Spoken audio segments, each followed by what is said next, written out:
Hello. Can I hear myself on Twitch? I can. Can I hear myself on YouTube?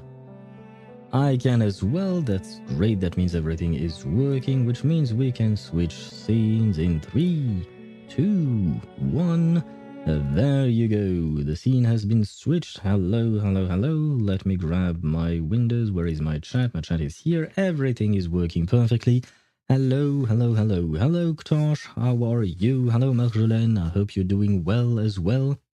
And Ktosh, I must say, I saw your message, and for the first time in God knows how long, you actually started the stream with a normal message. Like no more brain rot memes or anything like that. You just wrote a normal message. You know what, Ktosh? I am proud of you. You are making progress. You are doing better. But hello to you, and I hope you're doing well. Like this music, enjoy your stream. Thank you very much. And I also quite enjoy this music. This music comes from Reverse 1999, which is the game that we are going to play today. And Reverse has some beautiful music. I have not downloaded all of them in order to put them on stream because there are quite a few. But I am going to change songs whenever I play Reverse. I will try to find new ones because the songs in this game are usually very good. You know, they are somewhat appeasing in a way. They have a nostalgic feeling. They have a melancholic feeling as well, depending on the song, of course. Each song has a different type of feeling, but they always kind of border on sadness. But that's the reality of Reverse 1999. It is a sad game. Most of the things that happen there are quite sad. But not to worry, we are still going to enjoy this, right? Well, I hope. I mean, usually speaking, despite the sadness, we always enjoy a good Reverse 1999. You have a mother. And yes, I do have a mother. Hello to you. I hope you're doing well. I hope you're not feeling like an insect is biting you anymore. I hope you managed to reduce your consumption of sweets.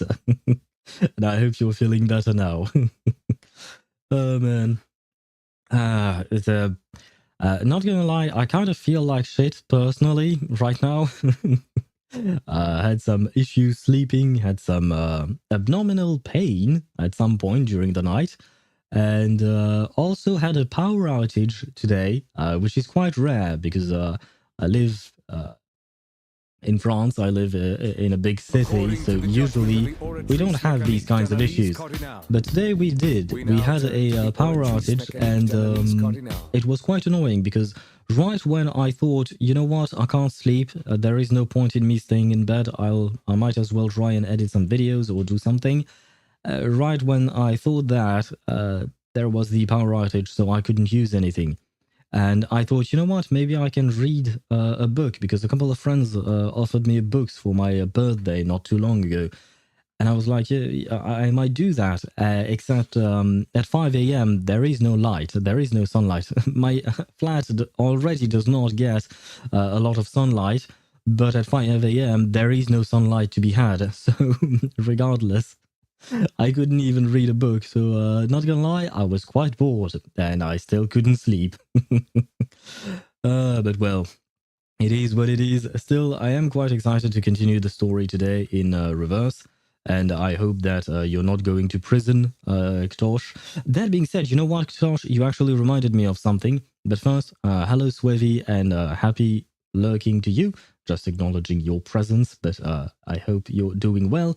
And yes, Ktosh, you actually reminded me of something regarding the prison, the Fortress of Meripede, more specifically, is that I have continued to upgrade my Wriothesley, and my Wriothesley is now in the top 3% of Akasha. He used to be in top 5%, but now he jumped to top 3%, which is slightly better. Overall, the Wriothesley is really strong, but he is our Wriothesley, so I wanted to, you know, share the news with you, because it was exciting for me when I leveled up some some artifacts today. I even got an artifact that was kind of insane. It had 17 crit rate and 12 crit damage. Everything went into crit rate and crit damage. Like I had one roll into crit damage and one and all the rest into crit rate, and that piece is absolutely fantastic. Problem is, I cannot use it on our Risley, like you mentioned, because he's over critting. I have too much crit rate on our Risley, so I couldn't even use that piece. I wanted to send the screenshot of it on Discord, but the things happened and I didn't. But I will share that with you guys at some point because that piece is unbelievable. I was extremely lucky. I guess perhaps my gacha games have sucked up all of the luck that I had. Unfortunately. But yeah, our Risley is going strong. I will keep pushing the boundaries of Risley so that our Risley will become the best that has ever been. I'm still itching. I have another possibility that it's because of the new shower gel.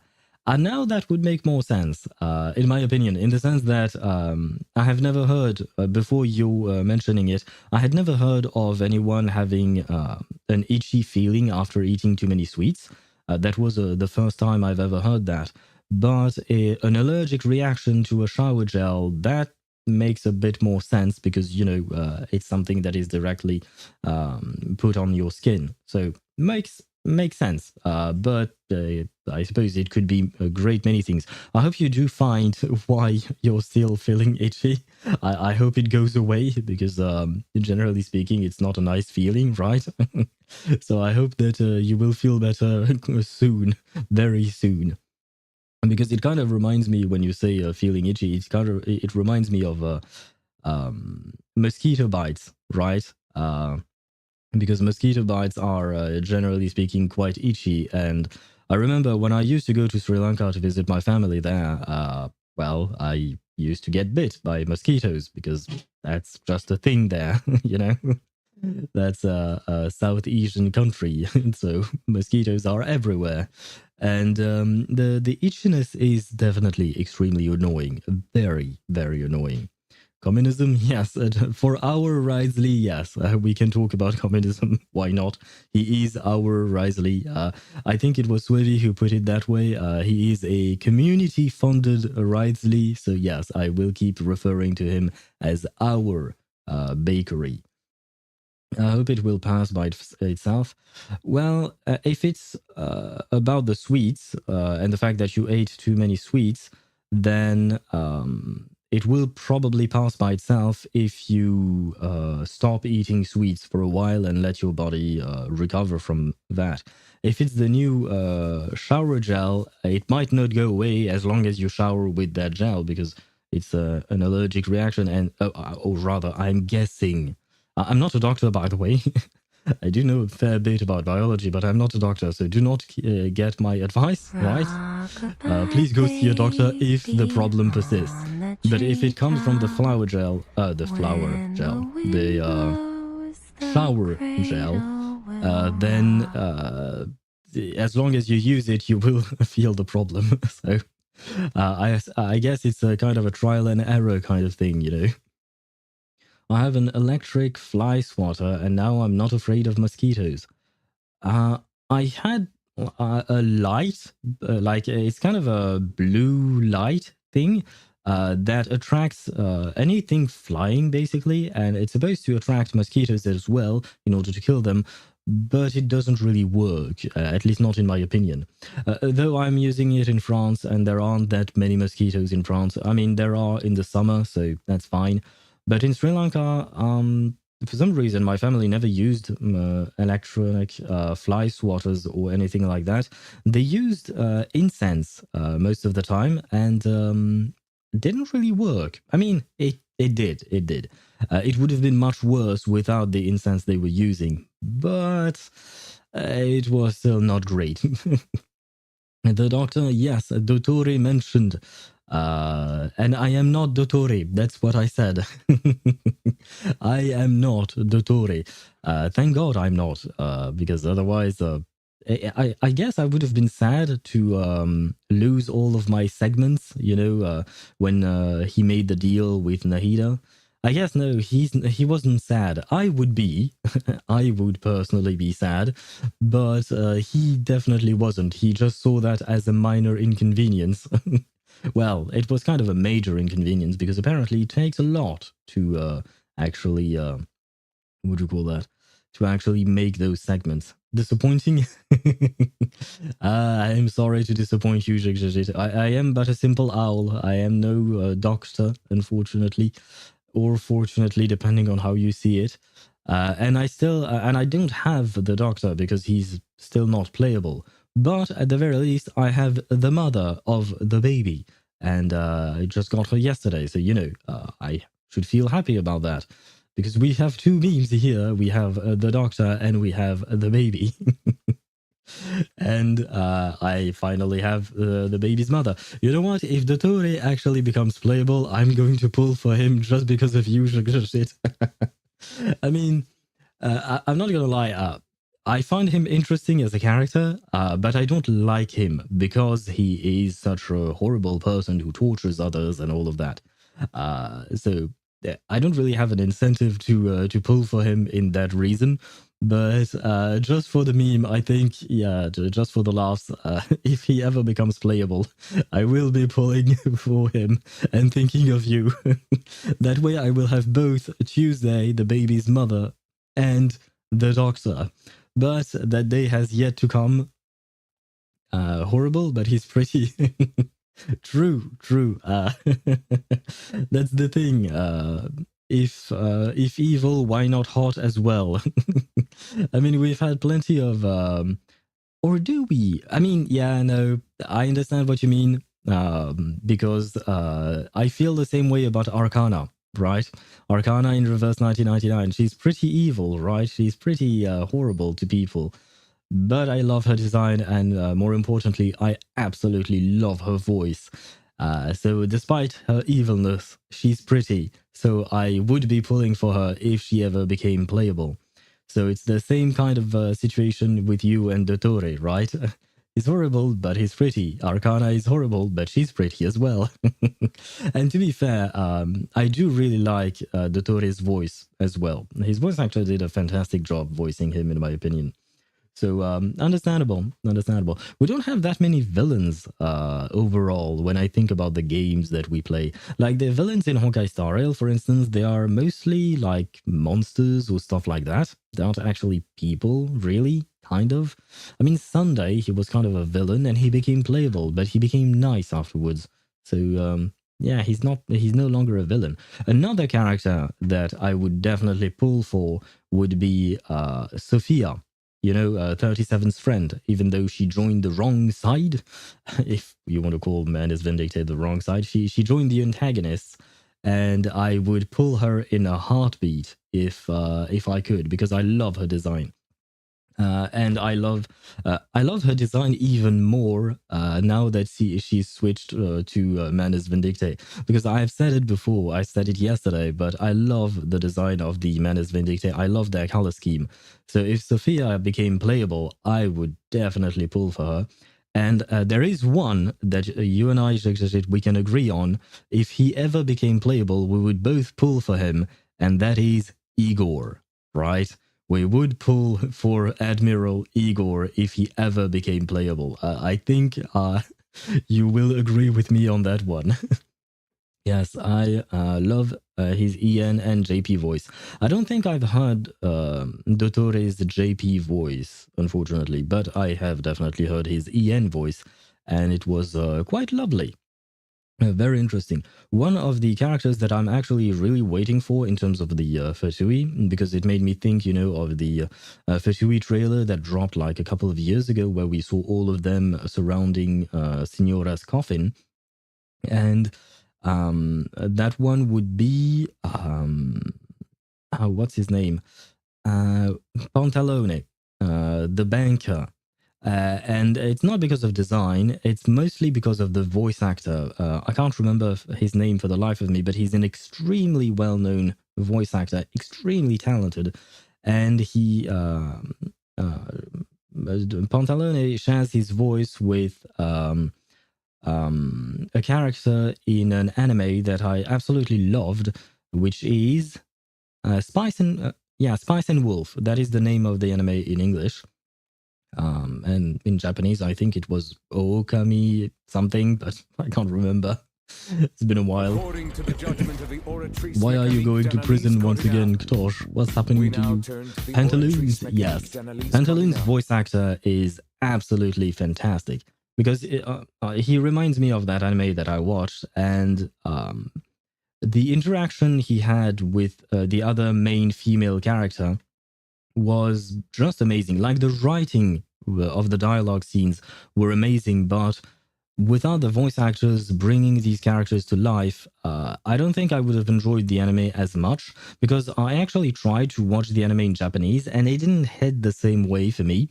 Whereas when I watched it in English, yeah, I absolutely loved it, just because those two actors, the actress for the female character and the actor for Pantalone, who is also in this anime, they just killed it. And I expect great things from Pantalone whenever he comes out, if he ever becomes playable or just has a more important or prominent role in the story. I expect great things. I hope that... I mean, I know MiHoYo or Hoyoverse is not writing their characters in regards to what voice actors they choose. That's not how it works, especially because the EN voice actors are not chosen by Hoyo. They are chosen by the studio that Hoyo hires, right? So, and on top of that, Hoyo would never cater to an EN voice actor. They would probably cater to, I don't know, a CN or a JP voice actor, more likely than an EN voice actor, but still.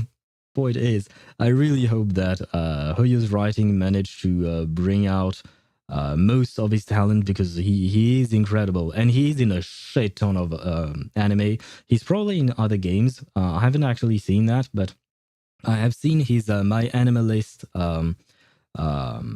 page, and it is filled to the brim, man. It is absolutely insane. The dude has had a very prolific career, so yeah. I absolutely love that that voice actor, even though I can't remember his name off the top of my head. I think, was it Adam? Was it? Wait, you know what? Google is my friend. Spice and Wolf voice actors. There we go. Okay, so for the female voice actress, we have Brina Palencia. I don't know if she voices in Genshin, does she? I think she does, right? Oh, no, perhaps she doesn't voice in Genshin, but she voices in Honkai Star Rail, maybe. Could she be paler by any chance? No. For some reason, I thought that she might be voicing in one of these games, but I guess not. Never mind. Okay. No, where is... John Michael Tatum. Craft Lawrence. Okay, Craft Lawrence is the name of the character, and John Michael Tatum is the voice actor, and really love the dude. Absolutely love his voice acting. And Brina Palencia, by the way, she did an amazing job as Hollow in that anime as well. So if she ever could be in Genshin or Honkai or anything like that, I would absolutely pull for that character as well. Very talented voice actors. And by the way, I actually finished the event in Genshin Impact, you know, with the one with Aoife, and I actually genuinely liked it. I mean, it was more of the power of friendship thing, and it's I've seen, like, the story itself is nothing groundbreaking, but the writing for the characters was really good, and it felt great to have all of the characters voiced. And I thought about that earlier before I even finished it, but just when I started the event, maybe my vision of Natlan has been skewed by the lack of voice acting in the Archon quest. Though I still have some issues with the art direction, just because, and this is not a fact, this is just a personal taste. I don't really like the all colory things. Like it's too bright for my liking. I prefer a bit of a darker theme, or rather, I wanted a bit of a darker theme for Natlan. But that's fine. That's just personal taste. I still have that issue, but maybe I would have enjoyed Natlan more if all the voice actors were present for the Archon quest. Now, I'm not going to get into the whole drama about the voice actors because it's a whole mess and it's very complicated. But I really sincerely wish to get voice actors again in Genshin to have all of the characters be voiced, because it does change everything. Because in the event that is going on right now, I think that like I laughed out loud several times because of some of the dialogues, and I don't think I would have laughed as much if the voice actors did not deliver their voice lines the way they did, because they are talented voice actors, and in my opinion, Didn't they see did that coming, a did you? fantastic job once again. So yeah, I think that uh, the importance of voice actors in a story, at least for me, is something that I knew but didn't quite realize as much when I lost it and then got it back. You know what I mean? So I really do hope that they manage to find a way to get voices back. You know. I like Aoife's design. And by the way, well organized Shake Up 31. Yes, I saw that, Tosh. I saw that name, and no, I have no idea, man. These bots have the strangest names. I like Aoife's design. He looks like toothpaste and marshmallows. I want to eat him. You know what? Now that you say that, I absolutely see it. I did not think of that. But he does look like toothpaste. At least his what do you call that? His clothing, his clothing.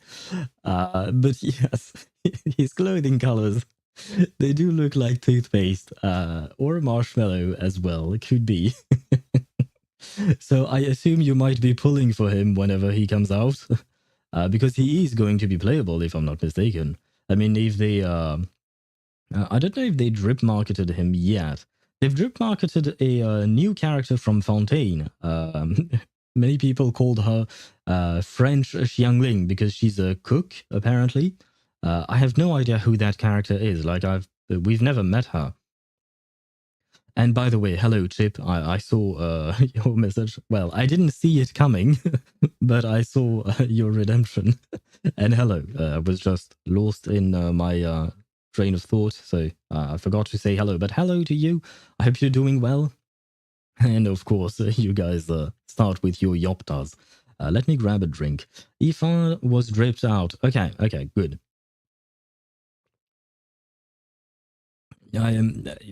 I play too many games, so sometimes I kind of forget, you know, the which character has been dripped out, which hasn't. So it's kind of complicated sometimes to remember which one is has been drip marketed. The only one that I know for a fact. Oh wait, at the on April 1st. I don't know if it's April Fool's or not. I hope not, man. I really hope not. I mean, we know for a fact that Aoife's silhouette looks like the grayed out silhouette of all the characters. Well, one of all the characters that we've seen, you know, the silhouettes of that they were teasing. We know that one of these silhouettes belongs to Aoife, so he is going to be playable. And I don't think it was for April Fools. That being said, I saw a video on what do you call that? On the Withering Waves channel. They made an entire trailer for Wuthering Waves version 0.1 because they were using chibi characters, chibi models throughout the entire trailer, and they did that just for April Fools, right? But I saw in the comments of that video something that I found very interesting, and is that we saw a lot of chibi models in that video, right? That means that they have chibi models for both a female and male Rover, for Yinlin, for Jinshi, and plenty of other characters. I don't remember exactly who appeared or not, but plenty of them. So many people speculated that they made those models not just for April Fools, but to use them in a dorm-like system. Because, you know, oftentimes in dorm systems, they use chibi models. Well, this could be a clue of what is to come in Wuthering Waves. So that would be really quite something. Man, the weather outside is rizzy and the snow is so skibbity. I guess I retract my previous statement, Ktosh. I thought you had made progress because you started the stream quite well, but you've descended into hell again. So I was proud of you. Now I am no longer proud of you. I am just disappointed. And hello, Mihai. How are you, bro? Why does almost every support spear in user in Genshin needs Raiden's signature weapon? I want to build Xiangling. The best weapon on her is Raiden's signature weapon. I want to build Toma. Same thing. Want to build Mika for the goose. Again, the best weapon for Mika is Raiden's signature weapon. I mean, you don't have to put those on them. My Raiden signature weapon is on my Raiden, to be fair. Xiangling, you can use Raiden's weapon, of course, because Xiangling requires a shit ton of energy, right? But you can also put a Favonius Lance. Quite simple, quite easy, and it works extremely well. It does give her the energy she needs. You can also put the catch. R5 the catch is also an extremely good weapon for Xiangling. So you could use that if you wanted. And what else could you use on Xiangling? On my Xiangling, I'm using Sino's weapon because it gives a lot of EM as well. So you could use that if you had that. I use it because I have it, even though I did not want it. And I actually have 2 copies of it. So if you want one, I'm willing to give it away. I can't do it, but never mind. And Toma, it depends on what Toma you're building exactly. The one I would recommend the most, because I feel like that's the most useful Toma, it would be a Burgeon Toma. So build him with EM, and that's it. So you can put an EM weapon on him. You could also put a Favonius weapon on him, because he does require energy. So depending on your build, you can choose that. But it can work. I mean, on PGR way back then, their dorm system has a chibi style. Yes, Chip, that's actually one of the things that some commenters mentioned on that April Fool's video of Wuthering Waves.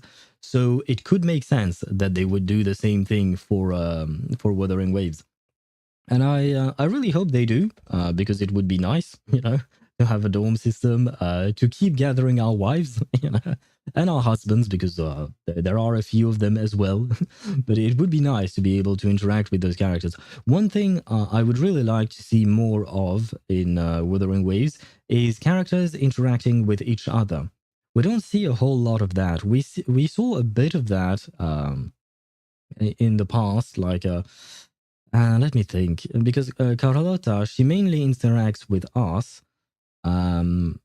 What's her name? Cantarella, she also mostly interacts with us. Chang Li mostly interacted with us. Yeah, no, in general, that's the thing. The characters mostly interact with the rover, and that's fine. That's nice. That's really interesting. But at the same time, I do wish we had more characters interacting with each other and not just the rover. The rover has to be present, I suppose, just so that we can see the interaction. But, technically speaking, he doesn't have to be present. We can still see or watch the interaction. But I do wish they would build a bit more about that. Master, I'm going to eat. Well, bon appetit to you, Ktosh. And yes, we mentioned Toma, Ktosh. But bon appetit.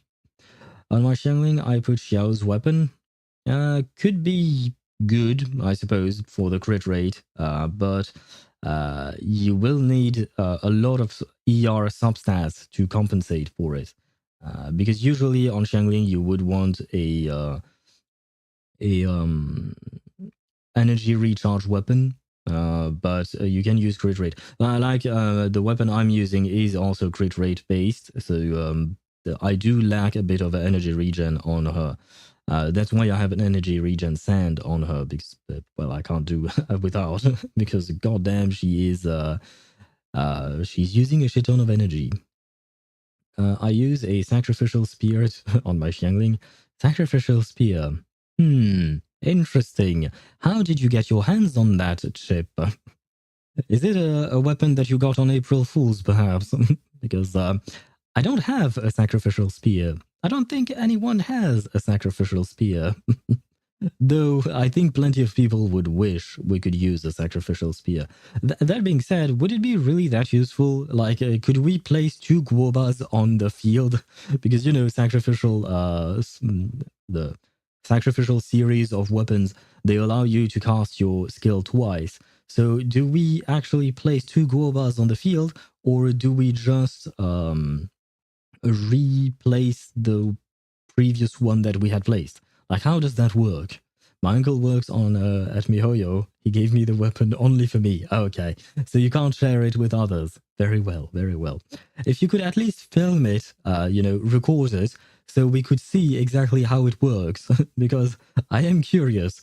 Do you get two guobas or just the one that changed position? How does it work? It's an important question here. Keep it for me. And you're joking, yes, I know.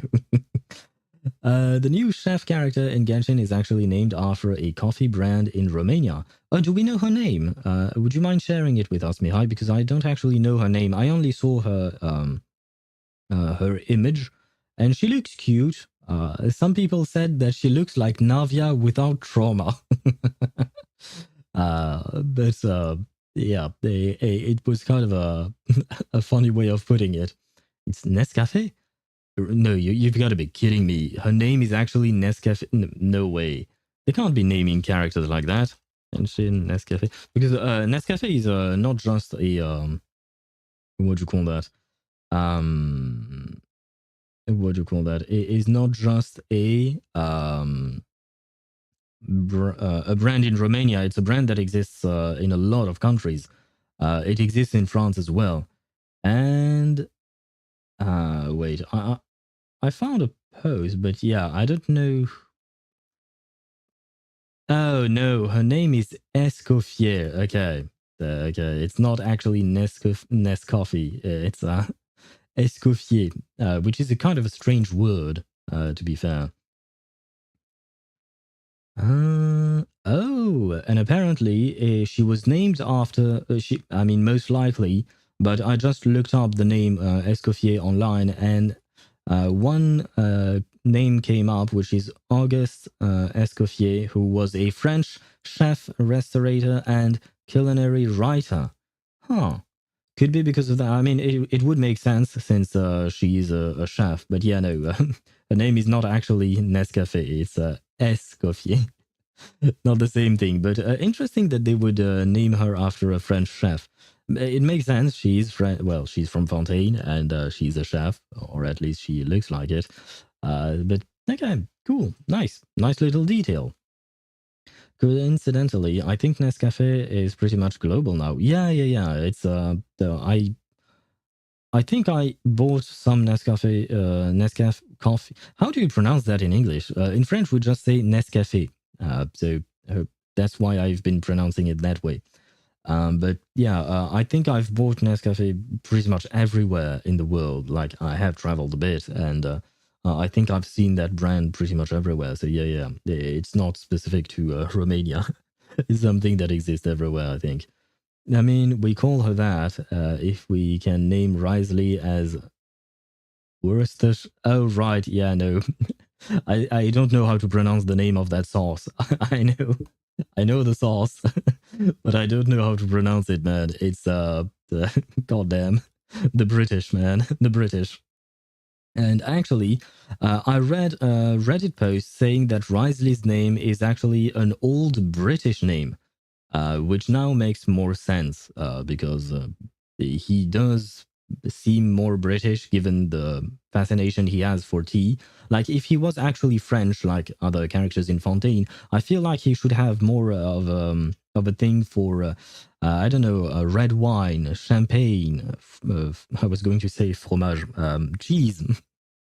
Like something like that, or even macarons. Well, macaron, like navia. Those are French things. Tea is not French.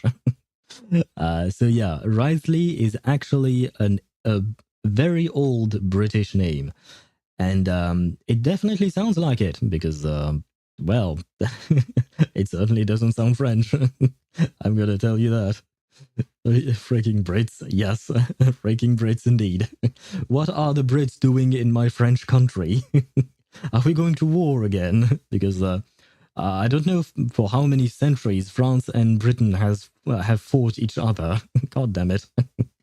But the history of Europe is actually pretty interesting, and it's mostly France fighting against Great Britain or the United Kingdom, or France fighting against Germany, or Germany fighting against France, or Germany fighting against other countries to the east, or Germany fighting against the Austrians, I think, as well. We've had a lot of wars in Europe, but yeah, the one I'm mostly thinking of is the 100 Years' War against the British, and well, what is a British character doing in my Fontaine? Why?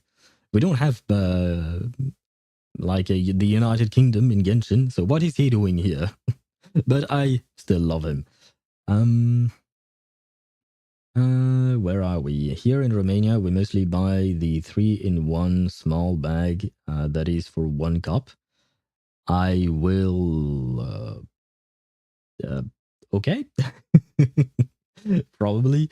I don't buy Nescafe anymore. I used to. I switched to Maxwell House for coffee at some point, and then I switched again because my brother gave me something to make coffee. It's not an actual machine, but I don't know the English name for it. But it's something to make coffee, and I have to use the actual coffee powder. Not powder, but the ground coffee. Like you take your grain, you grind it, and then you can use that. It's not actually a brewing machine. Because you can't call it a machine because it doesn't have any mechanical parts.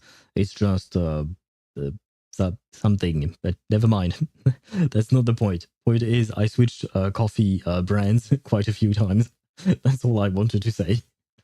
Why does Trigger's banner in ZZZ feel like a rerun? I know this is her first time on the banner, but she feels like a rerun. I don't know why you feel like that. I mean, it is indeed her release banner.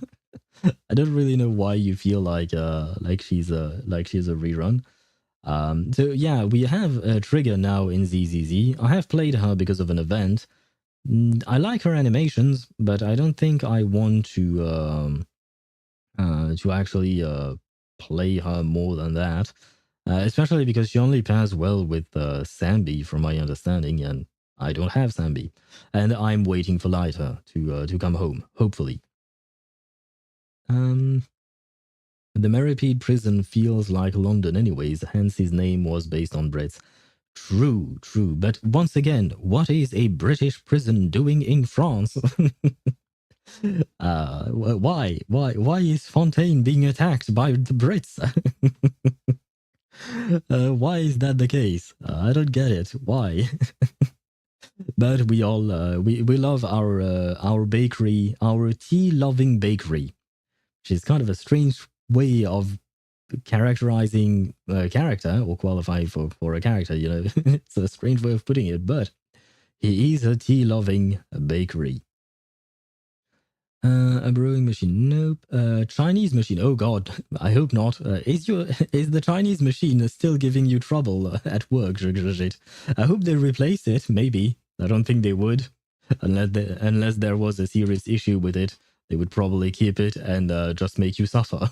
But I hope they will replace it. I think it's because before she released, we actually got the chance to play with her, and that's why she feels like a rerun. We did. I don't actually remember that. Was it part of the story, or was it part of like an event? Because I've been doing the events in ZZZ thus far. The only part of the events that I don't do are story-related missions, like character stories, because I have not met all the characters yet. On the Sambi TV event, I don't remember it. Do you mean the event that just came out with Trigger's banner, like today or yesterday? I don't remember. Because I did play Trigger, like today, but I don't think I have played her before that. It would cost a lot to replace. Yeah, I assume so. If it's like some kind of heavy machinery in a factory, it will cost a lot to replace. Like before Trigger's banner. Huh. When Soldier Zero released, she had an event, and we were given the chance to play with Trigger too. Huh, I don't actually remember that. I don't think I skipped any of the events. Well, I mean, I don't really have a reason to skip them now. I skipped the dialogue because I don't want to get spoiled since I haven't finished, or rather, I haven't caught up to the story. But I don't think I've missed one. I guess my memory is just that bad. I guess it's just that bad.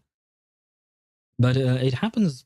Doesn't it happen often that we get to play some characters before they're released? Like through some events, perhaps? Or maybe not. I guess this is maybe a special case because Trigger and Sambi really pair well together, and they feel like they've been made for each other in the sense that I noticed when I played the event today that Sambi, no, it was Trigger.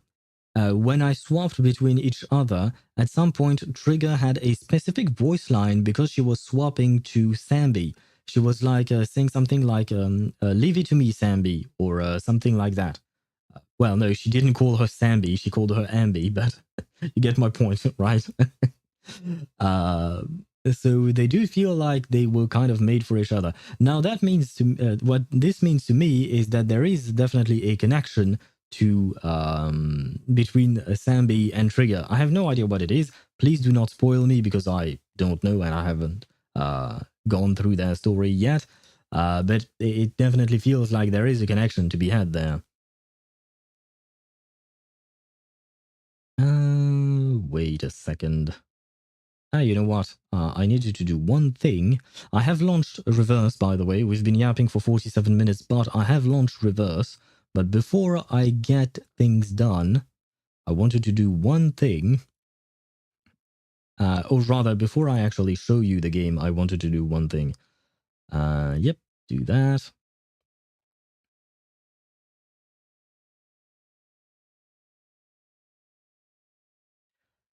I don't either characters on this event banner. I don't want, I guess, Miha, you don't want either of the characters, but I'm pulling for Trigger because of the handshake. Understandable. Understandable. I mean, it's a valid reason. Like, you can have any reason you want in the world in order to pull for a character, whether it is ass shake, boob shake, or design, or whatever you want. As long as you like your character, that's all that matters. April 2025, and we are on the 4th of April. This is a battle pass. There you go.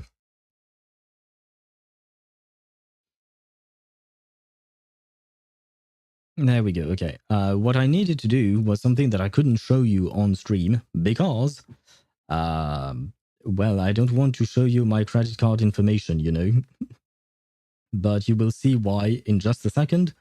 I am going to switch scenes to the reverse 1999 scene. No, Chip, how could you? Yes, yes. You completely spoiled my my all the anticipation that I had built up. I hadn't built any anticipation, but yes, this is exactly what I had done. I wanted what do you call that? I wanted to show you guys because I knew I was going to I was going to buy that. I actually said it yesterday, but I also wanted to show it on stream because, you know, it's a pretty thing to look at. It's a pretty skin, so I wanted to share it with you guys. I've heard you, yeah, battle pass. Did I say that? Shit. I guess I was just what do you call that? Mumbling, and I shouldn't have. Well, that's on me. I see. But look at her. She's very pretty like that, right? Are you a wanderer too? At least in my opinion, this skin really looks good on her. There you go, get dressed. I can't believe I bought an entire battle pass just for a skin. I mean, I've never done that before. I've never bought a battle pass just for the skin. But this skin, in my opinion, is something that I really like. Man, don't tempt me. I'm not advocating for you to buy skins or buy battle pass. Do not spend anything that you don't have, right? If you have bills to pay the bills first, and then you can buy gifts for your waifus and husbandos, right? So I'm never going to tell you to spend money, but you know, look at this, for instance. Isn't she lovely? There's no need for instance. I saw you, Suzumiya, at the door. And by the way, oh yes, it is what I noticed, because Kakanya is dressed rather conservatively, right? But I did notice that, strangely enough, on this skin, she does show a bit of cleavage, which is something that I did not expect from my Kakanya. But you know what? I'm not complaining. But Kakanya and Muruk is one of my favorite waifus. Well, we have both of their garments at the moment. One in the battle pass, one in the garment shop thing. Just saying, man. Just saying. And by the way, hello Accelerator. I hope you're doing well. Are we going to have stream problems today? I hope not. I hope not. For now, everything seems to be fine. At least I think. Please do let me know if we have any problems in on the stream. Right? If you hear anything, do let me know immediately. And I don't exactly know what I'll do, because usually I don't really know why the problem happens. But if it happens, I will try to do something, like restart my stream, like what I did yesterday, for instance. I could do that. Oh, and by the way, Mihai, what did you write? I meant to write, I don't need neither, but I guess I'm mentally challenged. It happens. Sometimes we eat our words, and we forget about one in the middle. It's fine. Don't worry.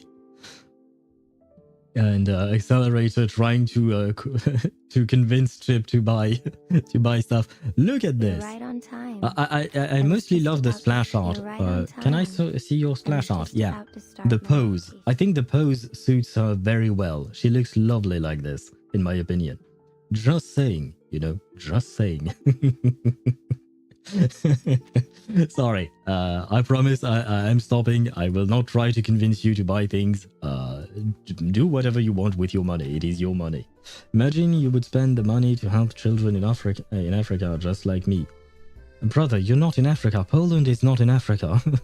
Or do you mean you are spending money to help people in Africa? What money does a 14-year-old have? Do you actually have money? Or do you mean you're spending your parents' money because they give you an allowance or something like that? Anyway. You know what? In theory, some ads are going to run in like 10 minutes. So we are quite early, but I've been yapping too much. So I think I'm going to roll the ads while I do my dailies. That way, once the ads are gone and the dailies are done, I can actually start the story, because yes, I kind of realized midway that at some point I realized it had been like 50 minutes. We've been talking for a while, and at some point I'm supposed to play a game. That's supposed to be the stream, right? But yeah, as usual, I yap a lot. Let's see. Go 43, why not? 41, why not? Change you. Oh, we have a 44 here. Nothing better than a 44. Very well, we'll take it. You spend money for kids in Africa. I spend money on kids. On kids in Africa. We are not the same. Wait, we spend money. You spend for the kids. You spend them on the kids. Do you mean that you're buying kids, Mihai? Uh, that's kind of a problem. I hope you're not. I certainly hope you're not. Although I know you're not. Uh, at, well, I don't actually know because everything I know about you, Mihai, is whatever you have told me. So maybe you've been lying to me this entire time and you are indeed buying children. But yeah, please don't. I don't think that's how it works, right? You don't ask a criminal to just, please stop being a criminal, please stop buying children. Makes no sense. Wait, where are we? There we go. Okay, all of my birds have been fed properly, right? You still had that trade running. What do you mean? Like, do you mean the trade that Mihai is doing buying children, or do you mean the trade thingy here in reverse? I still do it, even though I don't really need it because I have like 4 million of these Jigjog coins, and I don't really need anything anymore. I think I bought everything I wanted. I guess I didn't buy the weekly and stuff like that, but yeah, I bought all of these. I hope they update this and we get to buy more stuff because I do have quite a lot of a lot of coins there, but I still do just because why not? It might serve me at some point, and I actually enjoy enslaving critters. You know, I enjoy the the mechanic. I like managing games like kind of like civilizations games. You know, I played a lot of Civ 5 back in the day. I never played Civ 6, I think, but I did play quite a few strategy and management types of games. So I enjoy that, even though this is not exactly that, to be honest. It's not really that complex or anything like that. I do have too many critters, though. That's something that I will have to change at some point. I have too many of them. I'm buying the kids and forcing them to play ZZZ. I want them to grow right. You want them to witness the ass shake, is that it? I understand now. I understand. They have to witness the ass shake in order to grow right, like you said. Are you all doing child trafficking? That's crazy. No, only Mihai is doing that. I'm doing critter trafficking in reverse. That's it. Which is absolutely fine, right? It's legal. It's Miss Newbabble doing this, so it's fine, I think. Probably. Let's be real. Who doesn't buy children from every... Oh god, gosh. What do you do in your spare time, I wonder? But no, on reverse. I just want them to add wilderness shells on the Jigjog shop, even if it resets per day, weeks, or month. As long as they put wilderness shell on shop. I think you're in need of some wilderness shell, aren't you? I guess you're really in need of wilderness shells. I think I have like 5,000 saved because I went into the shop to see a few things and I saw that there were new things to buy, but I got lazy and did not actually buy them. Very. You're very much in need, I see. Well, how do we get those shells? I don't even remember. How do we get them? I just know I get them, that's it. But I don't remember how we get them. Like, where do you get them? Right now, I am a small boy named... Oh, I own, perhaps. I have a small boy named Tuku Tuku farming mats on ZZZ for me. Tuku Tuku. Is that the name you managed to get to come up with? Out of all the names you could have gone with, that's the name you chose. Every event shop I see shells, I empty them. Fair enough. Because I like to keep reworking on my wilderness. I have to admit, I wish I reworked my wilderness as well, but I don't take the time because I don't really have the time. Likewise, I would like to redo my teapot because I haven't changed it in a long time. And I basically made both my teapot in Genshin and my wilderness in reverse just to get the maximum amount of points, you know? I did that in Genshin in order to buy the fragile resin. And I did that here in order to get maximum bonus for sharpodontes and dusts and stuff like that. So yeah. Wait, I'm going to trigger the ads now because they are going to start in 2 minutes anyway. So I will trigger them now. That way I can keep yapping while the ads are doing their business. But more importantly, we can start the story right when I'm done with this. How much vigor do you have? Good question. Well, 5178. 5178. I know it's not the you can get more. I have seen builds with more than that. But I kind of stopped because I don't think you can get more than 50%, right? In terms of resource output. I don't think you can have more than that. If I'm not mistaken. But I do know, I have seen videos, I believe the creator is Devibull. I'm not sure if it's pronounced like that, but I have seen them have a lot of vigor as well, more than I do. But I think I maxed out the output, right? Please tell me it is so, because right now my wilderness is actually packed to the brim. I placed every single goddamn building I could in order to to max out that vigor. Where was I at? Right, doing this. What do I need? I need some of you because why not? Could use some of you as well. Why not? And I guess I could use more of you. Perfect. I know how Schleb, do you have under your bed? How much? I have no idea what your sentence was supposed to mean. Josh, I have no idea. I did not understand a single thing there. I have plenty of things under my bed, that's for sure, because save space to just store them there. I've seen those, and holy, I don't want random stuff on my wilderness.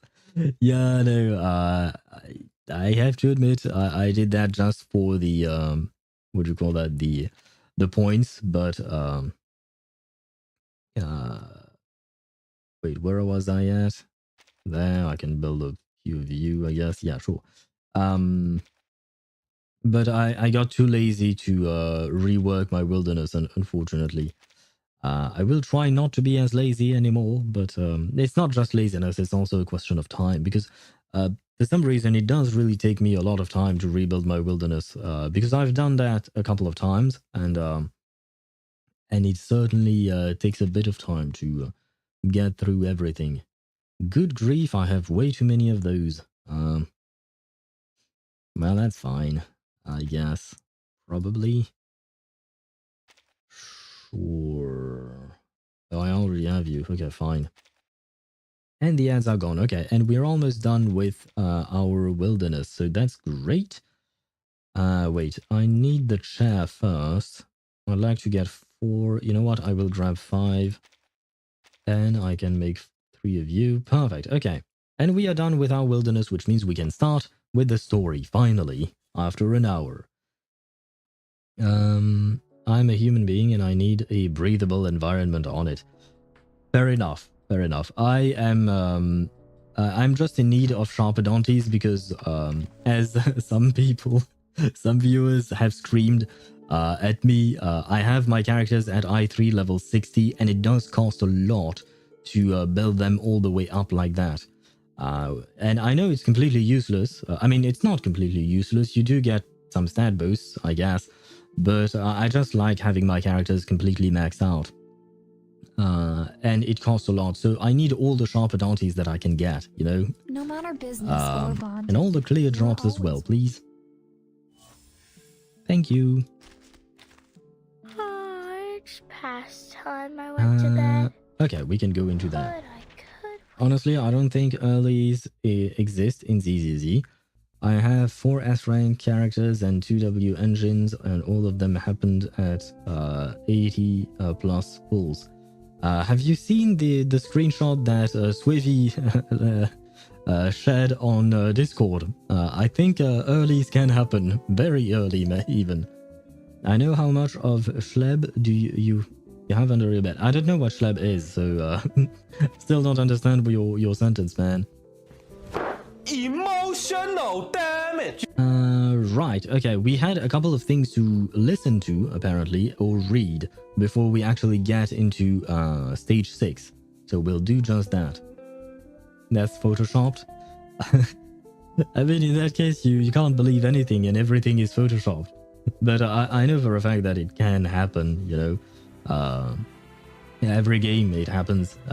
You just have to be lucky. I mean, you've been lucky in Wuthering Waves, for instance. It's just the same things where he's been lucky in ZZZ. Well, kind of. Except for the 3 Koledas, I guess. But you get my point. Earlies don't exist on my account's vocabulary. Right, that's the thing. They don't exist on your specific account's vocabulary, but it might exist on someone else's. Because I personally have never had 3 5 stars in one 10 pool. I've had doubles a couple of times, perhaps, but I've never had 3 5 stars or S ranks in a single 10 pool. But I've seen that plenty of people have. Now then, let us listen to this. Closing ceremony. All games must come to an end. Say farewells. Never mind. There is no listening. There is just me reading. I'll miss you, Spathadia, Ezra, Miss Desert Flannel, and all of Australia too. But most of all, I'll miss my holidays. Of course. I'll miss you heaps. Come on over for a proper goodbye hug, friends.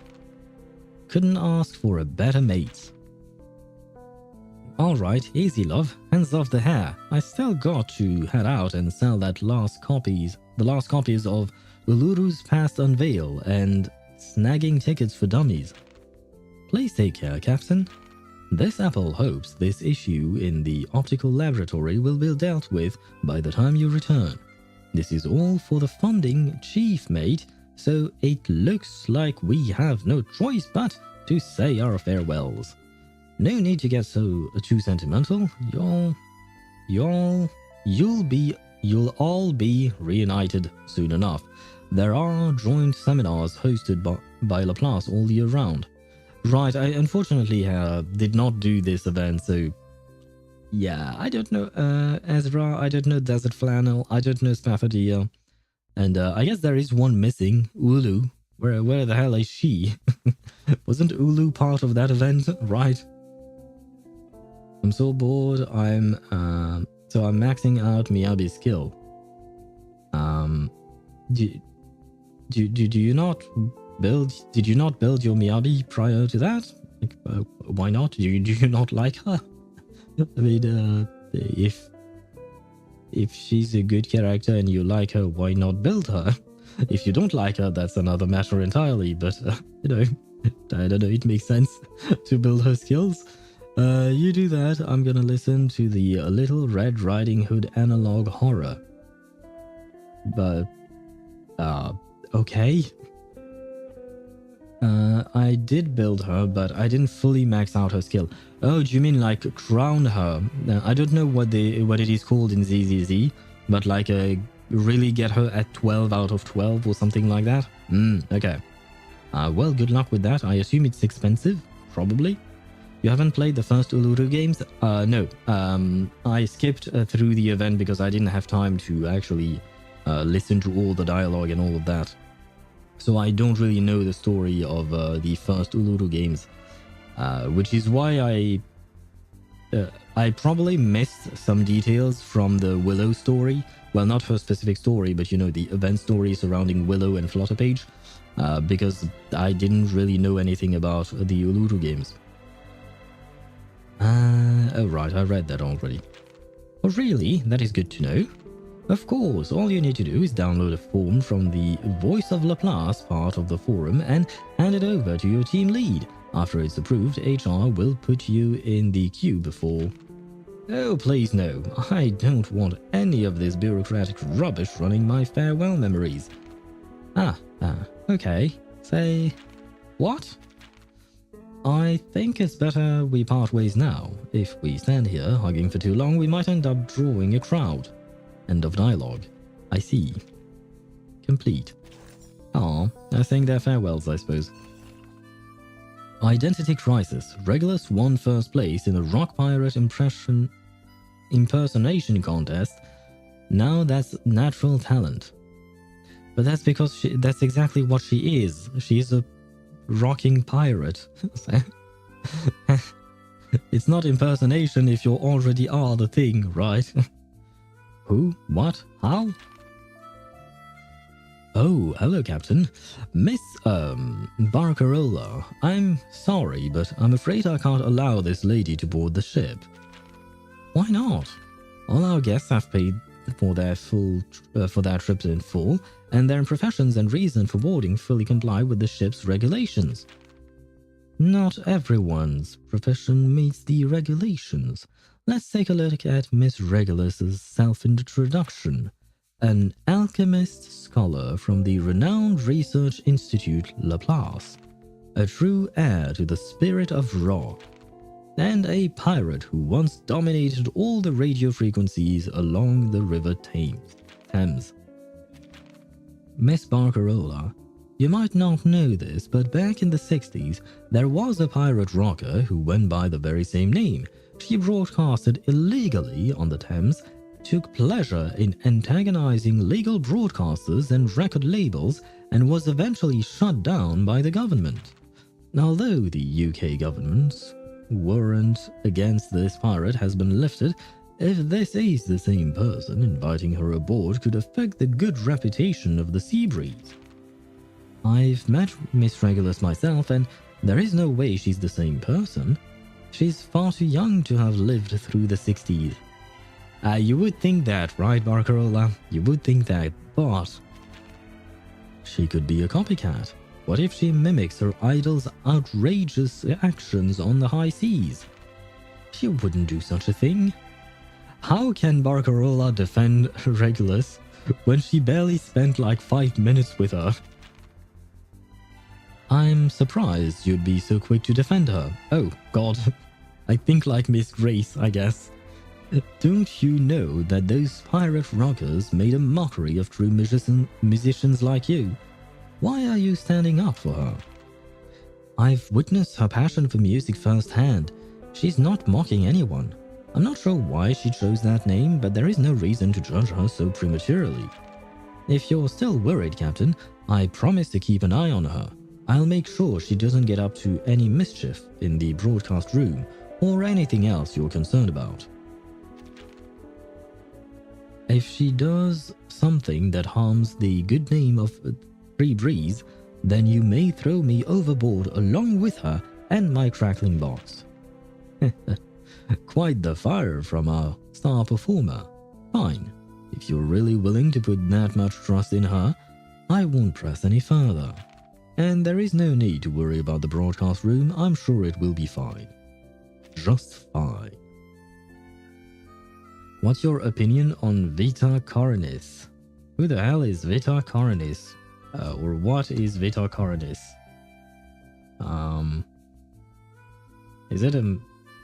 I find so many different things, I don't know what it is. I just looked it up on Google and I find it... so many things. There is a TV show, apparently. Well, I can't give you an opinion on something that I don't know about, so afraid I don't think anything of it. Oh god, I lately realized that I was watching the stream using cellular data rather than our Wi-Fi. Oh god. Well, goodbye cellular data, it was nice knowing you. I hope you still have some left on your plan. But yeah, switching to what do you call that? switching to the Wi-Fi would be a good idea. Vita Coronis Mimic. The hell is that? Is that a monster?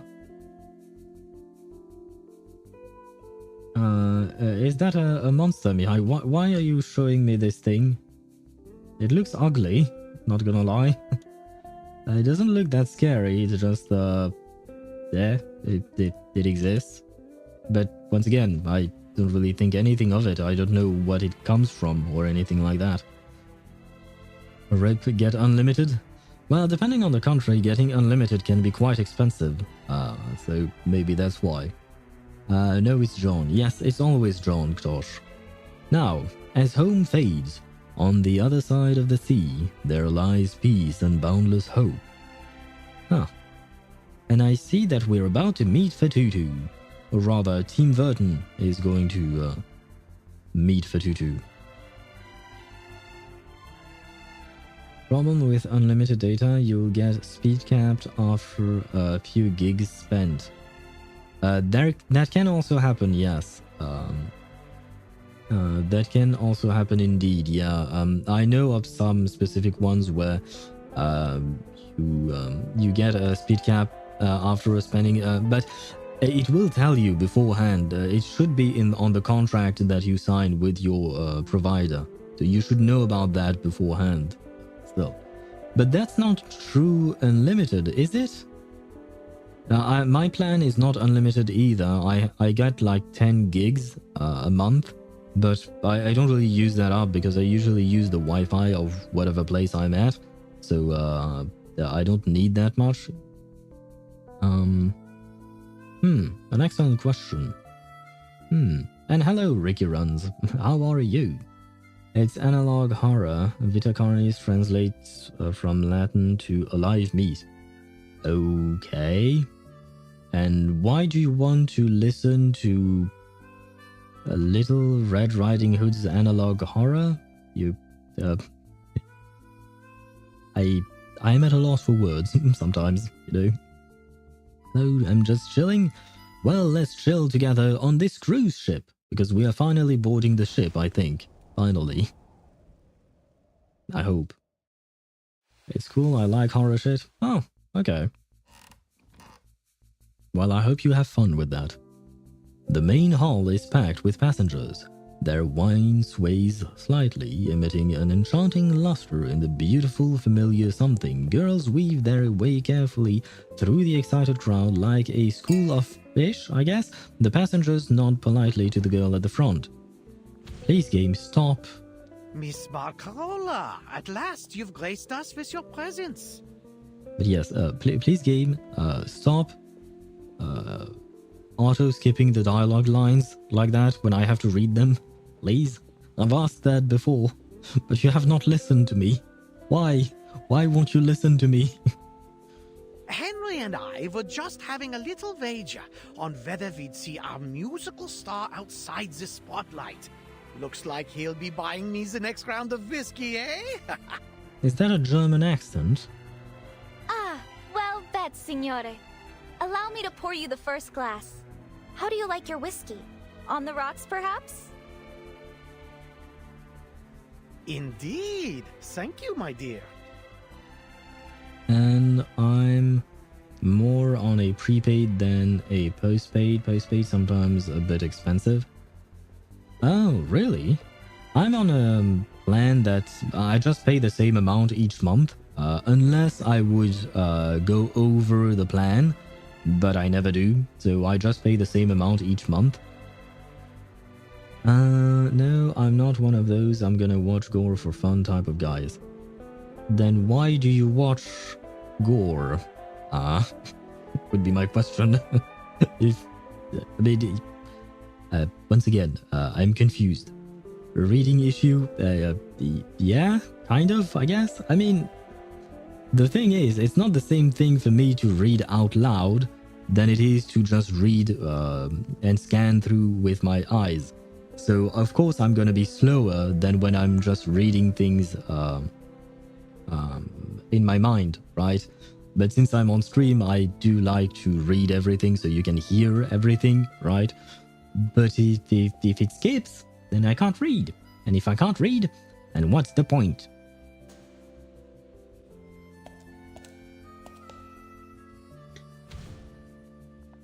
Over here, Mum! It's Miss Barcarola!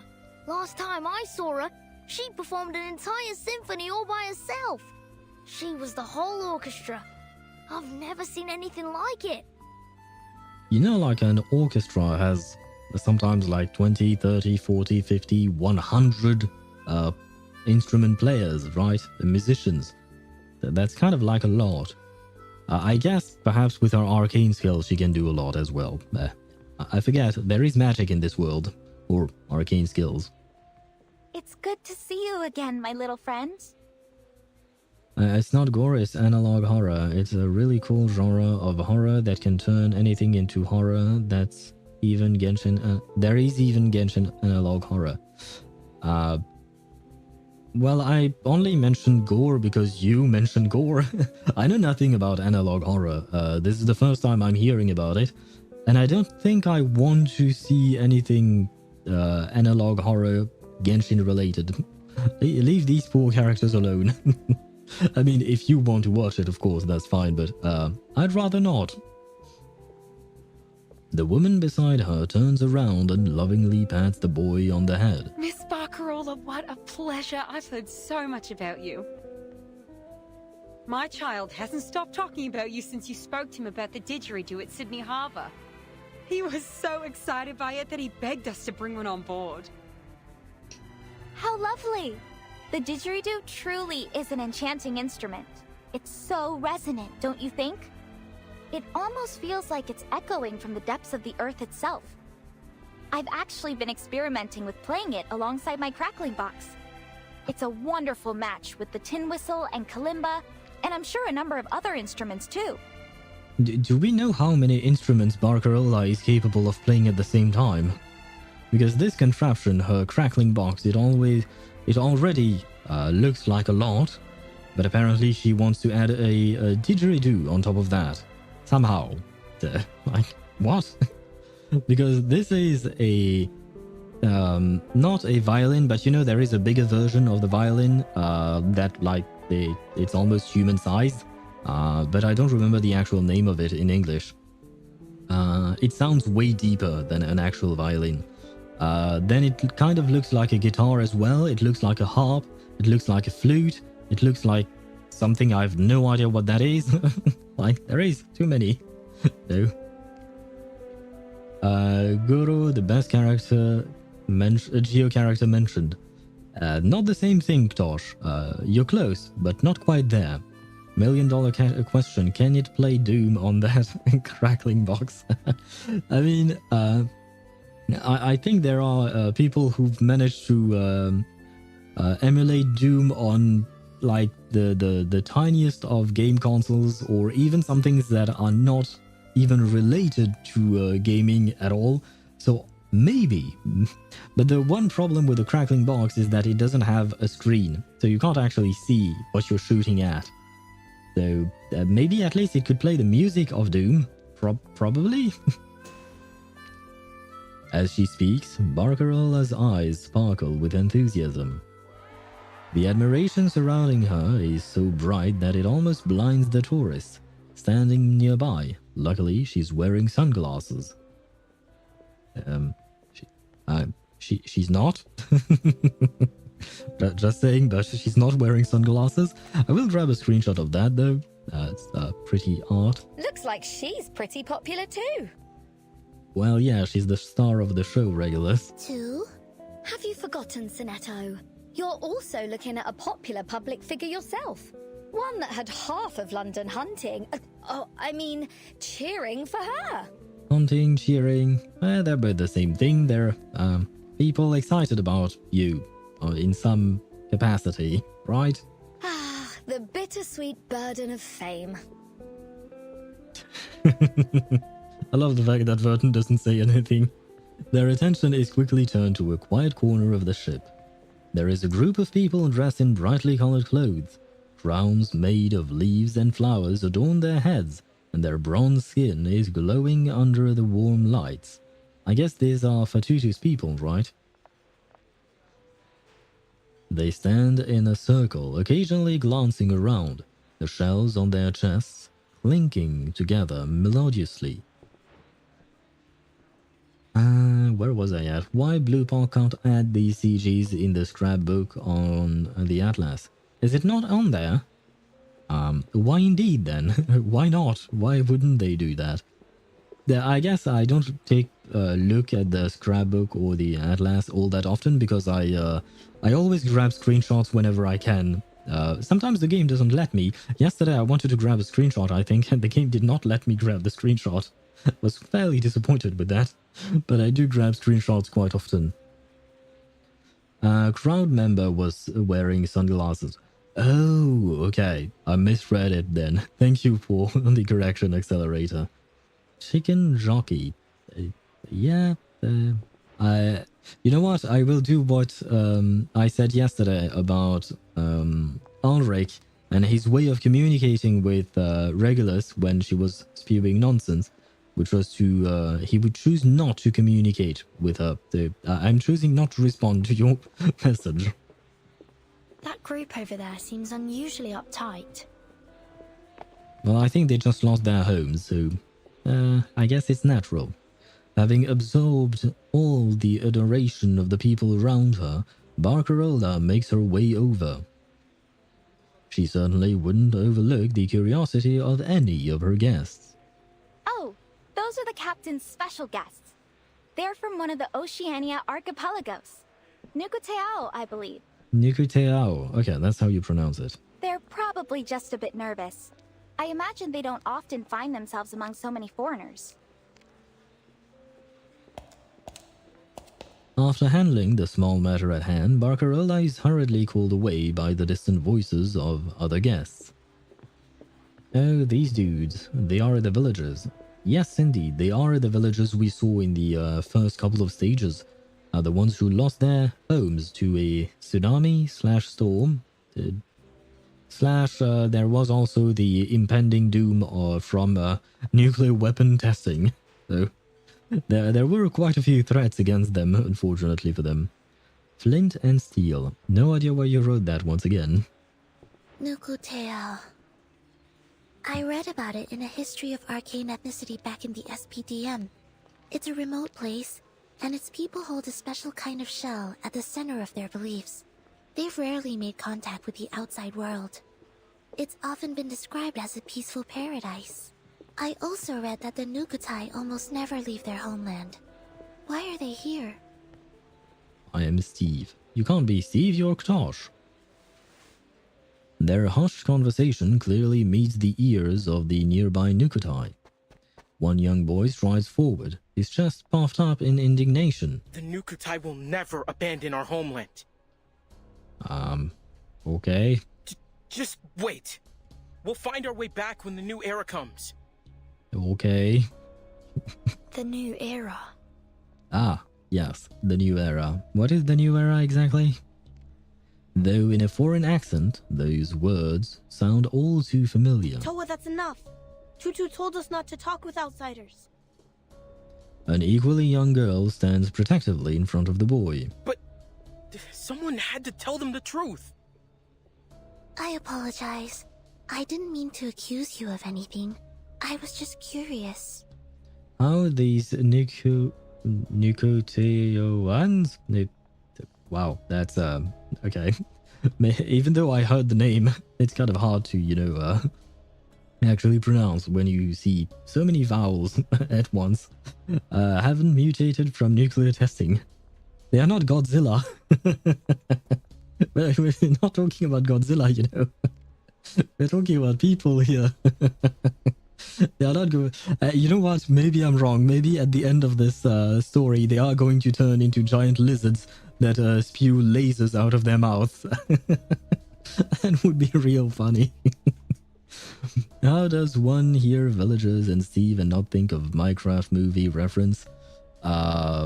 Because one did not watch the Minecraft movie. I do know of Steve, I do know of the villagers and all that, but I did not watch the movie. I played Minecraft, but that stopped a few years ago now. Well, next time, keep your mouth shut. What could you possibly know about the Nukutai? I feel like I'm not going to like this kid. Now, I understand where he's coming from, like why he's saying what he's saying, but he doesn't need to be so aggressive. And Soneto is not talking in a mean-spirited way. She's just curious, like she said. So there is no need for all this anger. That's just his own issues. The boy looks about ready to explode. Well, can he go and explode somewhere else? Noticing the outburst, Barcarola breaks away from the other guests and hurries over. Please, everyone, no fighting. I'm Barcarola, the musical director. Is there anything I can help you with? I'll do all I can to ensure everyone has a pleasant experience. Yeah, I don't think music is going to help here. I mean, maybe, you know what, perhaps it will calm them. Before she can reach them, a crisp collision of shells stops Barcarola in her tracks. Well, was that for Tutu? What's going on? What do you want? Well, we don't want anything, we're just chatting like normally, and your friend came to us, so why are all these people aggressive like that? What's wrong with them? Her voice holds no restraints in its hostility. Yes, they are hostile, but why? What did we ever do to them? Tutu! It's alone. Toa, stay back. These outsiders can be dangerous. Yeah, I guess so. Well, technically speaking, they are? Kind of. I mean, they are all arcanists, so, yeah, sure. Dangerous? Have you never heard of me before? Oh, right, I forgot about Barcarola. I don't know if she's really dangerous. She is in terms of gameplay, of course, but, in real life, she's just a musician, right? Yeah, I guess perhaps it stems from the fact that they are really not used to seeing foreigners. They are used to being on their island with their island people and all of that. And they view anything outside of it as threats, which is kind of sad, in my opinion, but it is what it is. You need 14 hours of TikTok to educate daily? Oh god, no. Never. Never. I won't even spend 14 seconds on TikTok daily, so no thank you. I am a musician, but an arcanist musician. True. I suppose she could be she could be dangerous with her arcane skills. But do we actually know what her arcane skills do? Like, aside from helping her play the musical instruments that she does. Like, how does it actually help? Because I haven't actually seen it, and I haven't seen her animations either in gameplay, but I feel like gameplay is probably different than what the arcanist actually does, right? Patuta looks Barcarola over, eyeing the peculiar wooden contraption by her side. Suppressing her curiosity about the unique object, she steadies her gaze once more. Whoever you are, I ask that you leave us in peace. Maybe we should ask you to leave us in peace, because we didn't ask you to come and talk to us. You came. Like, you created the problem. You can't complain about the problem when you were the ones who created it. You... And poor Barcarola, she... well, she probably shouldn't have tried to meddle in these things, but... Barcarola is lost for words. Clearly, her status as a musical star has made her unaccustomed to such remarks. Ignoring the now flushed girl before her, Fatutu and the other Nukatai retreat back to their corner. Well, honestly, I did not like that interaction one bit. Fatutu, I thought I was going to like you. Why? Why do you do this? I will blame Toa for this. I blame the dude. Tutu, think the tides you came. I wasn't sure what to do. It feels like they think we are going to eat them. Like, I don't know, be some kind of monsters. So are we going to take Miss Grace's offer or not? She promised it would bring our islands back. Toa casts a fierce glare at Fatutu. Enough, Toa. These outsiders don't need to know why we're here. And stop mentioning Miss Grace. Could draw unwanted attention. But what's there to hide? There's no shame in wanting our home back. If we don't stand with Miss Grace, we'll lose Nukuteao forever. I want to go home too. Probably more than anyone. I already miss Melly's red coral reefs, blue sea, and canoe races. But what is the price you're going to pay to get your home back? Because there is always a price, right? And I haven't seen any mention of that. I have something. Is there anything else I can do than taking medicine things? Something like watching TikToks for 25 hours daily. I don't know what that word is. The something. You have a cough. I see. Well, yeah, taking medicine would probably help. And TikTok would probably not. We'll get through this, Toa. I promise we'll be neighbors again, picking breadfruit and coconut flowers together. But before we accept Miss Grace's offer, there's a few things that need to be made clear. And remember, none of these passengers are to blame for what happened to our home. Okay? Right, so why were you hostile towards us when we are not to blame for what happened to your home? But Miss Grace has offered us a way home. Yes, but once again, what is the price? We'll have our islands back, just as they were. Our promised land. We will go home, Sloane. Trust me. I just need to figure out a few things first. Starting with this wonderful new era she keeps talking about.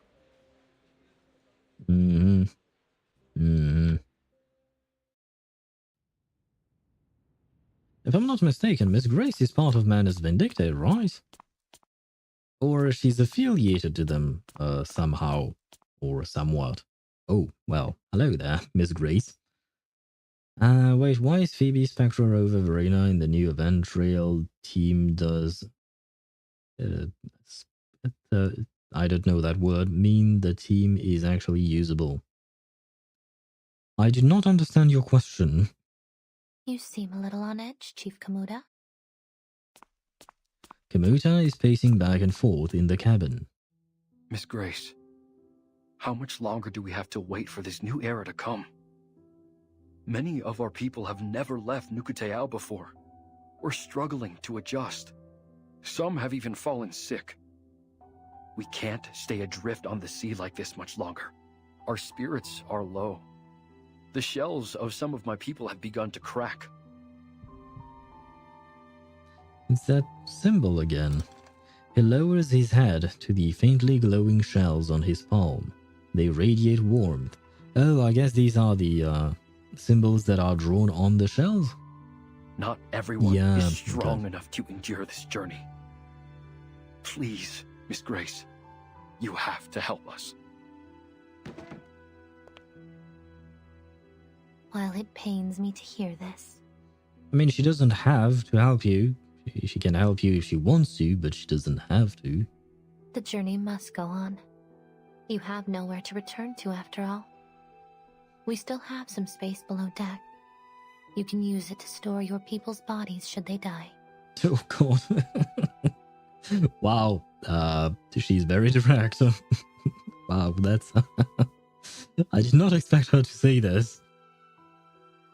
Her gaze remains fixed on the crystalline shells in Kamuta's hand. That's not exactly what we're asking for. Yeah, I don't think that's what you... Goddamn Grace. Please show us another way. Help us like you did when you foresaw the destruction of Melly. I beg of you. Grace tilts her head, a glimmer of intrigue on her face as she observes the pained expression on Kamuta's face. I've already shown you a way, haven't I?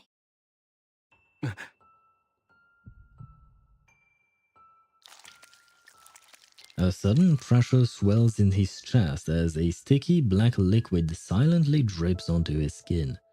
Oh god, is he turning into a monster? You mean joining the Manus? Ah, there it is. But the Nukutai haven't had a conflict with anyone for centuries. That's why we hid ourselves away from the world. Difficult to persuade my people to do this. Yeah, but you can't really hide yourself from the world anymore, since you don't really have a place anymore. All we want is for our people to return to familiar soil, to feel our spirits at home. Nothing more. But Melly is already gone. Yes, but that doesn't mean we should take revenge on the outside world. It was an act of the sea itself. It would be unjust to blame anyone for it. What about the torpedo test sites designated over Malaga and Vaipuna? Aren't there people who should answer for that? It was probably just a mistake. The area they chose was far from the main islands of Nukuteao, and hardly anyone fishes there. They may not have realized that my people lived there. Well, to be fair, if your people are trying to hide themselves from the world, then how is the world supposed to know that your people are there and not to test their torpedoes there? Like, the logic doesn't... Logics be here. It doesn't quite work. And the oil spill? The wastewater discharge? Were all those fish killed by pollution also just an act of the sea? No, that was a man-made accident. I assume. Please, we're not looking for conflict. Unless it was fuel dumping. I think I read about that like a long time ago, but that sometimes ships containing fuel might dump some of it into the sea for specific reasons. I really don't remember exactly the why and how they are doing that, but it could be not an accident. It could be something voluntary. So I retract my previous statement about man-made accidents. It could be something... It's still man-made, but it could be on purpose. Of course you're not. After all, they've only stolen everything you've ever held dear. You mean oil spill from a sinking ship? I don't mean that. Perhaps they meant that. I don't know where that oil spill came from. But if it's from a sinking ship, then yeah, it's not exactly like they wanted to sink, right? That's not how it works. But what I was referring to is that regular ships that are not sinking, they are not in danger of whatever. They are just actually dumping fuel into the sea. But there is a specific reason for it, which is not really great, and it's completely illegal to do that. But I don't remember the exact reason why they did that. And we don't know which one is which in this specific context, right? Back then, was normal thing where military oil ships to be sinked. Really? Why is that? Like, why would you want to sink your own oil ships?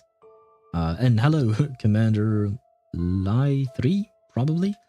And welcome to the stream. War? Ah, you mean like just, okay, so an enemy would try and sink the oil ship of the enemy. My sentence didn't work. But yeah, okay, that makes more sense. You prevent your enemies from refueling. To drain the battleships and battle cruisers of oil and resources. Okay, that makes much more sense. Okay. And that does definitely make sense. But that means, is it like, you can't really blame the oil ships for being sunk, right? If we take back the context of what's going on with Kamuta, I think was his name, right? Let me say, yeah, Kamuta, yes. Yay, I remembered his name properly. To get back to what he's saying and what Miss Grace is saying, rather, like, you can't really blame the oil ships for being sunk by their enemies. Like, they didn't ask for it, they didn't want it, right? It's not really how it works. So, yeah, I guess overall, Miss Grace is just trying to find ways to convince Kamuta to join Manus Vindicte, and, well, that's just it, but... The logic does not logic once again. Her voice drops abruptly, her next words delivered with a lightness of a feather. And arrogantly assumed every inch of this planet is theirs to exploit. Well, that's not entirely wrong. I guess there is that. is inevitable, whether you want it or not, Nukutai. I guess she's not entirely wrong, but I mean, we can talk, right? You're cute, Arcana is hot. Why not talk over a drink, right? Perhaps we can avoid this war. I'm willing to talk with you guys, right? I'm sure Vertin would love to talk with you guys as well. Usually oil ships are manned to 4 to 5 soldiers, but taking the oil ships will take time and resources, so the better plan was to sink them. Yeah, it absolutely makes sense, but it's just Grace's argument is that there was an oil spill that killed fishies, and Kamuta should be angry at that. But like I said, the oil ships, the 4 or 5 soldiers that were manning the oil ship, they probably didn't want to get sunk. They probably didn't want to die, right? It's not like they did that on purpose. They didn't cause an oil spill because they wanted to. It's just war, and yes, war is inevitable, I guess, in some contexts. I thought the oil was collected from the ships and bury it on the dry land. Wait, what? Where did that come from, Chip? Why would they do that? I'm trying to think of a reason, but I don't see why they would. War is inevitable. Eren Yeager, that you? As long as we don't have a God knows how big monster that stomps on everything, we should be fine, right? Reminds me, I didn't watch the last couple of episodes of Attack on Titan. I should probably finish it at some point. But I've always been too lazy to finish that one.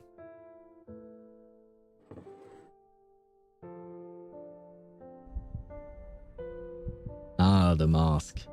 She gently pushes the mask forward. Its dark presence is unavoidable.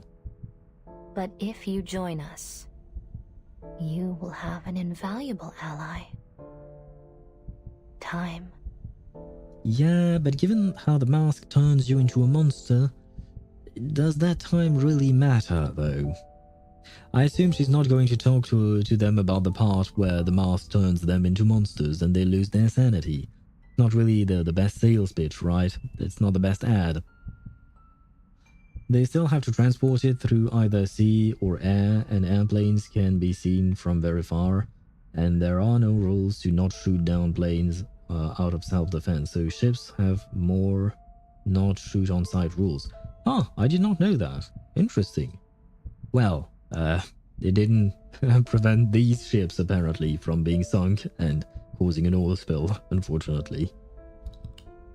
Grace glances at her pocket watch before slipping it lightly into her pocket. The window is closing. The sifting is about to begin. Both a prompt and a prophecy.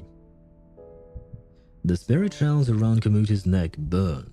They cling to his chest as they twist with ferocity. Has it really come to this? To revenge? His eyes flash up to the jagged mask on the table. No, Kamuta, don't. Dark tendrils extend from it, groping at the air in a silent invitation. His spirit shells are almost scorching. Oh no. It's quite the opposite. It's salvation.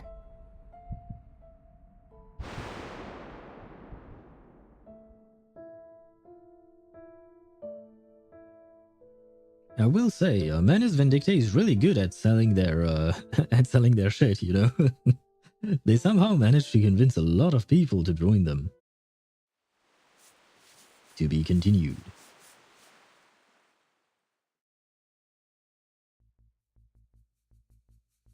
Do we continue? Yes. Music or a light? Which would you choose to fill your home with? Probably light, because I'm talking about the power outage I had earlier today. I need light to do anything, so well, to be fair, I need power, so anyway, that's not the point.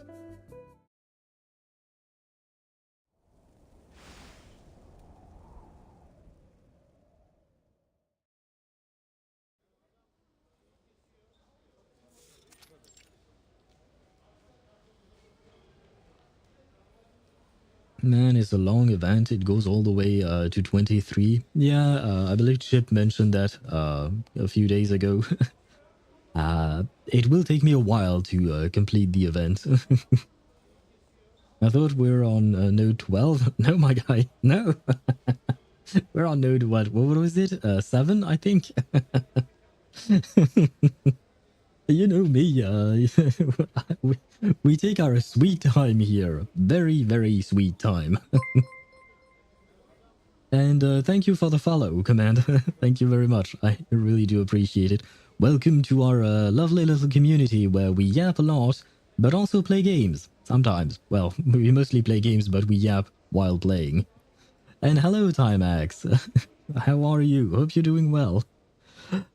We are on stage 7, but you didn't miss much. I only did a couple of stages, I think. Just one, actually, right? I'm so freaking slow, man. The main hall is packed with people, yet there is no music to be heard. A peculiar scene, indeed. Fortunately, the guests don't seem to mind. There is no stage in the world that offers a performance like this one. Signora Regulus, as I'm sure you understand, there's a great deal of effort involved in creating a concerto. From the initial spark of inspiration to the careful arrangement of the music to the skill required to play it. Yeah? The fact that any concerto has ever been performed at all is nothing short of a miracle. Barcarolla's tone is solemn, like a steadily intensifying march. As musical director, it is my duty to select the perfect repertoire to bring delight to every listener. Okay, why are you telling us all of this? Then, the esteemed passengers of the Free Breeze can enjoy their dessert and wine with the finest musical accompaniment. Oh, you can't be serious. Where's the fun in just sitting there and listening? I promise you, this lot have had more than enough lazy jazz and swooning piano to last a lifetime. Ah, I see. They have a musical disagreement, I guess. I just beat the hard mode of those battles, and the second bulletin boss also got released. I saw the little red notification thingy on the mains bulletin thing. I didn't actually take I didn't look at the new boss. I didn't have time to do that. Hopefully it won't be difficult. I mean, mains bulletin has been fine for a while now. I think it hasn't been difficult, but I dread the idea that, you know, at some point it will become more difficult for some reason. She explains it to Regulus, but you know, Regulus is Regulus. Yes, she is.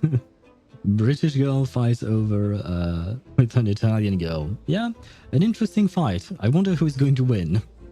Although I guess perhaps Sonetto might intervene at some point. We need to shake things up.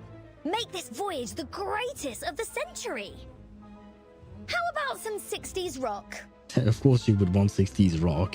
And wouldn't you know it? This visionary former captain has a record player right here with her.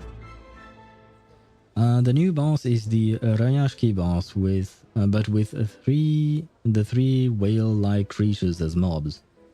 I see, yeah, I do remember that boss. And it's quite unfortunate because it's sad. When I think of Rayashki, I really like that event story. But okay, that boss wasn't particularly difficult, I think. The greatest musician of history versus the musician today. The greatest musician today. Yeah, I got what you meant. True. I mean, time is a finicky thing in reverse, so I guess Regulus has yet to understand that 60s rock is not always as popular as it was back in the 60s, you know? Why don't they fight Freddy, though? Because they are not in London anymore. And I don't think Regulus has set foot in London for a while now. Because we didn't see her in the previous event, right? And we haven't been to London ever since we were done with her story, which was like in chapter 1, I think? She holds a stack of records high in the air. All right, people, let me hear you cheer. Music is freedom. It should stir the soul anytime, anywhere. Stop, Regulus! I'm the musicista here, not you!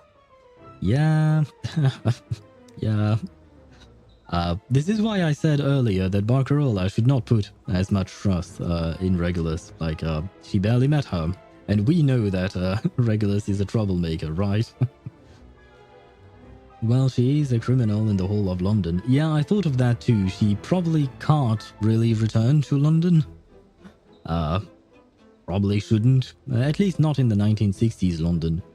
Though to do that, she would need to have a storm that would reverse time or move back time to the 1960s. It would be very complicated to do that, wouldn't it? They're about to make a disc music to each other. It would be very funny. I don't know when this is happening, like the Barcarola story, like this event is happening, but I assume it's after the 1960s, given what Grace said, right? So it's probably in the 70s or the 80s, maybe? Who knows? But I don't think they've invented diss tracks just yet, but maybe they're about to, you know? Maybe Barcarola and Sonetto, and Regulus, sorry, were the first ones to do that. Barcarola's cheeks flush red. The audience claps, amused by the antics on stage. A small flower-adorned girl sits discreetly among them. I assume they mean Fatutu? These outsiders seem so full of life. Yeah? They're nothing like what Miss Grace described. Full of hatred and hostility. Ah, yeah, that's what you call propaganda. That's what she's using to convince Kamuta to put on the mask, you see. That's called lying or twisting the truth. It depends. Fatutu remains alert, her eyes fixed on the stage. This is my performance. If you really must share your music with us, then perhaps you should go to the captain and apply to be a cruise musician like me. Yeah, that would make sense now, wouldn't it? But you have to keep in mind that Regulus operated an illegal broadcast radio, just like actually the captain told you. So she doesn't really do things by the rules now, does she? She shouldn't. She have enough crimes to get her in jail for at least 2 lifetimes. Oh god. But humans do suck a lot. True, but not all humans suck. You know, not all of them. Some of them are good, like Kakanya. Not saying that because I'm a fan of Kakanya, not at all. Where was I at? Let's not forget what happened to Aperon, a genocide to an entire faction. True. I mean, the people of the school of Aperon, they chose to die. Like, at least some of them. Before that, yeah, there was a bit of an attack. That kind of sucked. But at the same time, we can still blame Menace Vindictive for it because they antagonized or rather, they made the situation worse, generally speaking, so that they could trigger, you know, the new storm. So it all comes down to Menace creating the very hatred that they insist are fighting against. Even though technically speaking the hatred is there already, I'm not gonna say that we humans are a loving bunch. I know there is hatred, but they only add fuel to the fire, and then they complain that the fire is there. And I'm like, With all due respect, Miss Barcarola, the point I'm trying to make is that only a DJ knows what the crowd really wants. That is so arrogant. That is so arrogant. Not surprising from Regulus, but that is so arrogant. Before Barcarola can protest anymore, the cunning little lion presses to play something and, well. In a moment, all the lights on the ship have gone out. Regulus had no idea her record player could produce such effects. Well, I guess she killed the power. I wish Regulus would play some rock music to keep awake. Are you falling asleep, Chip? Just in case, good night to you. just in case we don't get to see goodnight to you and you just fall asleep. We know how to hurt each other the best. Yes, we definitely know how to do that. Given all the weapons we've invented, Huh? we are pretty good at that. Did I just shoot lightning bolts from my fingertips? You didn't turn into the god of thunder. Cool down, Regulus. Of course not. Barcarola finally manages to wrest the microphone from Regulus's hand, but a far more pressing issue than the content of the concert now faces them. Amid the darkness, discontent quickly arises. Verdammt! Who's stepping on my brand new leather shoes? Is that really your main concern right now, my dude? Au revoir in advance, if I can't chat within an hour or so, okay? Good night to you, bonne nuit. Yeah, Chip, I hope you rest well, just in case. Regulus is the Thunderbringer, is she? I thought she was just a rock and roll pirate, but I guess she has more power than I anticipated. Will you please watch yourself? I was just about to say the same thing. Just let go of my jacket, you moron! Could you all keep it down? I'm going deaf here. Oh no, my wine! And the cheese platter! Ah, he's French. He has to be. Wine and cheese, I mentioned it before. She found us with a lack of faith in rock, and so she brought down the hammer of thunder. So I guess she's Thor, right? She used Mjolnir to punish all of us. The clamor of irritated voices quickly fills the space. This could turn to total chaos before long. No, I can't let that happen. I must go check on the master switch. Barcarola pushes through the crowd as she carves a path to the power room. Okay, I have a problem, guys, because unfortunately ads are going to run in 5 seconds, and I do not have a snooze button. For some reason, my snooze button is completely grayed out, so the ads are going to start now. As usual, I'm going to wait until the ads are gone so that we may proceed. If you don't have ads for some reason, then you can hear me yapping for no reason like I usually do. But yeah, 3 minutes of ads, 3 minutes of capitalism, and then we can go back to communism, because we mentioned communism earlier with our Wrightsley. But yeah, sorry about that. Usually I try to snooze the ads at least so they don't interrupt the story, but sometimes I don't really understand why the snooze button is grayed out. I don't get that, but it is what it is. So we'll stay on that black screen because, you know, Barcarola is about to do something, so I'm building suspense in a way.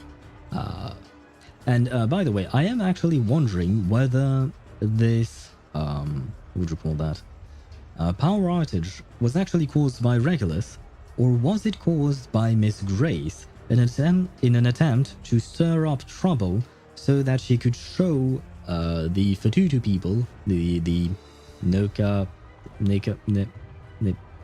the people from the islands. I can't remember the name of that island, I'm sorry. But the Fatutu people, basically. Maybe to show them that, you know, foreigners are full of hatred and all of that, right? Maybe she's trying to do that to keep on trying to recruit them for the Manus Vindictae. Barcarola is 17 years old. Okay. Why are you why are you telling me this? Do you really like Barcarola? Is that what? I mean, it feels like in this patch the characters seem to be fairly young, except for Kamuta, of course. He seems like an adult. But Vertin is not an adult. I think she's like 15, right? Something like that. Regulus is not an adult either. Sonetto is not. I guess only Kamuta and Miss Grace are adults in here. All the others are children.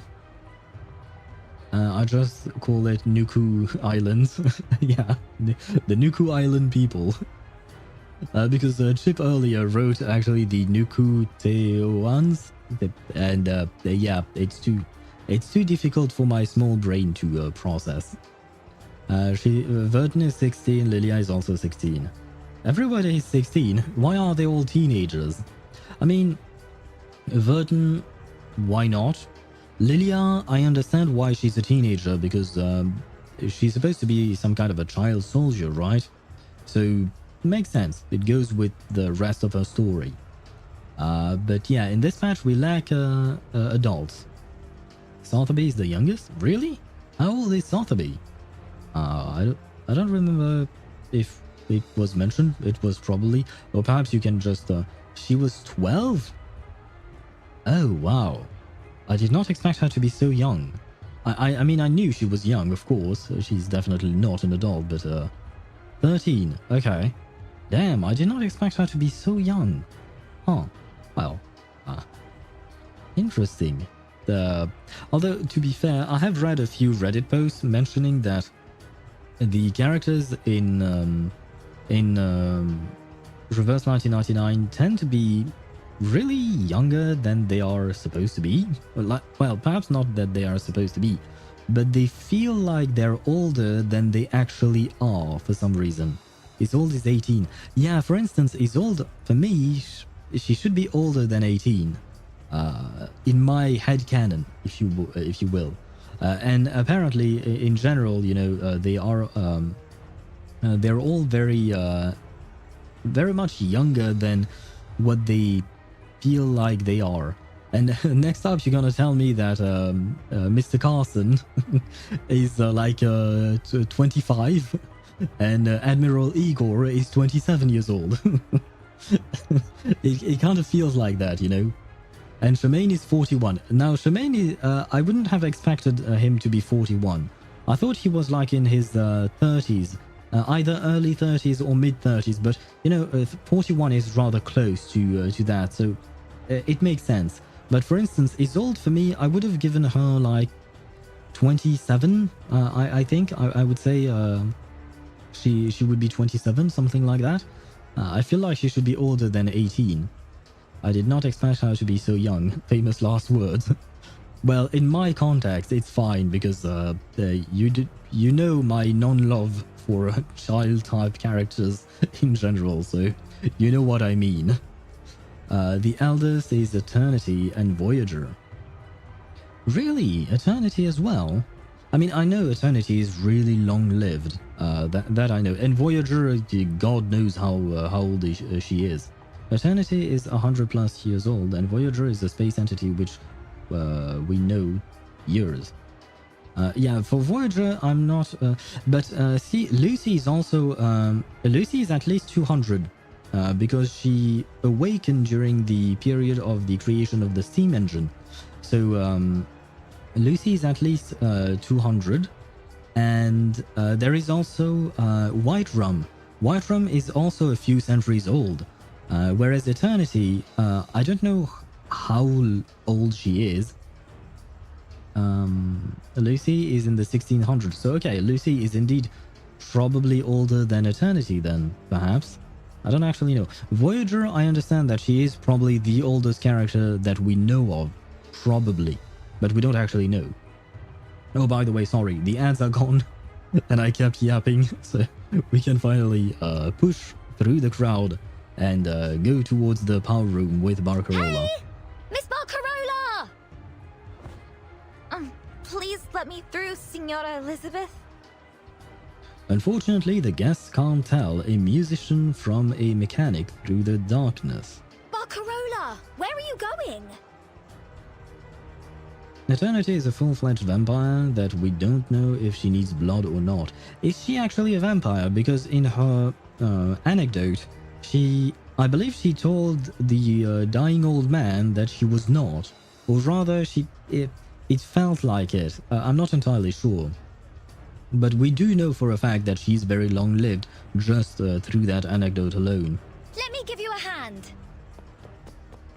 Are we sure we want you to give us a hand? Regulars, because last time you tried something, kind of put the power out, so didn't work out too well. Let's go with this team. Sure. Why not? Our star team. Oh, I got it now. Well, Eternity will never reveal even to someone dying what she actually is. Yeah. In her anecdote, you could see that she is extremely secretive of everything Just around another shift. about her. It's what I'm good at. But I think that there was kind of like a bittersweet ending to it, in the sense that Eternity was doing something nice for the old dude, but eventually the old dude, well, it became too old to continue on Could be living. found. Up and at it. It's out with you. Time to check my calculation.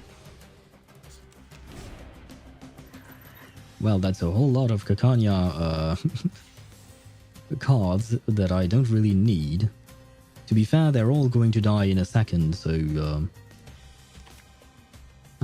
sure, let's go with a mass attack. I mean, I know they are going to die, but... A 5 minutes. Just another shift. Given that. Sure, why What I'm not? good at. Throw a pillow at Would them you care as to lie well. down? Rise and shine. They're going to... Yeah, that's what I thought. I knew buffing That blood 37 even would as be tough as useless. waking up an old factory man.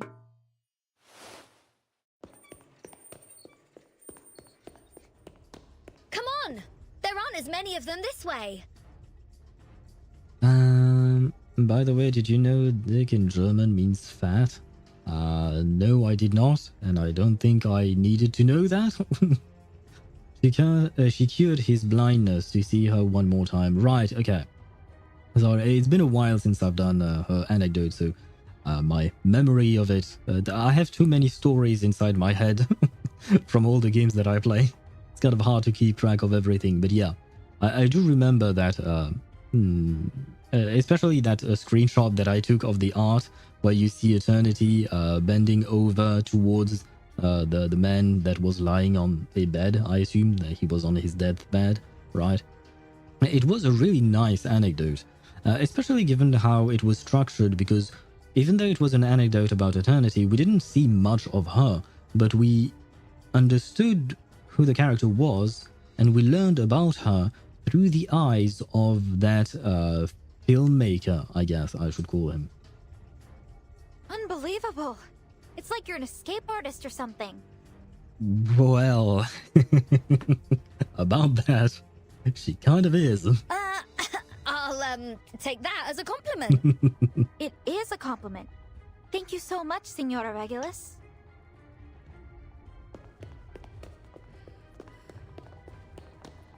A narrow path appears and Barcarola unceremoniously does something, but it seems the surprises for today are far more than I can read through, because the game keeps on. A faint light flickers across Barcarola's vision, then quickly falls to the ground. What was that? A light, apparently faint. I don't have a better description for you. Oh, is that Fatutu? Doing something, I assume.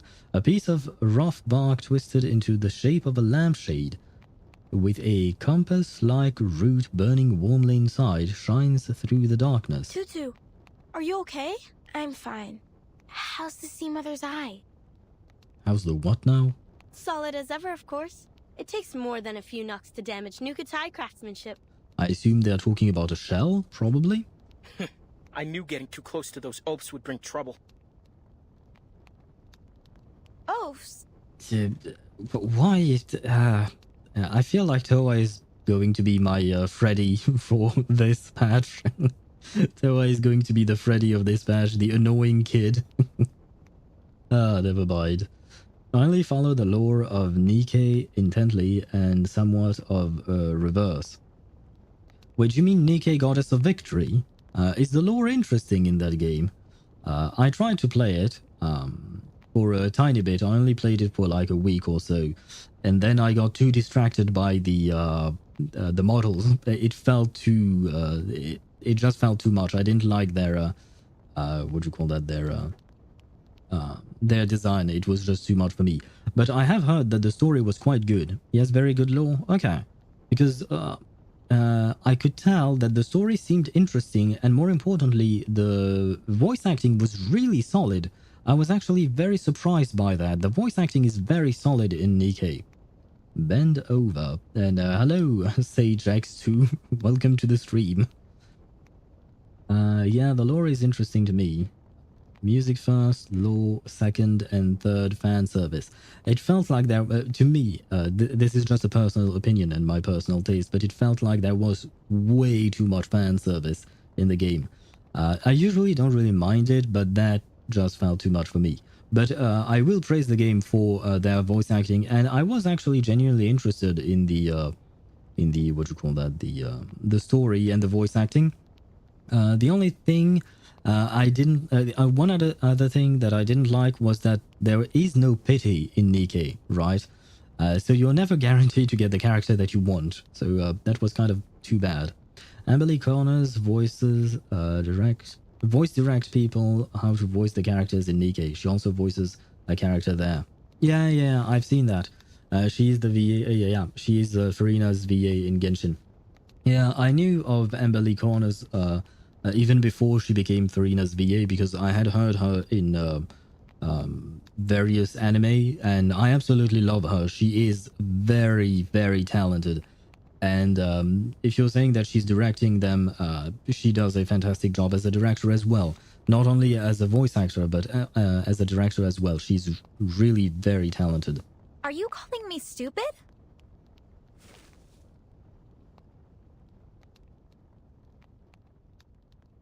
Before the situation can escalate any further, Barcarola picks up the oddly shaped lamp. She quickly basks in its glow. What's this? What did I say? Of course you have no idea what this is. Yeah, because you guys were isolated, so we've never seen anything you guys have produced. And why do you have to say it in such a smug way? Okay, yeah, this guy is definitely the Freddy of this batch. So I will do exactly the same thing as I thought with Freddy. We are throwing him overboard. I do not like this kid. This kid is annoying. Why did you laugh while reading my name? You absolutely know why. You don't even know. You don't even need to ask that question. You know what you did with your name. Good matter. Well, no pity, but banner characters having 2% chance to drop and even more percent of all the other SSR characters. Right, I don't remember the all the percentage of Nikke because it's been a while since I stopped playing the game. But still, there. I mean, even though the percentage is higher, there is still the guarantee of not getting the character. I believe it was Swevi who mentioned that he tried to get Scarlet, maybe? I don't remember the name he mentioned, but he tried to get a character and he didn't even manage to get it, just because, you know, it was because there is no pity. I already hate, but who is Freddy? I mean, hate him. And who is Freddy? Freddy is a character that appeared in the last patch. And by the way, thank you, SageX, for the follow. Thank you very much. I do appreciate it. And welcome to our little community here. But Freddy is a character, a kid that appeared in the last patch in the story with Flutterpage and Willow. And he was actually a kid who was acquainted with Flutterpage. And basically, he was just an asshole. There is no other way to describe it. He was just mean-spirited overall. He was mean to Flutterpage even though she had done nothing against him. And he kept spewing negative shit about Willow even though he had never met her. All he did was repeat whatever his father told him about Willow. And I understand he's a kid, but that doesn't mean I don't have to dislike the kid for being an idiot. Or not really being an idiot, I guess it's mostly being a kid, but an annoying one, you know. So I really, really disliked Freddy in the last patch, and I think that Toa here is going to be my Freddy of this patch, the kid that I really dislike. Oh, that kid. Yep, that kid. The kid that I really don't want to... The kid that I wish I could throw... Freddy is the one I wish I could throw into the Thames, and Toa is the one I wish I could throw overboard. That's how I put him. You have no pity, but you get tickets, and when you get 200 tickets, you can buy the characters outright. But how long does it take to get the 200 tickets? Is it something that happens regularly and you can mostly guarantee your character or not? 200 pulls. 200 pulls feels like a lot, man. I don't remember how generous the game is, so maybe it's not that much for this specific game, but it feels like a lot. Remember him now. Did you like him, Accelerator? Did you like Freddy? You like Toma from Genshin Impact? Yes. Yes, well, overall I like him. He's a nice guy overall. He's a nice guy and very competent as well. We form palm bark into lampshades about the size of a coconut, then tie fat-soaked compass grass inside. See, that's the answer I was waiting for. Someone who would explain what it is, because we don't know. See, that's a more mature response, in my opinion, at the very least. Half anniversary and anniversary gives 150 to 200 free pulls and a free SSR. That is actually very generous indeed. Damn, that's actually really good. Oh, nice. I did not know that. As I said, I don't remember much, and I didn't fully understand the gameplay of the game, to be fair. Aside from the ass jiggles that I saw, but the actual gameplay, I didn't fully understand it. I didn't take the time to fully understand it, and that's on me. And you remember the scene where he was tied up?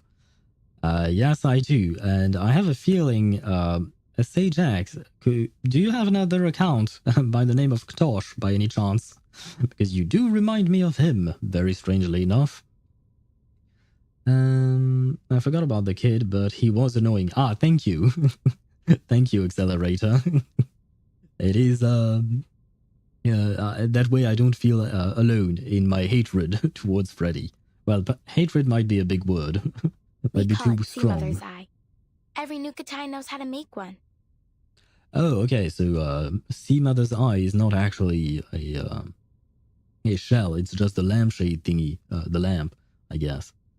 Yeah, every Nukatai knows how to make one, but as I've mentioned before, the Nukatai people have been in isolation for quite a while, so nobody has seen a Sea Mother's Eye except for the Nukatai people, so no wonder we don't know what it is, Toa. They're way better than those noisy, buzzing light bulbs. Okay. See, this kid is why Manus Vindicte is talking about hatred, right? This kid is hating on everything for no reason. Wait, why are we even telling her this? Because she asked the question.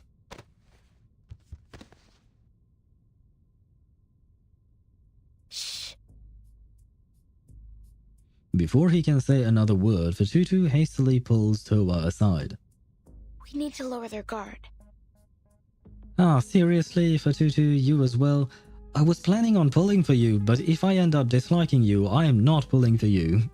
Because in terms of design, I don't really like you. You're a child.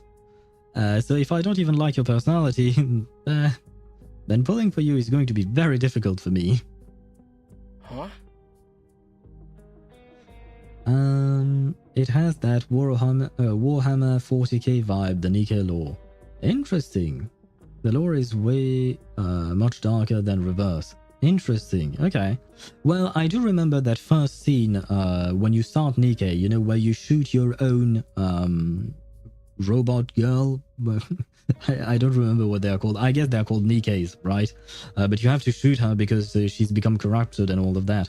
And honestly, the writing and the direction for that scene, it felt really good. Likewise, the voice acting, once again, was really good in that scene. I really enjoyed it, despite how sad it is, you know.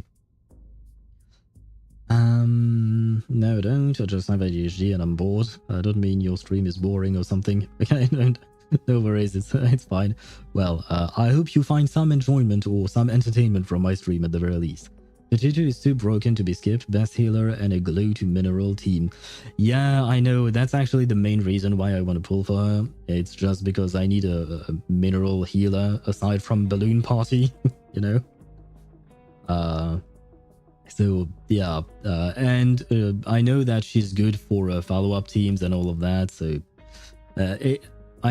If I do pull for her, and I do believe that I will, I am only pulling for her for her gameplay, and because of what she can bring to my account. Not so far, her personality is meh, her design is meh. So now my hope was that I would actually like her thanks to the story, but so far not so good. Well, mineral part doesn't really matter, but she is huge for follow-up teams. Yeah. She's a glue for mineral team. I mean the Semmelweis and Eternity teams. It's been a while since I've played Semmelweis and Eternity, to be fair. Toa eyes Fatutu suspiciously. So that we can earn their trust. If we don't understand our enemies, how can we help Miss Grace with her mission and rebuild our home? So you call us enemies even though you know nothing about us. I mean, I understand that they are trying to get Miss Help to help them rebuild their homes, but they are accepting to enter a war against an enemy they know nothing about. So that kind of feels like a stupid thing to do. You need Eternity Euphoria built. I don't have her built. For now, all the Euphoria characters that I have are Lilia and Miss New Babel, and I plan on Euphoriaing, if you can use that as a word. I plan on doing that for Sotheby to play with my Tuesday that I got yesterday on the scam banner with one temple. Once again, very lucky there. But I do wish to play Tuesday at some point, and hopefully one day I can get a rerun for Willow. Oh. Besides, we can't just leave them to shout and run around. It'll disturb our people's rest. Toa finally breathes a sigh of relief. Trust me, that girl will thank us for this later. Yeah, she will, because she's nice and you don't need to be not nice to her. You know, just saying. For me, it's Eternity, Sotheby, and Babel, Euphoria, Max built. Interesting. Why not? I assume it... wait, why is Sotheby there? Because she's not mineral. I mean, it doesn't really matter, but since we were talking about mineral, you know, I thought that you would have a mineral character in there. Oh, never mind. It's not a team. Sorry, I misunderstood. You're not talking about a team. You're talking about the characters that you have given Euphorias to. Now I understand. Yeah. I gave my Euphoria, my first one, to Lilia because I just love Lilia as a character, and Miss New Babel just seemed fun to play, so I wanted to do that. I am also waiting for Jay to get an actual rerun and not to be on a scam banner, unfortunately. I was hoping to get Jay yesterday, but I got Tuesday, so I'm not going to complain because I didn't have Tuesday either. But yeah, Sotheby, I know she becomes a broken healer with her Euphoria, which is why I do intend on doing that. My mom asked me what I wanted for dinner. Any recommendation? Not the baby. Not the baby indeed. Well, I don't know what you usually eat, so who knows? You can ask for one of my favorite dish is quite simple. It's the spaghetti with a carbonara sauce. I absolutely love that dish. Sorry, it's very simple to make as well, so you can ask for that if you want to. Babel is huge. Love her Euphoria. Yeah, so do I. On 2.5, we might get two free random 6 stars. It's one free. Ooh, that would be nice. One for the half Annie and another if you've played the game for 365 days.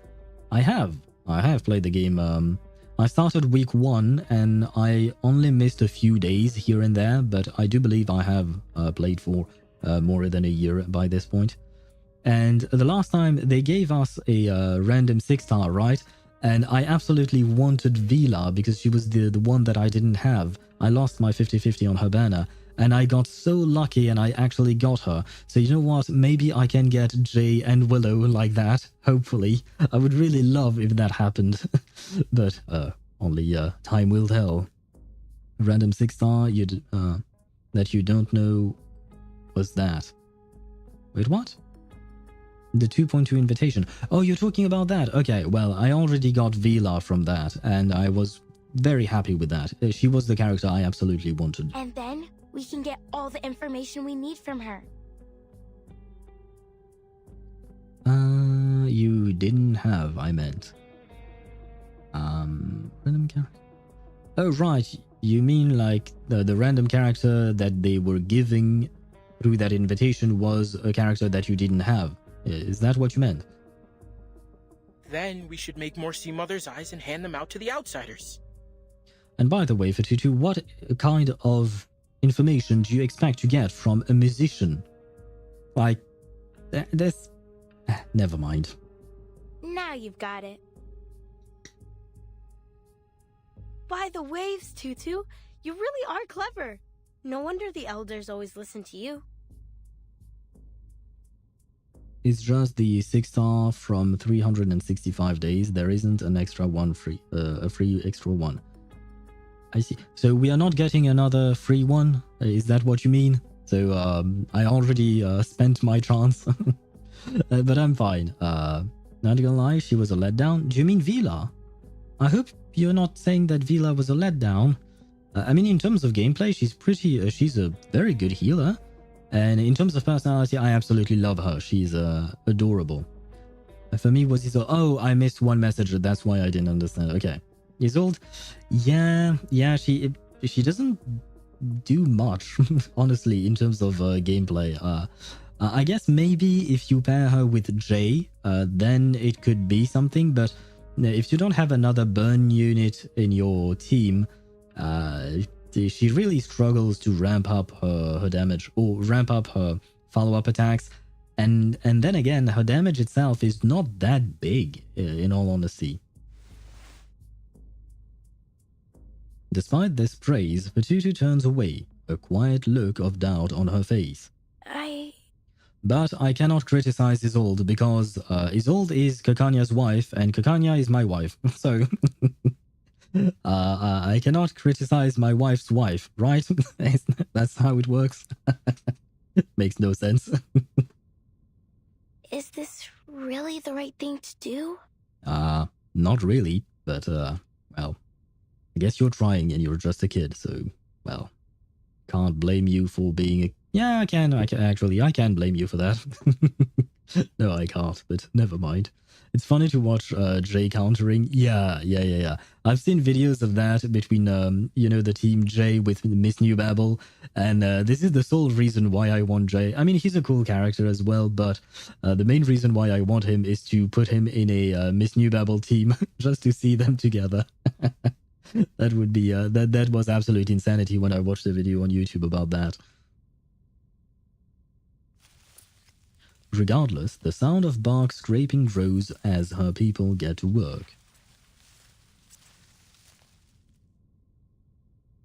One by one, the Sea Mother's eyes light up. Yay!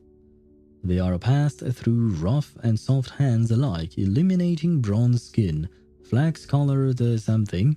As the warm lights make their way through the crowd, the clamor subsides. No more panic shouts, no more arguments, no more something else. What peculiar little things.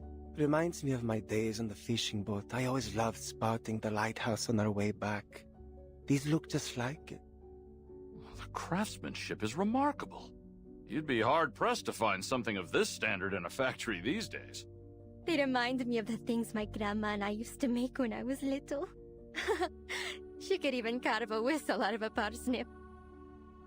They're sharing food and stories, just like we do on bonfire nights. Yeah, because they're just people.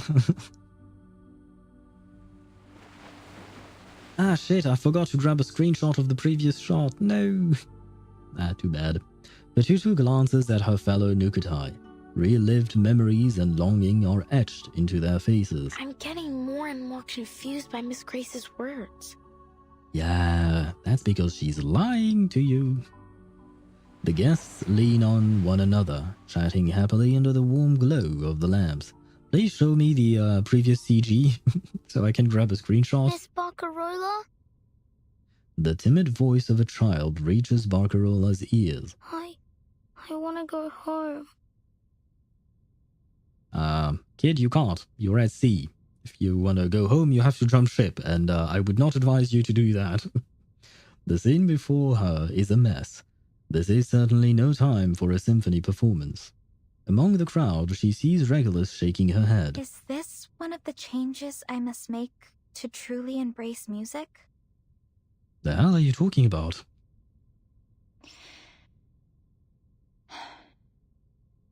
Is she going to sing?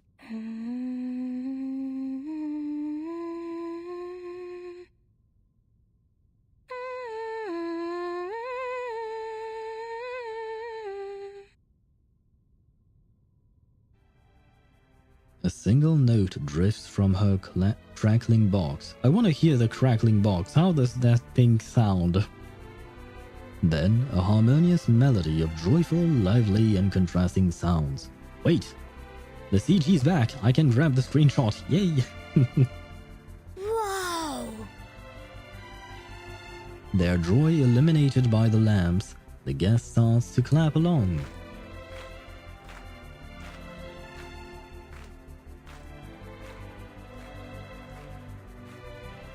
So I guess what is going to happen is that Fatutu is going to realize these are just regular people, right? And she won't want to join Miss Grace, but Kamuta has already joined Miss Grace, which will tear their family apart. Just my prediction here.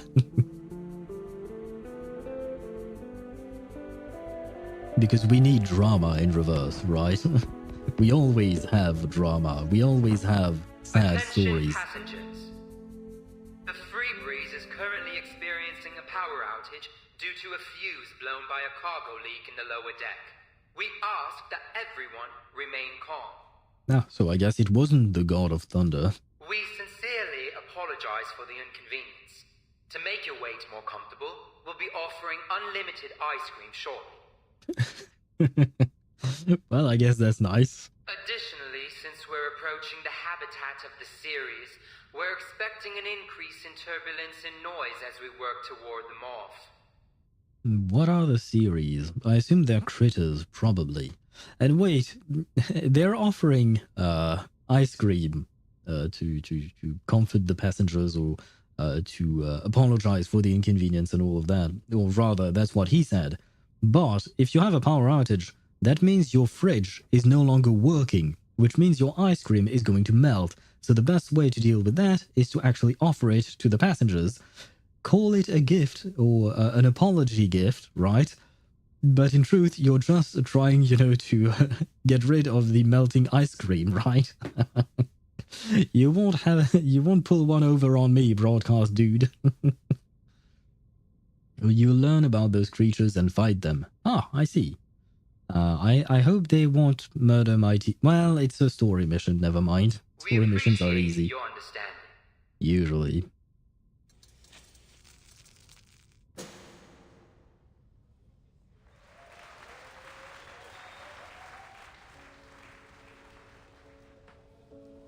Hey, that ice cream is probably the McDonald's one. Could be. I mean, ice cream is ice cream, I guess. As long as it's ice cream. I don't actually remember if McDonald's ice cream is good. I haven't eaten McDonald's for a long time now. The hall brightens again, and the guests bid one another farewell, the lamps still tightly held in their hands. Barcarola exhales deeply as Regulus approaches her, and a smug... Wait, what? No. I added some words that were not there in the sentence. Barcarola exhales deeply as Regulus approaches her, a smug look on her face. Of course Regulus would have a smug look on her face. See? What did I tell you? Music works wonders. Anytime, anywhere. You do realize that it's not music that brought back the lights, right? It was the technicians. Please give them credit for their work. You were right, Signora Regulus. You owe me one now. So, how about a little reciprocity? She rubs her fingers together mischievously. Say letting me have a rock No, session of on the ship? course. Of course you would ask for that. Do you promise you won't cause any trouble? Cross my heart. Which nodes are we now, by the way? We're still on the 7th one. We're still on 7, Chip. Still on 7. Very good ice cream. That's why they are popular, at least. Okay. Have you heard about McDonald X Minecraft? No, I have not. In your opinion, in the other Hoyoverse games, what mission would give the same vibe as the Aranara quest? In what sense? In the sense that it's a very, very long quest line? Or the overall vibe of tiny people singing? Very long? I don't know. I guess Paniconi and Amphorius, the main storyline for Paniconi and Amphorius, they do feel very long in my opinion. I enjoyed them. I enjoy the Amphorius one more than I enjoyed Paniconi, but they are both very, very long in my opinion. And the Aranara quest was pretty good, but it was also way too long. Where was I at? The tutorial one in Wuwa, like I can't gamble? What the hell? The tutorial in Wuwa? Was it really that long? I don't actually remember. It's been a year since I've played through that, so I don't actually remember how long that was. Aranara, long and frustrating, so maybe the Aranara Arena Pokemon-like event in Honkai Star Rail. I remember that. I don't remember if it was really that long. At least in my opinion, you know. I don't actually remember. Alright, eyelids are too heavy now. Au revoir. Au revoir, Chip. Bonne nuit. I hope you rest well. It's not long, but it's 70% speaking. Well, yeah, the very start of Wuthering Waves is very long and slow because they hit you with a wall of text in order to install the world. It was not well presented in my opinion. They could have done a better job with that. What about ZZZ? I don't think I've played enough ZZZ thus far because I've only done the main storylines in ZZZ and none of them felt particularly long. The one thing that I felt like was really long was sometimes unlocking specific functions. At the very beginning of the game, you start unlocking functions slowly but surely, but sometimes you had to unlock a few functions because I do remember at one point I had a specific stream in mind. I wanted to do a specific mission. I don't remember exactly what it was, but I couldn't because I spent the entire time throughout the stream unlocking new functions before the mission, right? So that was really long and kind of annoying because it wasn't what I wanted to do. Like, I didn't care about Hollow Zero in a way, because I do remember unlocking Hollow Zero that day. And that was not my main concern. That was not what I wanted to do. So the way the story is structured, where it forces you to go through some things in ZZZ, that kind of annoys me. And the way it's presented as well. In the not in the like the story itself, but in the sense like, for instance, when I thought we were about to start chapter 4 with Bernice, but in fact we actually started the story with Rat Girl and Jane. But nowhere in the game was it telling me that we were about to start that. According to the journey map thingy, we were supposed to start chapter 4. So I wish I knew more where these special episodes were and stuff like that. But I feel like I'm getting away from the main purpose of your question, sorry. Alright, you can do it. But... Woohoo! Permission granted. Regulus doesn't wait to hear her extra condition. She's already dashed off, speaking as she goes. Of course she did. I see the mechanics in both ZZZ and Wuwa and saw them as too hard and complicated and stopped playing the games. Do you mean in terms of gameplay? Is that what you find too complicated? If you are talking about character's kit, They are very bloated in their description, that is true. But I would recommend, if you are indeed talking about that, I would recommend watching someone like iWinterlose Gaming or even Braxophone. He also does Wuwa related stuff, and they managed to dumb down the kits because even I have some difficulties understanding those, like a lot of people actually. So it is very helpful to watch these guys. I just farmed some discs on ZZZ for Miyabi and got lucky. My Miyabi now has a 10% more crit rate and 15% more crit damage. Congrats! Don't forget to thank the girl who made the lamp. As if I need you to remind me. I'll have you know I was just about to head over to her. Ah, could we have a nice interaction between Barcarola and Fetutu? Barcarola gently paces over to the darkened corner that has become the gathering place of the Nukutai. We now turn to the Oratrice Mécanique d'Analyse Cardinale. Perfect timing, Tosh. Can we put Toa in jail, please? Because I feel like he's going to be annoying again. He hasn't said anything, but I have a feeling, you know. Gameplay, yes, seems too complicated, and as a grindy MMO seems too much. I don't feel like either of them are particularly grindy, honestly.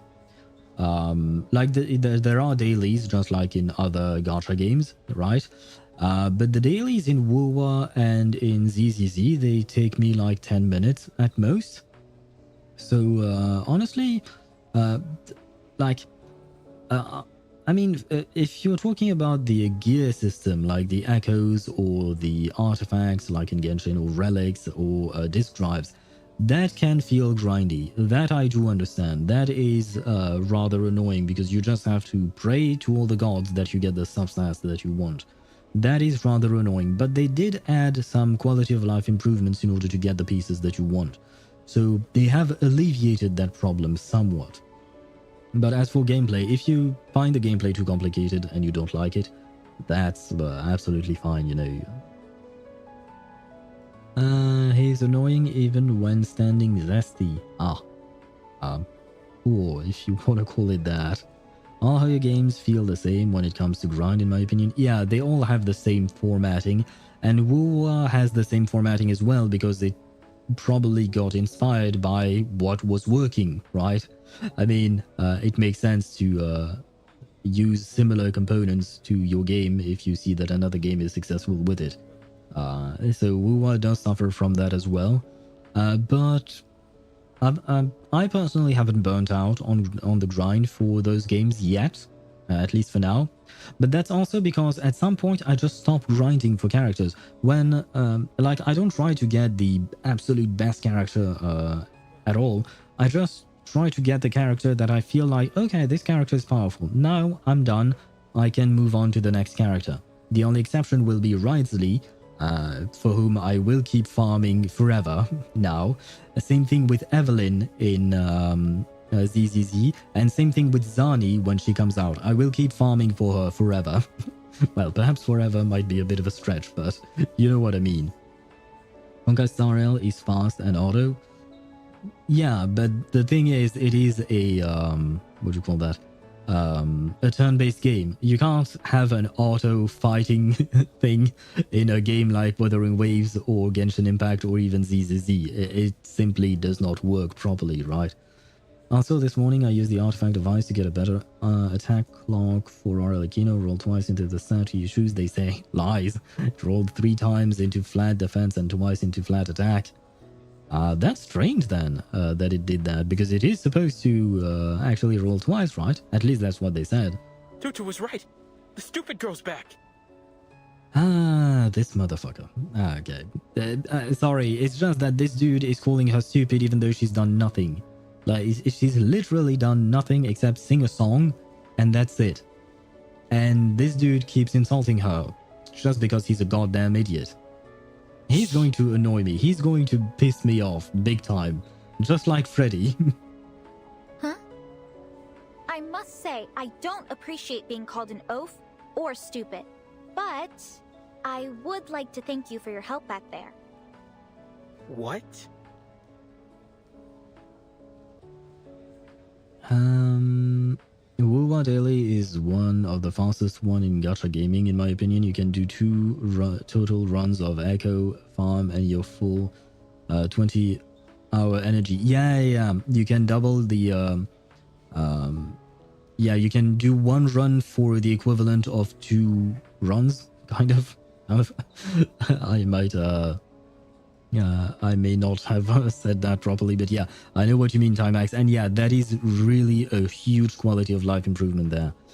Because it really doesn't take that much time to spend your stamina or wave plate, in the case of Wuthering Waves.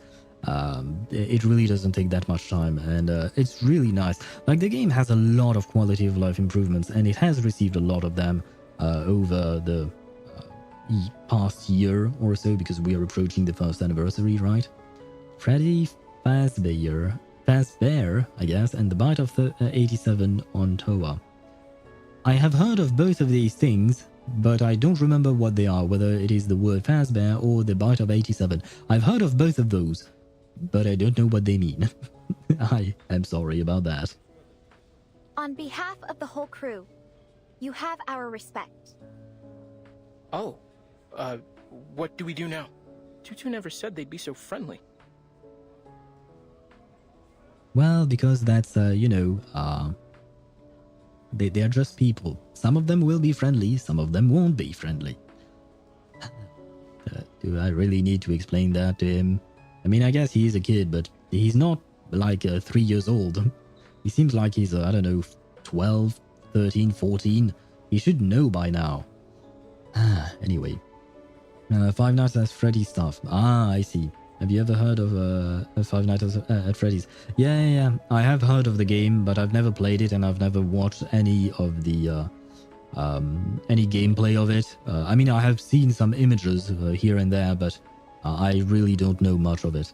But of 87, it's kind of a meme from Five Nights at Freddy's. Okay, I see. Thank you for the clarification. Unlike someone like Tosh, for instance, I do not spend as much time on online or on TikTok, for instance. I do spend quite a lot of time online, but I guess I just don't watch the same things as he does. The bewildered islanders exchange glances. Tutu? Where did she go? Oh, did Fatutu disappear? To be continued. Wow. It took us like 50 minutes to complete stage 7. Oh wow. I see. Well, at the very least, we are at stage 8. I don't know what to do, because some ads are going to roll in 12 minutes. So either I trigger them early so that we can do stage 8 without interruption, or I know that there will be an interruption during stage 8. You know what, guys? I will let you choose. Let me know which one you would prefer. Do both. You want ads before and during the stage? I mean, you are kind of cheating, Tosh, because you don't get ads. So it doesn't really change anything for you. But it's just that, yeah, I never gotten the ads, but I get twice as much ads on YouTube. Oh, I see. I peep in again to look at chat. Five Nights at Freddy's is crazy. Where's the context for that? I don't exactly know. We were talking about an annoying character, Swavy. We were talking about an annoying child in reverse. And Commander mentioned the bite of 87 on Toa, on the child that I was talking about. So I guess it's doing something bad to the child, which I approve of because he's a moron and he's annoying. I would not approve of that in real life. Do not mistreat children in real life.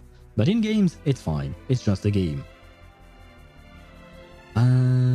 Twitch.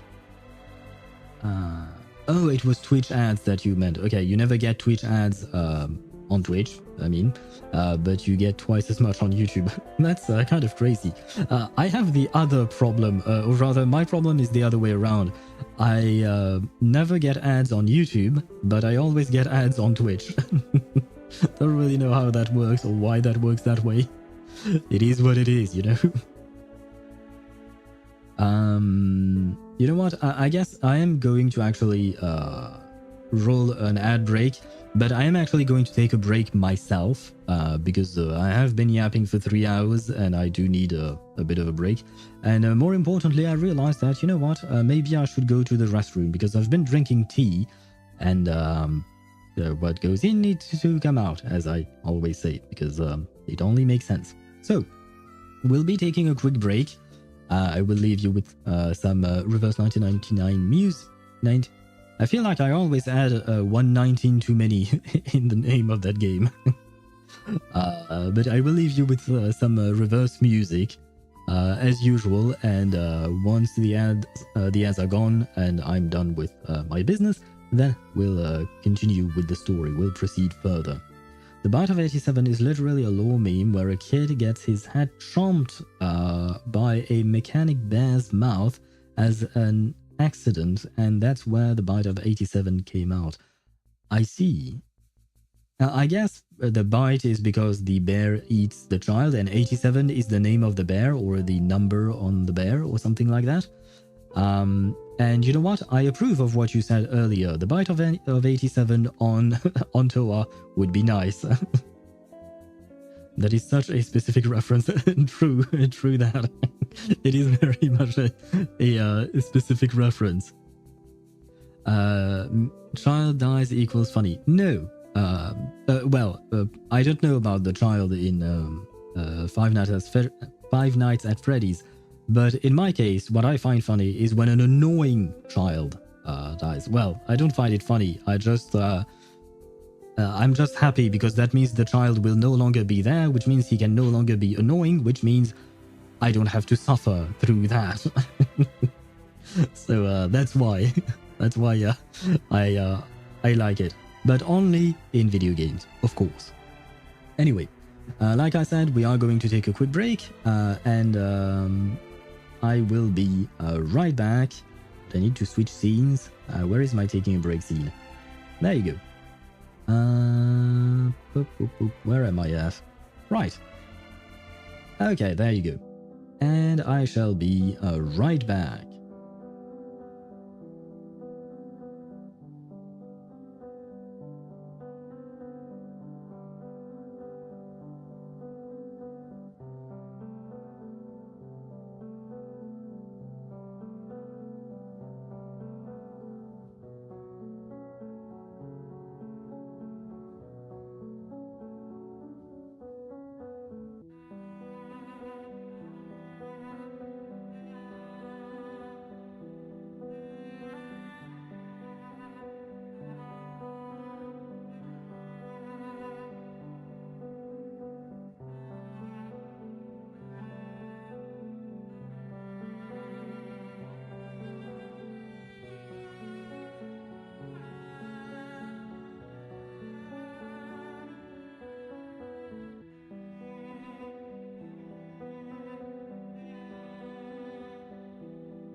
And I am back. Where is my reverse scene? There you go. And we can proceed with the story. And apparently we are going to have a boss fight, it seems. Because we have several difficulties here. I see you, game. I know what you're doing here. I know how it goes. Let me think. I was thinking of something that I kind of forgot. Oh, right. At the rate we are going, I think we are doing 5 stages per per stream. So I guess it will take us all week, because I stream, if you don't know, I stream 4 days a week. Wednesday, Thursday, Friday, and Saturday. So I guess it will take us all week to finish this story. At the rate we're going at, but it's fine. I will completely forget about my plans on streaming some Zenless Zone Zero this week. And next week we are going back to Honkai Star Rail because I want to pull for Dragon Girl. Well, I want to pull for the dragon, less for the girl, more for the dragon. Though I don't have that many pulls yet. Well, I don't have that many pulls saved. So that's quite unfortunate. If I get her, that's fine. If I don't, I'll keep trying throughout the patch, because I know that the patch will actually give us a few things, you know. So a few things. They are going to give us free pulls and all of that. So I will try that. And since we are going back at least to pull for Castrace, I will be doing the Emporia story as well. Because like I said before, even though I do feel like the Emporia story is quite long, I really enjoy it. So we'll be doing that next week. There is a new event on Wuwa and you can finish it all. Actually, no, in a day. You can finish it in 1 day. Yeah, I saw that there was a new event, but I didn't have the time to actually get into it. It seems like it has a different kind of gameplay with buffs and debuffs that you get onto yourself and onto the enemies. I didn't fully look at how it all worked. But what you mean, I suppose, is that there is no time lock on each stage, I guess. So I suppose I will be doing that during the weekend or something like that when I have time. Anyway, stage 8, finally. An old song at sea. A gritty song infused with the hues of a coral reef and a hint of brine.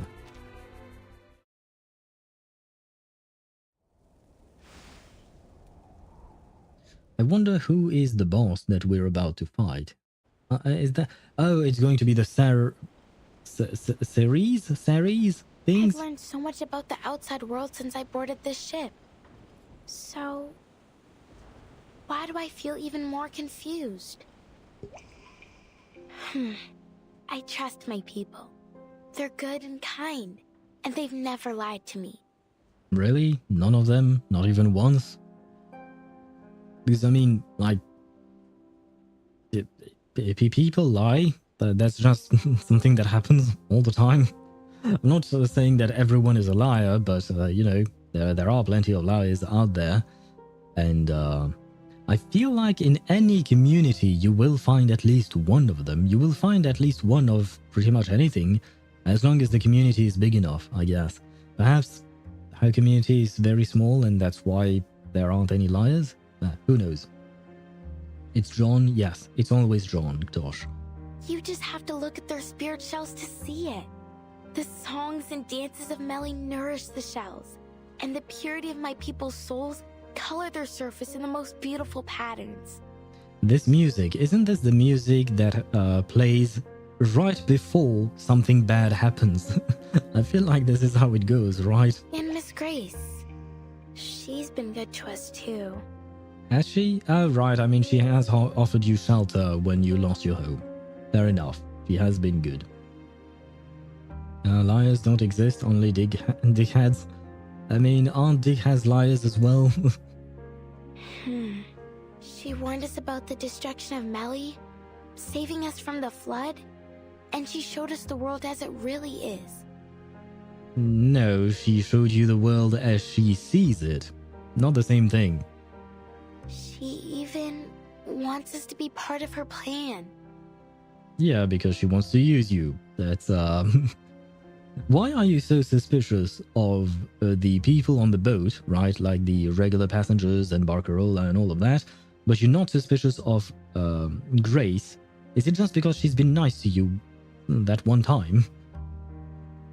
Our ancestral shells have also told us how terrible the world outside is. That it's a place with Sanguma witches, Nakarua serpents, and all kinds of other beasts.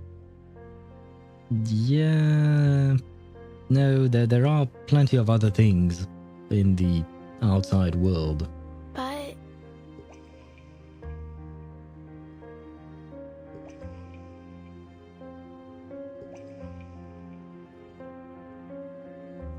Those scenes replay again and again in her mind. The casual conversations, the warm smiles and the glowing lamps in their hands. But now I'm here, on this ship full of outsiders. And I feel that they're just like us. You know, it feels kind of sad to see like a group of people being isolated like that. The fact is, and you can see it with Fatutu and even Toa, even though I keep messing with Toa and saying that he's annoying and all of that. But the fact is that they are part of a community that has been isolated, and thus they don't know shit, basically. And I just find it sad because there is so much to learn from the world and from others and from different cultures and stuff like that. Past and present blur together as Fatutu searches her memories, leaving her dizzy and overwhelmed. In her daze, she has wandered into another part of the ship. It isn't until a voice snaps her out of her thoughts that she realizes where she is. Hello, young lady. What are you doing out here all by yourself? Don't just stand there. Come on in. Who the hell is this guy? Sorry. I didn't even realize where I was going. One helmsman gives her a hearty pat on the shoulder. No need to apologize, my dear. You are more than welcome. You saved us old folks from sitting here in silence till we reach shore. Charlie's just happy to have someone new to tell his stories to. Of course. I guess there are things in cultures that we should not learn from, Ktosh. Oh no, he looks like Ted Tuser. Who the hell is that? Let me look at that up. Canadian retired professional hockey goaltender who briefly played the kind of... Wait, what? I don't know which one you're talking about, but okay. The dad from... Oh, that was his name? Wait. Full Metal Alchemist. Yeah. Oh, Tucker, okay. That's how... it's written Tucker, apparently, according to Google. But okay, yeah, no, I see who you mean. Yeah. I hope he doesn't turn out like that dude.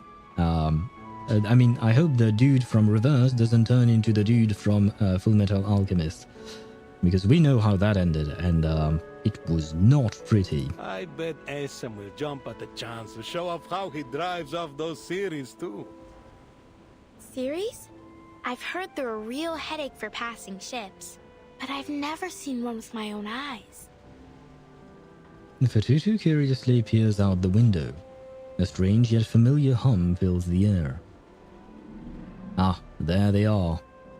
Well, it seems this young lady knows a thing or two about the sea. Right, show us that in only episode 4. Was it that early in Full Metal Alchemist? Like the whole, I don't know how to call it, Chimera arc, I guess? Was it that early with the father? Wow, it's been like 4 or 5 years since I've watched Full Metal Alchemist. Really good anime, of course. So I don't exactly remember what happens, but I didn't think it was that early in the anime. Huh. Well, they decided to hit us hard quite at the start, because that way we know what's about to come. Because the anime has some very sad shit as well.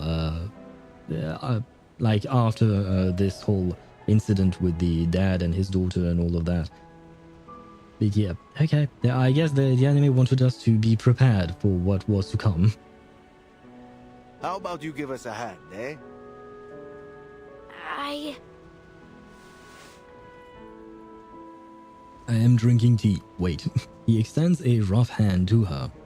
Patutu takes a hasty step back, but the hand remains warmly held out before her. She has seen many hands like this before. Calloused, working hands, like those of Grandma Penu, Uncle Tarek, Grandpa Natano, and many other Nukutai. There is something comforting in its familiarity. Me? I'm not sure I know how to... Don't worry, it's almost too easy. These series are afraid of loud noises, and the Free Breeze has plenty of speakers on board. Oh, so that's how you fend them off. The sea is with us today. Of course it is. For how long we've sailed its waves, why wouldn't it be? The helmsmen exchange a few winks and shoulder pats. There is a clear camaraderie between them. They roll up their sleeves and they prepare for their performance. Get ready, folks! Port the helm! Time for a fight? Time for a fight, indeed. And you want me to use mineral, so I guess I'll go with Junyang-zhe. Because why not? Do I need to do anything else? No, I guess we'll go with that. Do you feel ready to discuss it? Oh god, what the hell are those things? What is this? Oh, wait, first off... Oh shit, I don't really need Vila to be here. Too bad, fine. I guess I don't have to worry about dying. Any single instance of damage taken will not exceed max HP. Thanks up. Okay, I see. Well, we'll try our best, still. What to do. Perfectly understood. Don't worry. It's been proven safe. Attack and channel. Made Very another good. jar? Do you have a little faith in me, Master? I'll be right here. Got you. Oh god. Oh god, what is Let's that get it over damage? quick. Well, I know what that damage is. It's for being reduced. Which is kind of annoying, but thank god I have a follow-up attack team. I mean, to be fair, pretty much all of my teams are follow-up attacks.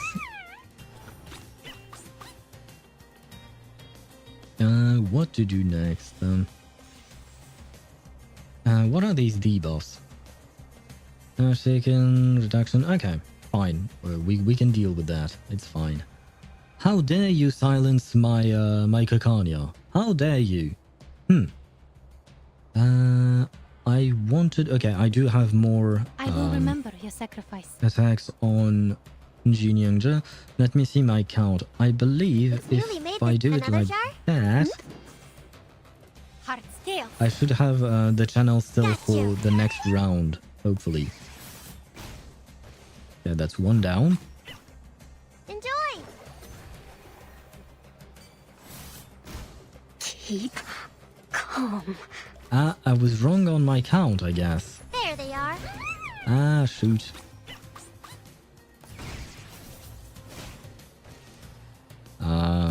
Wait, was there another one who was supposed to come? I didn't see the little indicator here. Interesting. Fine. Let's see. What do I need to do?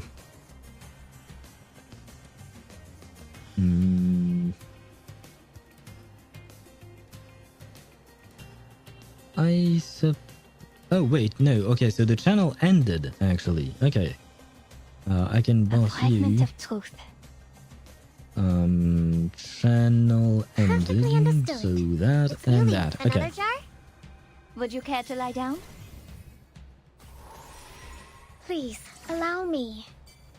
Got you. Let's get it over quick.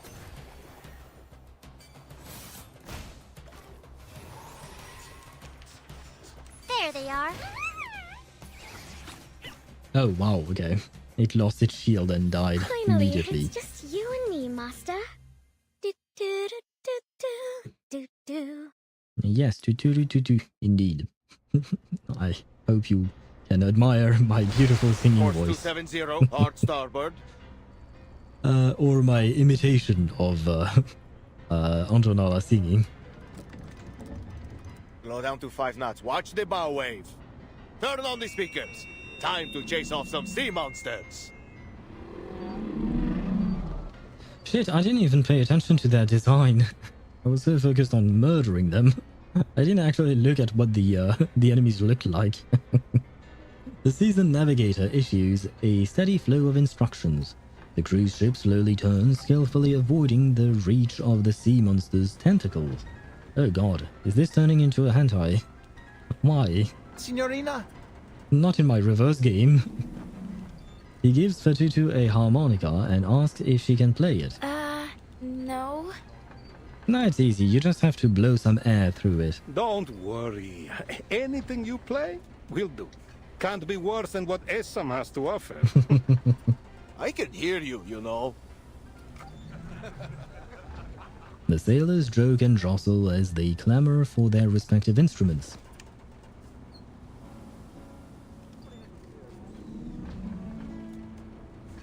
I grieve to leave my native home. I grieve to leave my comrades all.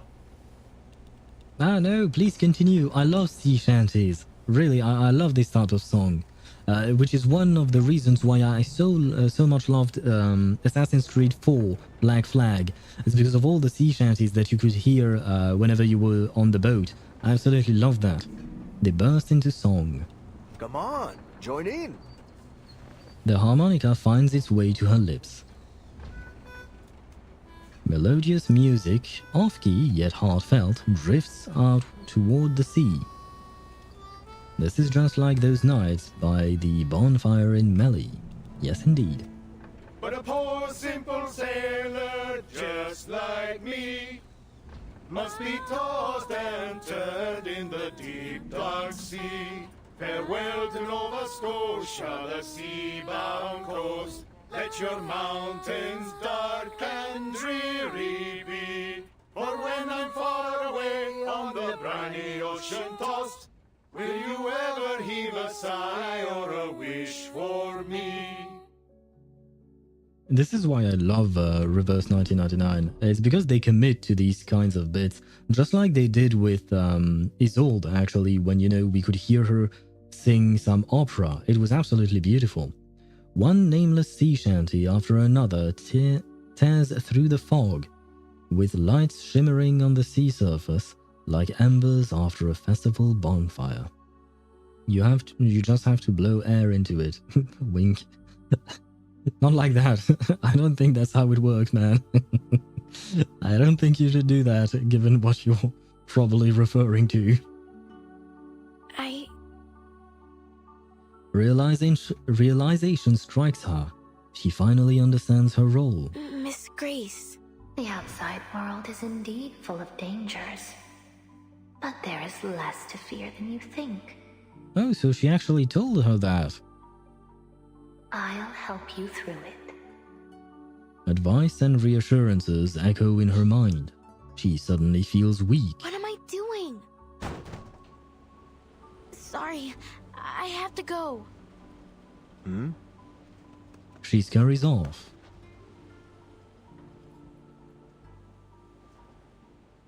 I guess she couldn't take the fact that, she may have been wrong to judge these people as her enemies. I don't understand.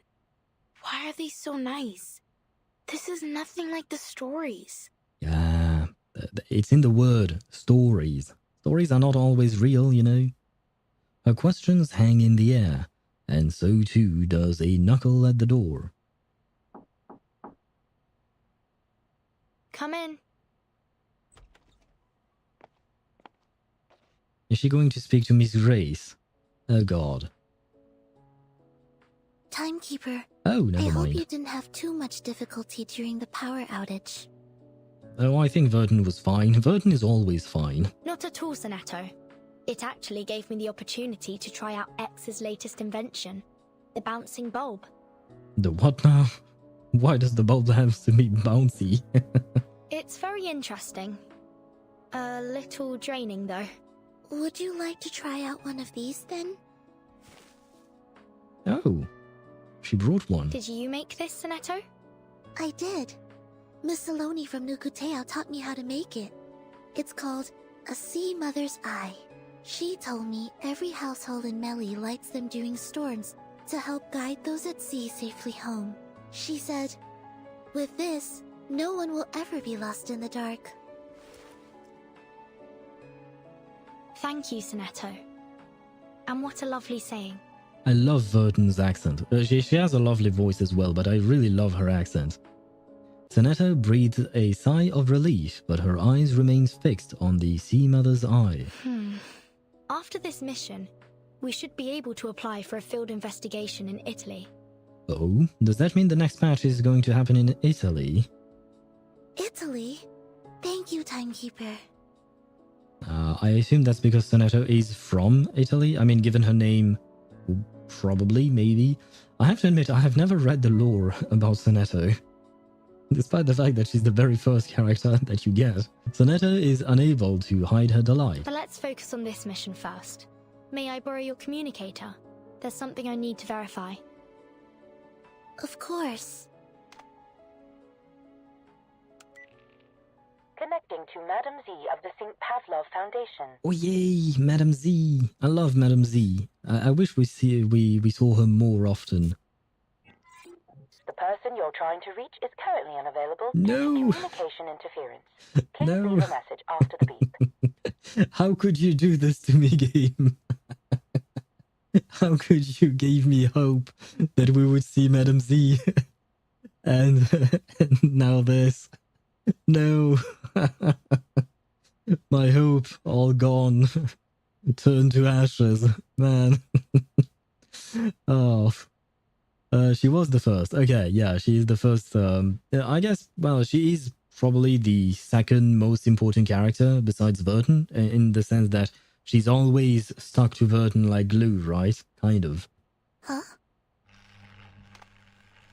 Man, where is Madam Just as I Z? suspected, communications are blocked.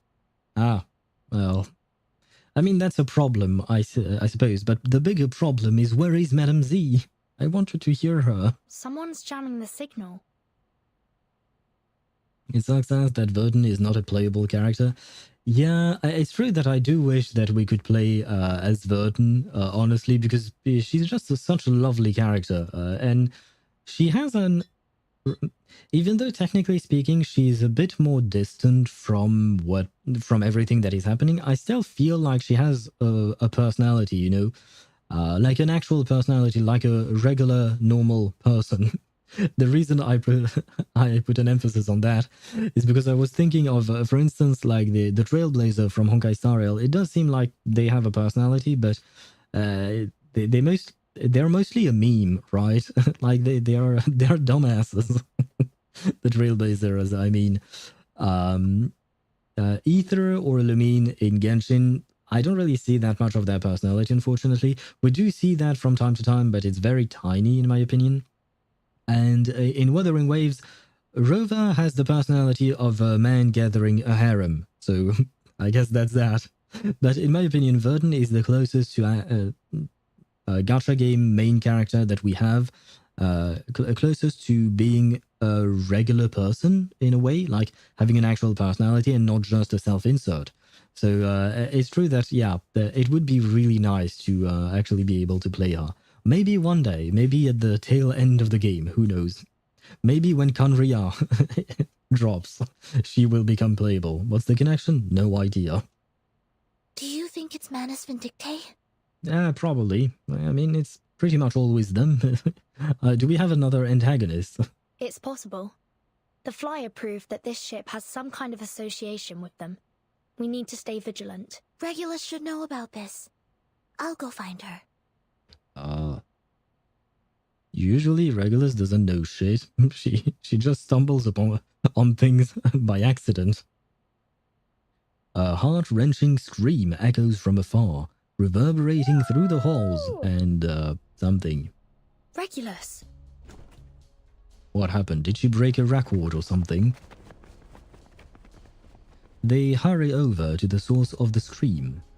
Regulus, are you alright? Sonetta stops in her tracks. The scene before her is all too familiar, for it has played out countless times at the LSCC. What does LSCC stands for again? I know it's Laplace Scientific something Center, I guess? Oh. Beautiful day, isn't it? Yes, indeed it is. Hello, Ulrich. Ignoring the fact that Regulus just dropped her sunglasses, Ulrich calmly pours coffee into his energy intake. Mr. Ulrich? What are you doing here? The ferrofluid swirls in a distorted arc.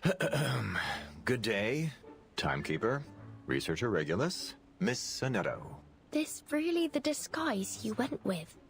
This is not much of a disguise, he just wore a coat. Wait a minute. Vertin, did you know he'd be here? Listen, there's no way I'm paying for even half an extra ticket. In fact, he should be paying for me. Technically speaking, she's right because he's the team leader, right? To explain. He's the team leader, so he should be the one paying for his team to come on this work trip, right? It should not be at the expense of the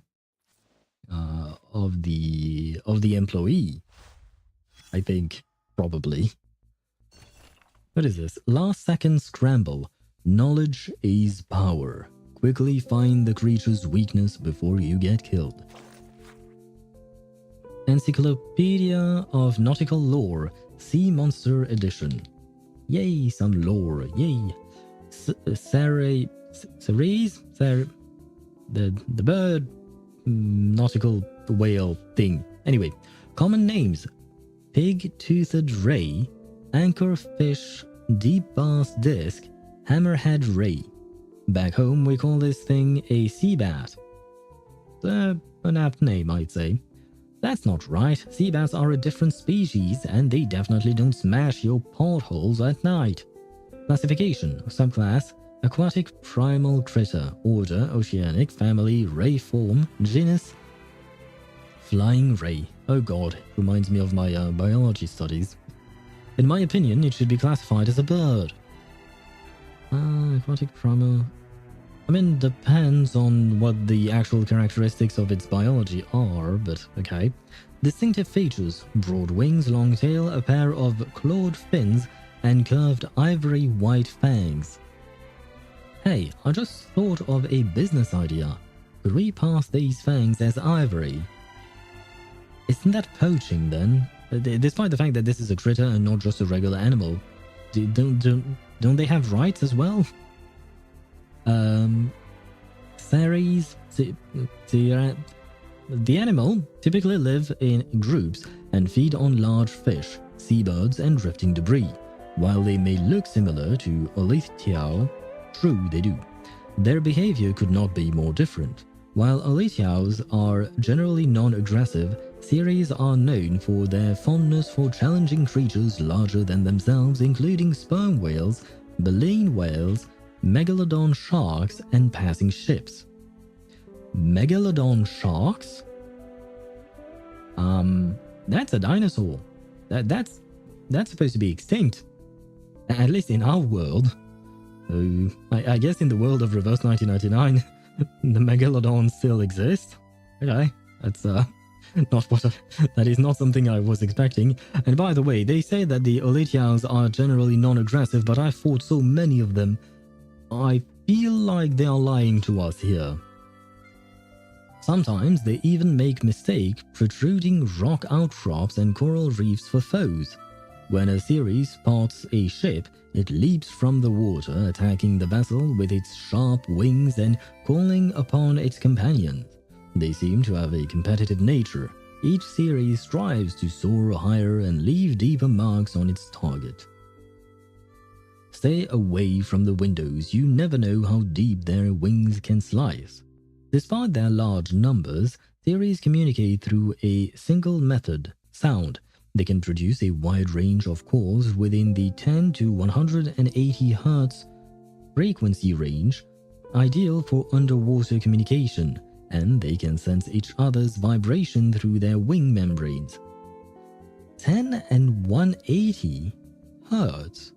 That's not a lot. Like, the range is rather small, in my opinion. And I guess it's a very low, not the range itself, but yeah, the frequency range is actually on the lower end, like deeper, I guess.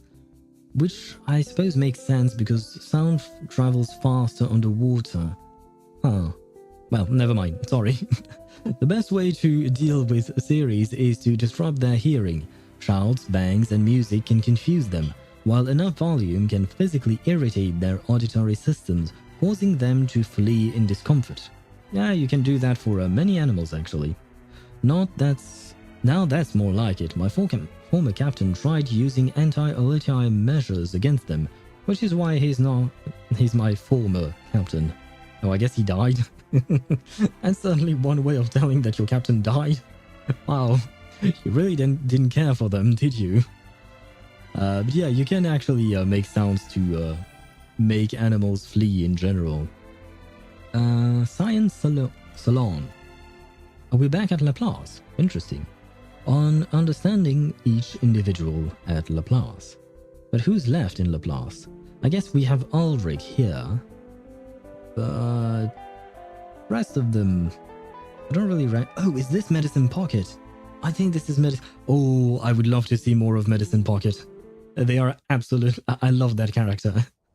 Medicine Pocket is great. Please show us more Medicine Pocket.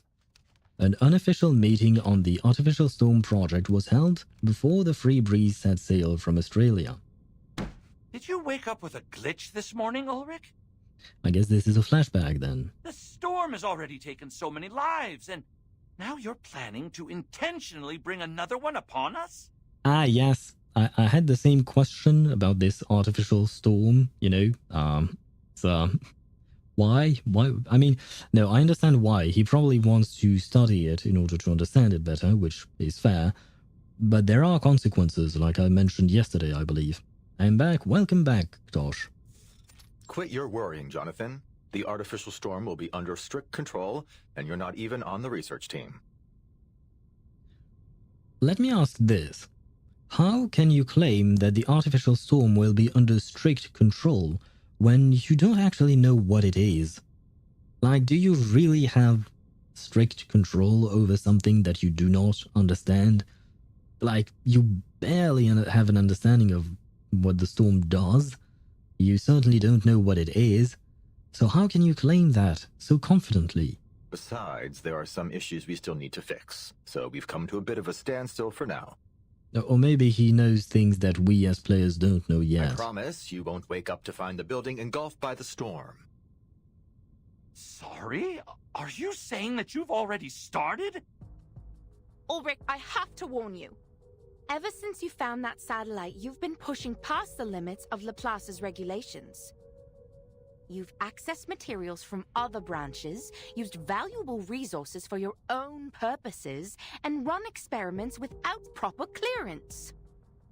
What baseless claims, Penelope? I'll have you know that everything I've done has been approved by the HQ director. Yeah, but that doesn't mean it's good. I mean, the director... Well, it was not in Laplace, it was in the Foundation itself. But I keep going back to what happened to the children. With Constantine, right? So, just because your superior says it's a good idea doesn't mean that it is, or if your superior lets it happen doesn't mean that it's a good idea. I'm playing the new WoW event with 9 debuffs for more reward. I'm basically playing with an end handicap and a mental disorder. Good luck with for that. Good luck to you with that. That's what I meant to say. Sorry. But yes, good luck, and I hope you have fun during that event. Director? We don't have a damn director! Oh. Right, because Lucy was the director of Laplace, and she's on a vacation. Like, indefinite vacation. But we do have a substitute director, so we now turn to the what is your best artifact from Vermilion set? There is no point in you asking this question. You know that, Tosh. He gives a pointed nod in Enigma's direction. Oh, Adler is there? It is Adler, For the last yes. time, I'm not the substitute director. No one can substitute for Madame Lucy.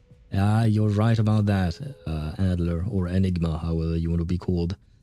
You're right about that. No one can replace Lucy. We all found Vermilion at least once? Nope. I've never stepped foot inside the Vermilion domain, because the other artifact set, I think it's echoes of something. I don't really remember. I know it's supposedly good for Ayato, but my set on Ayato is the Gladiator set, and it's working absolutely fine. So I never really wanted or needed to go into that domain.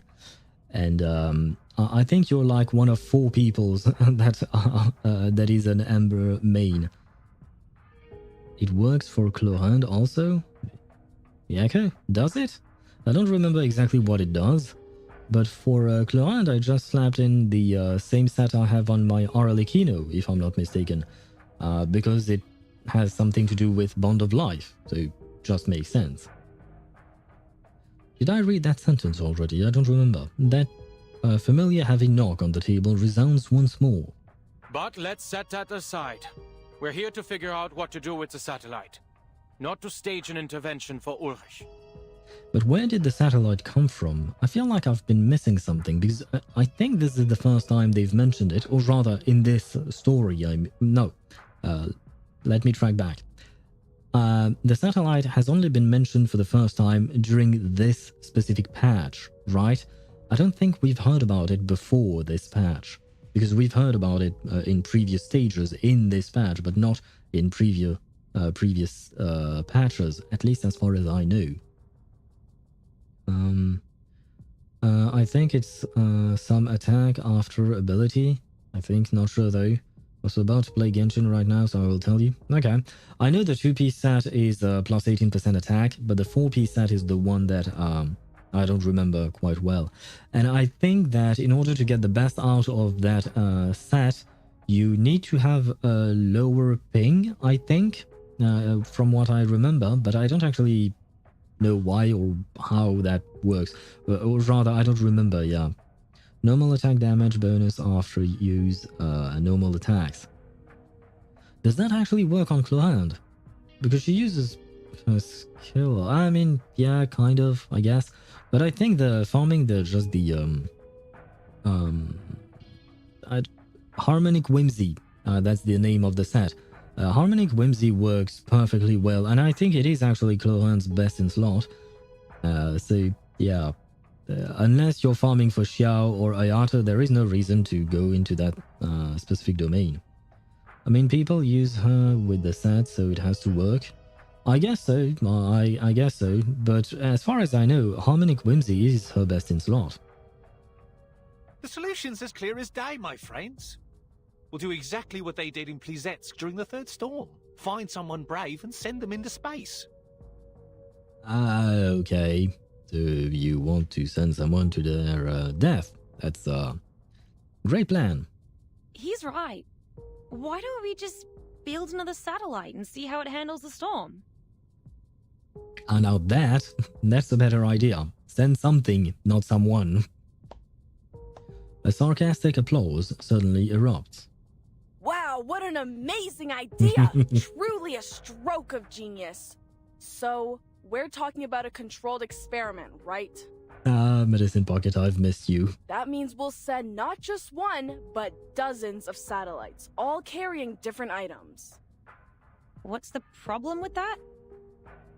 Oh, nothing. The budget team will be thrilled at the idea. Here's a better one. We sit tight and wait till the storm sends us back to 1995. And bingo! Surprise! There's our satellite, orbiting around the Earth once again. Medicine Pocket, please mind your tone in the meeting room. Oh, sure. Just as soon as they stop trying to waste all our research funds. I'm with researcher Medicine Pocket here. There's no need to launch more satellites. We should be focusing on the Artificial Storm project. Ulrich knocks the table, drawing everyone's attention. The project has made substantial progress. I have collected every item that was once on the Regulus satellite, including the space seeds from Plessetsk. You have no idea how difficult that was, let me tell you. It was easier to get Regulus's record. Well, because she gave it to you willingly. Still, you probably didn't need to steal it, Ulrich. You say that, but I've heard that it isn't going all that smoothly. Accelerating the reaction of asymmetrical nuclide R with fixed-frequency sound waves so as to stimulate the storm. It sounds impressive, but what's the payoff? Have you found the key material that provides immunity from the storm? Well, isn't the key material that provides immunity from the storm the asymmetrical nuclide R? Yeah, asymmetrical nuclide R. Isn't that what provides immunity? I thought that's what we had discovered in previous chapters. Good point, Lucas. I never claimed the experiment was perfect. In fact, I'll be the first to admit that it has some serious procedural flaws. Huh? Through 26 microscale artificial storms, I tested 7 different space seeds, an astronomical spectrometer, a high-speed photometer, some obsidian crystals, and a Lycopus lucidus talisman. Oh, so he's actually already managed to perform these experiments, and like 26 times he managed to create an artificial storm. Interesting. None of them endured the trials. Then what do we do now? Just give up? Well, the methodology here is not really that great. You can't just send random stuff into the storm to see whether or not it will survive, because that will just take forever. No! Ulrich awkwardly clears his throat. But I have used all the asymmetrical nuclide R that we had in the warehouse. Well, that is a problem. What? Medicine Pocket springs to their feet like a shocked animal. Sit down, Medicine Pocket. Jonathan, go get some stress ball. No! I can shout all I want, okay, Substitute Director? Medicine Pocket slams the table, sending papers flying. Ulrich! All the asymmetrical nuclide R, it's all gone? I had to use it. It's just standard consumption, like in any other experiment. And I got results. What was the result? Because you haven't shared the result thus far, did you? With that amount of resources, of course you'd find something, dumbass. Even a broken clock's right twice a day. Keep at it if you want. You're gonna smash that dead end head on. I don't see why you're commenting on my work. We're not even in the same department. Ulrich presses down on the table to ease the vibrations shaking the ferrofluid in his tank. Because you used my materials! That was most of the nuclide R from both Laplace and the Foundation! You have to be kidding me! You get all you want while I'm here like some chump filling out endless forms just to get a few drops! The badge on Medicine Pocket's chest creaks under the stress of their shouts. Next time, just give me the funds and nuclide, and I'll be more than happy to run a few laps in the storm with that crap from the satellite and see what happens. We would never endanger the life of a researcher like that. Yeah, please don't, Medicine Pocket. I don't want you to die. That's why we should launch another satellite. No need to risk anyone's life, especially since we got plenty of colleagues with aeronautics experience. Can't do that. Our best space expert is still in the Laplace care unit. Who would that be? The smoke temporarily clears, and finally one member returns the meeting to its main agenda. So, Ulrich, what's the next step with your experiment? I'm taking it outside, of course. The richest deposits of asymmetrical nuclide R aren't in the lab or the Foundation's warehouse. They're out there in the real world. We've been overlooking how the density of nuclide R has affected our experiment results. Come on, Ulrich, that's just an excuse. Where would you find a higher nuclide R density than in a Laplace lab? I'm going to assume on a specific Australian boat's route, right, at sea. That might be the exact problem. The environment here is too controlled, too clean. The storm has never been the manifestation of order, but of chaos. Oh, that's actually an interesting point he makes, because that's actually a thing in regular science. I'm talking mostly about biology, for instance, about the fact that, like, for instance, when they are testing new drugs, new medicine to give to people, sometimes they will do tests in animals, but they will also try to do tests in test tubes and petri dishes, or whatever you want to call them. I don't actually remember the exact name, but they will do tests in artificial environments that are completely controlled. But even though the medicine works in that controlled environment, as soon as they introduce the medicine into the animal, it might not work because the environment has changed and it is much less controlled, and there are many other factors that can intervene and change the function of the medicine. So it's actually very interesting that they actually put something like that into the game, even though this has, well, this is about the storm, and well, we don't really have those in the real world, or rather, we have storms, but not this kind of storm. But still, yeah, an interesting topic to see how controlled environment versus a regular environment completely changes the dynamic of an experiment. And how exactly do you plan on finding chaos? The scientists are fighting tooth and nail to secure the budgets for their individual projects. Everyone, please! If we just sit here arguing instead of getting out there and doing something, those sneaky researchers at Institutum Lawrence are going to get ahead of us. I think the Institutum Lawrence has been mentioned before, but I don't really remember by whom and when.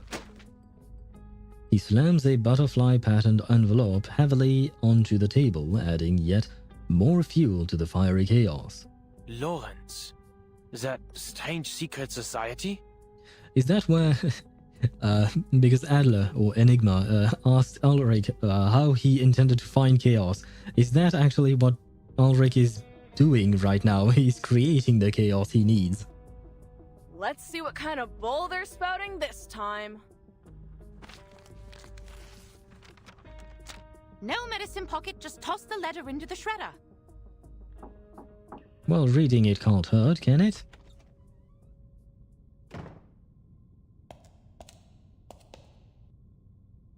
Hurried footsteps echo and a clear voice cuts through the chaos. Ladies and gentlemen, my apologies for interrupting your debate. The St. Pavlov Foundation has passed a new resolution. Oh, Simone, you were Lucy's assistant. It's good to see you again. Wait, no, game. No, I just got Simone back. Come on, game. God damn it. Why? Why, game? Why would you do that to me? Just like with Madam Z, I thought we could see Madam Z, and we didn't. And here, the game teases me with Simone, and she's gone. Oh, damn it. Scholarly exchange. Exchange is one thing, and competition is another. Without both, how can we improve? Friendly discussion. What is this? A chaos roaring box.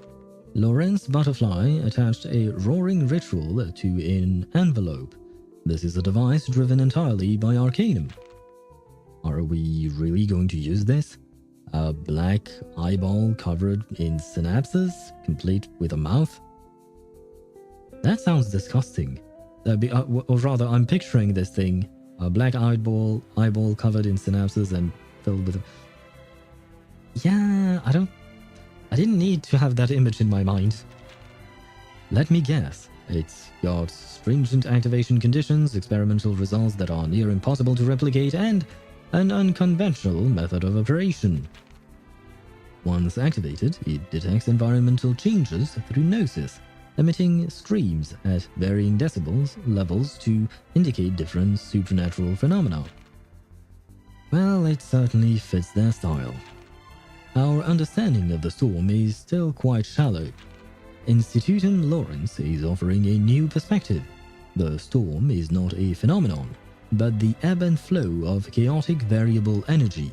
Their concept of pneuma is indeed an appropriate way to understand it. It seems you've gained a lot from this exchange of letters. Are you planning to author a new paper together? You could just rename the asymmetrical nuclide R to chaotic energy, and there our department's monthly research quota is checked off. It is without a doubt that Institutum Lawrence has provided significant contributions to the Artificial Storm project. Before the 3rd, 6th, and 7th storms, Lawrence Butterfly predicted several potential Storm I locations, which emerged just as foretold. With the assistance from the Field Agent Administration, I confirmed the status of the indicated areas. Although they didn't perfectly match the core regions of the storm, those coordinates did correspond to concurrent supernatural phenomena. As researchers, we must recognize the value of building upon the work of those who came before us. Yes, but for researchers, didn't perfectly match and concurrent don't constitute convincing enough reports. If you want the data, the p-value is as low as 0.012, which means there is a significant correlation. The inputs and results can be verified, so the findings are reliable. Oh no, not talking about p-values. You know what? I was glad I forgot about my statistics classes, and Ulrich, why? Why would you remind me of that? I mean, my statistics classes were fairly okay. I had a great teacher, twice actually, but that's a long story. Never mind. Point is, good teachers to make a long way to making a not so interesting subject actually interesting. Oh, that's just great. Fantastic. Soon enough, the entire Institutum Lawrence will know our IQ is reversing faster than time itself. God, end of dialogue. Adler, you didn't need to be so violent with poor Ulrich there. Let me see. We are about to get another ad break in 7 minutes, so I think we are going to take the break first, and then we'll continue on with piracy, not the fun kind. Oh, God. What's going to happen? I wonder. I will take myself another break because, well, that's usually how it goes. The first, after an hour, I don't take a break. After the second hour or the third hour, I'll start taking break every hour because otherwise I will be too tired to continue, basically. But we are going to take a quick break, and after the break, we'll be back for more Reverse 1999. And with that being said, I shall be right back.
And I am back. Switching scenes right now. Perfect. Let me grab my windows. There we go. And we can continue on with the story.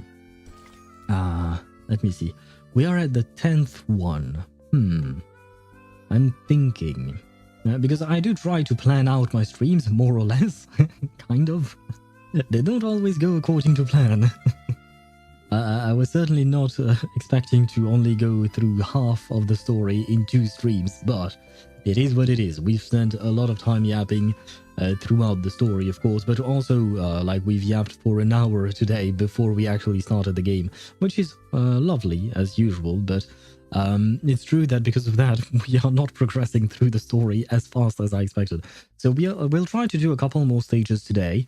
Hopefully we can do the same tomorrow, and on Saturday we can finish it off. I think that is how we'll manage to do things. On Saturday I do have more time since I start streaming at 4 PM instead of 6. So we'll have a bit more time to go through the story. So by Saturday we should be able to finish this. Now then, piracy, not the fun kind. This is a real game changer for records. We're back with Senato, Vertin, Ulrich, and Regulus. Let's not forget about Regulus. Simone's statement is definitely a much more damaging bomb. But what was her statement? You cut off before she actually said the thing. What did she say? Miss Simone, did you just say something about the Foundation? Yes, they've made a new policy, or they've made a new decision, right? Are we not moving off topic? We were discussing our efforts to identify substances immune to the storm. What is all this about the Foundation? No idea, but it's sure to be the most cheerful, positive, wonderful news. You really have to always be this sarcastic, Medicine Pocket. I mean, I love you for it, but still. That'll teach you to run Madam Buckethead out of town. Now it's going to be those Foundation dimwits calling the shots. Ha! And you didn't have to call Lucy Madam Buckethead, right? Come on. Have a bit more respect for Lucy and her sacrifice. I won't stand for the Foundation ordering Laplace around. I'll set things straight with them later. You have my word. But first, let's hear what she has to say. Or did she already say it and we just can't hear it? He raises his hands in exasperation before promptly dropping them and slumping back into his chair. In fact, Miss Simone, you may relay my message now.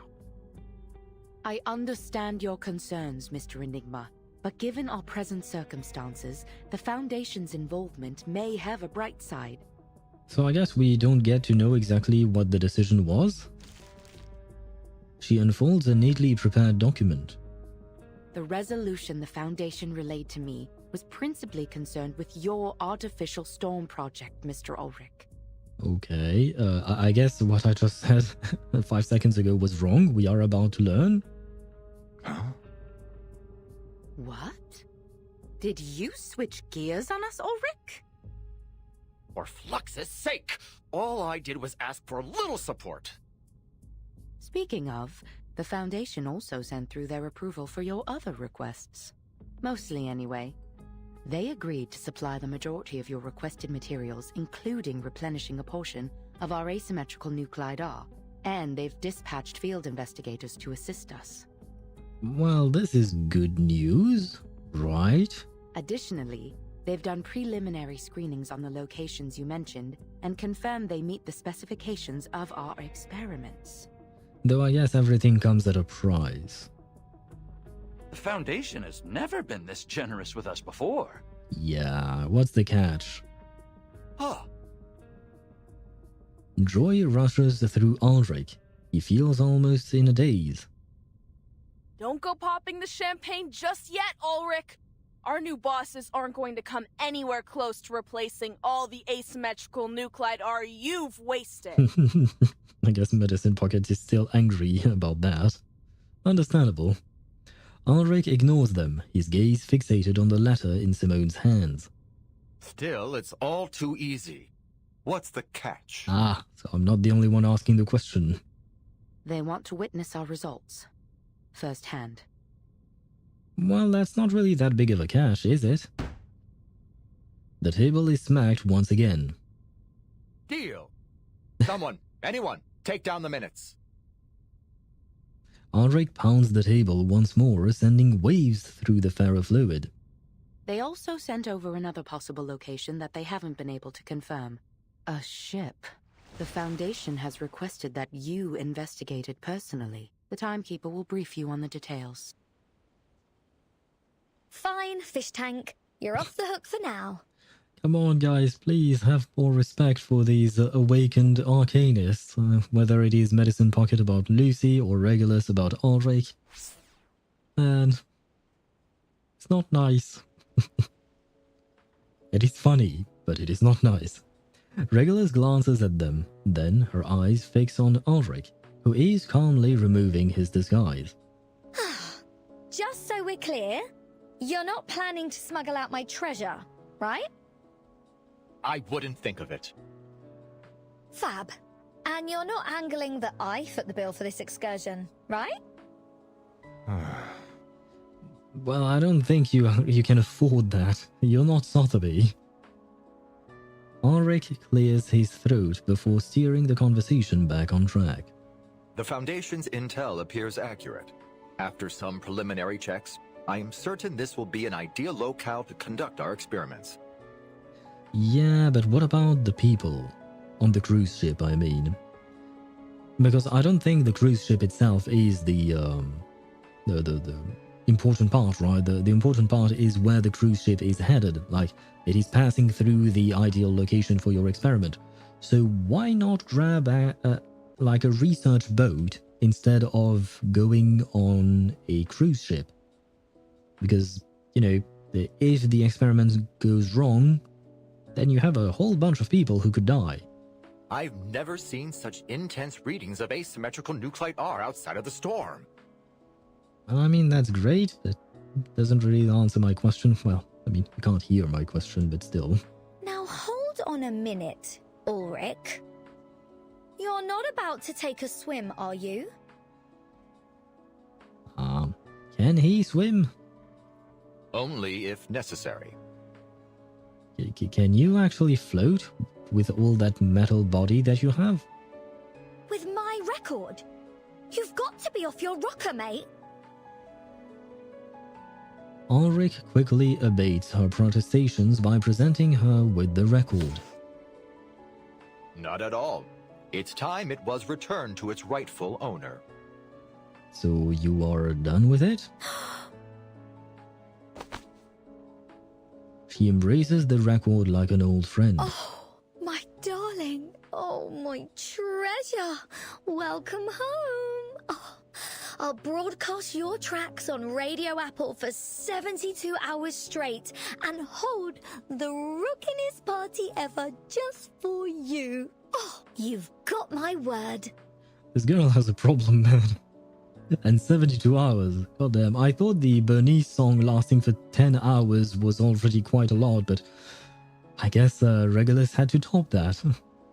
The joy of this reunion pours out of her, before a graver possibility flashes across her mind. Hold on. You're not about to withhold my funds, are you? Fret not, Regulus. Given its special significance to you, we made its composition analysis our first priority. Now that the first step is done, I'm more than happy to return it to you. But what about your experiments?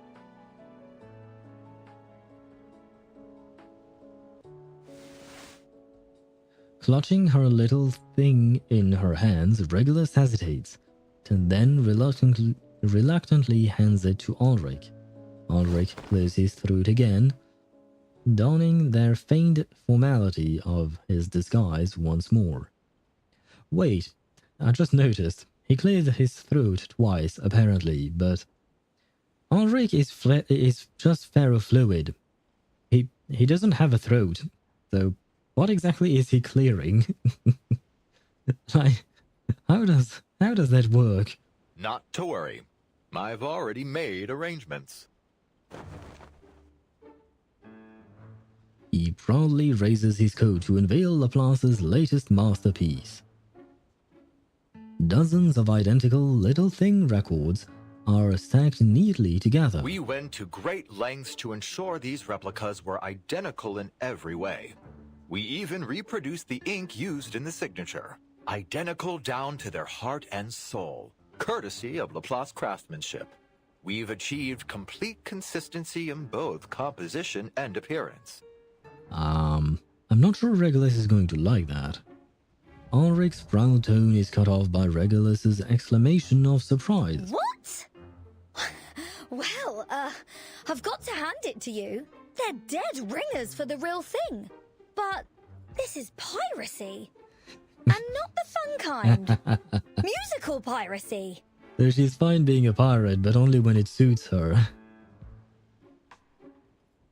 Drastic times call for drastic measures. I hope you'll find it in your heart to forgive us, Regulus. Well, I mean, it's already too late. You've already done what needed to be done. And on top of that, we have to keep in mind this is for scientific purposes, I assume, right? It's not just to listen to the music for free. The hateful hometown, once tangled in a single arrangement, now unraveling in a sea of melodies. So we are back with Fatutu, and she is indeed with Miss Grace. Ah, shit. But Barcarola is also here. So maybe, because what I'm afraid of is that Miss Grace is going to... Because, okay, right now Fatutu is on the verge of understanding that people are just people. Some are good, some are bad, you know, but they're just people. And I'm afraid that Miss Grace is going to turn that around and manage to convince Fatutu that there is only hate in the world and that her people should join Manus Vindictae. I mean, I myself would definitely love to join Manus Vindictae just for Sophia and Arcana, but that's something else entirely, right? I don't wait for other people to join Manus Vindictae because usually they go against Vertin, and Vertin is our little protagonist, our lovely protagonist. But anyway, I suppose we should start off. I'm just afraid for Fatutu and her people. I mean, Toa can join the Manus and turn into a monster for all I care. But the rest of them, the rest are... Well, there isn't much rest. There is just Fatutu, Toa, and the other girl. And Kamuta, I guess, is gone. Cumulus clouds drift slowly across the night sky like the rolling waves of the sea, the countless stars glinting gently behind them. The damp sea breeze has laid a heavy layer of moisture on the surfaces of the ship. Standing at the observation window, the captain says there is a faint hesitant sound at her door. Oh, Miss Fatutu. I hadn't expected you to visit. It's kind of interesting that we still haven't run into Miss Grace, or rather that Vertin or her teammates have not run into Miss Grace. I guess she's been cooped up in her cabin for the past God knows how long.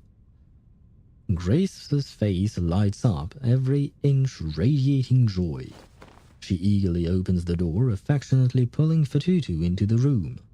I must say it's a welcome relief from the onslaught of greedy businessmen and boorish officials. All puff and no substance. Bloated, lifeless. They remind me of a few specimens of decay from my collection. Decaying specimens? Miss Grace, you mean body? Hush. Let's just leave things at that. Let's not. Let's actually talk about that, because that's kind of concerning. You talked about dead bodies with Kamuta as well, so I guess I was right. She is indeed unhinged under this so-called calm tone, I guess. She squints as she studies the faintly protruding veins on the girl's hands, imagining the blood coursing anxiously through them. So then, you're here to talk about something else? Go ahead. Yes, Miss Grace. I just wanted some advice, if you don't mind. Not at all, my dear. We are friends, aren't we? Yeah, That's what I was afraid of, that Fatutu would ask for advice from the antagonist. We are venturing into the unknown, so it is little surprise that you feel lost. But disorientation is a dangerous enemy. I am more than happy to help. Relax and keep an open mind, dear. We have a long night ahead. A few soft, subtle noises come from outside, but they are not enough to disrupt the intimate conversation between the two. Grace sets down her pocket watch, her gaze drifting past the slightly ajar door, a faint smile teasing her lips. The thing is, I tried to ignore the outside world, just like you said, but I failed. Fatutu instinctively lowers her head. The idea of raising a spear against people I know so little about, even if it was to avenge my home. Ah, finally, she has grown a brain. I mean, it's just that that's what I was saying before. It's kind of a strange thing to declare war on someone you know nothing about. Like, you don't actually have a reason to declare war on them, except for the fact that Grace says they are bad, but you haven't actually verified that information yourself. And by the way, I just had a very stupid thought, but my god, that's a lot of hair. Like, how does she even brush it or anything like that? I have long hair as well, but my hair just drop around my shoulders, about there, something like that, right? And I am having trouble with my own hair, right? But her hair, it's like, it's huge, and it's just huge. She has so much. It must be a nightmare to deal with. I felt I had to learn more about these outsiders, to understand them. I'm sorry I went against your advice. I thought that learning about them would harden my resolve. I thought that I would hate them from the depths of my soul. That the hatred would be so strong that I'd feel no remorse. That I would see in them what you and Manus Vindicte do. But is that actually a path you want to go through? Is that really something you think is the right way of doing things? To fill your heart with hatred? Is that a way of life that you think is right? I personally don't, which is why I'm questioning it, right?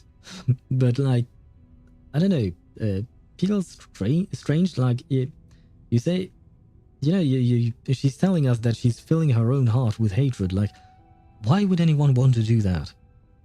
Except to please Miss Grace, basically. But yeah, I don't think it's good. Never mind. I mean, I'm just spouting the obvious, I think. I just talked to her.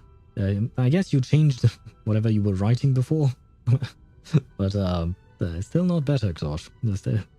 Yeah, I said it before, you know, at the start of the stream, you made progress, and it's all gone to hell, unfortunately. I'm deeply saddened to see that. But in the face of her wavering resolve, Fatutu bows her head in shame. instead, after interacting with the people here, The noisy music hall, the bustling tourists, the bright lights, the sea shanties, they all linger in her mind. But Tutu, my dear, there's no shame in having second thoughts. The gentleness of her response leaves Fatutu momentarily stunned. How could you not? This was but your first glimpse of a world so much wider than you knew. But you'll soon realize that it is nothing more than a dying corpse. Its lungs still clinging on to its last breath. The face rots first, you know. It's a nasty scene, I assure you. Those shrinking, putrefying eyeballs are always a headache for taxidermists. Is she a taxidermist? Because I was at first kind of wondering why she seems to have personal and intimate knowledge of rotting corpses. But if she's actually a taxidermist, it might make sense. But I'm leaning towards the fact that she may or may not have killed way too many people. Next, the chest cavity. It rots out from the inside, bloating with noxious gases produced by its decomposing flesh, until it's ready to pop like a party balloon. Even at this stage, if you were to hold your breath and look only to the limbs, you might marvel at the artisanship. Such a perfect creation. Yet it dies all the same. Oh So yeah, that's the thing. Life starts and then it ends. And when you're killed, people. When you're killed, people die. What was the phrase again? I can just. Except if you're some specific characters like Midamos or Anos Valdigode from the Misfit of Demon King Academy, the anime. Because with him, he never dies. Anyway, sorry. Patutu has never encountered such a warm and spirited captain before. Do you see the world any clearer now? Take your time. Think it through. Yeah, but did Fatutu actually meet any other captain, period? Like, where does she draw a comparison from? Grace lightly taps her finger on the board beside her, as if keeping time with the faint footsteps outside. Lost in thought, Fatutu remains oblivious to it all.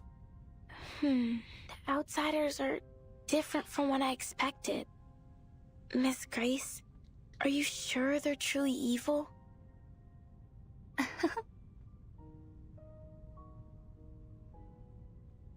Grace glances out the window.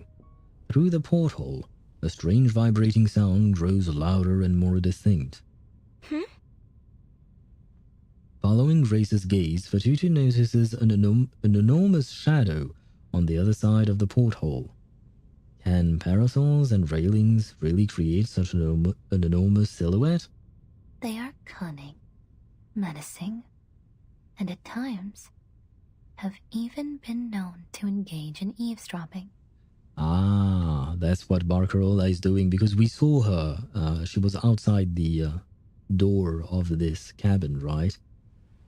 The shadow creeps closer towards them, stealthy and deliberate. Miss Grace, watch out! It's some kind of monster! No, it's probably just Barcarola and her crackling box, right? There is no doubt. This cutting description has angered the shadowy intruder. It's here! Scrambling, Fatutu grabs whatever is nearby, signal lights, brooms, and heavy lines, and flings them out the door. I'll protect you, Miss Grace!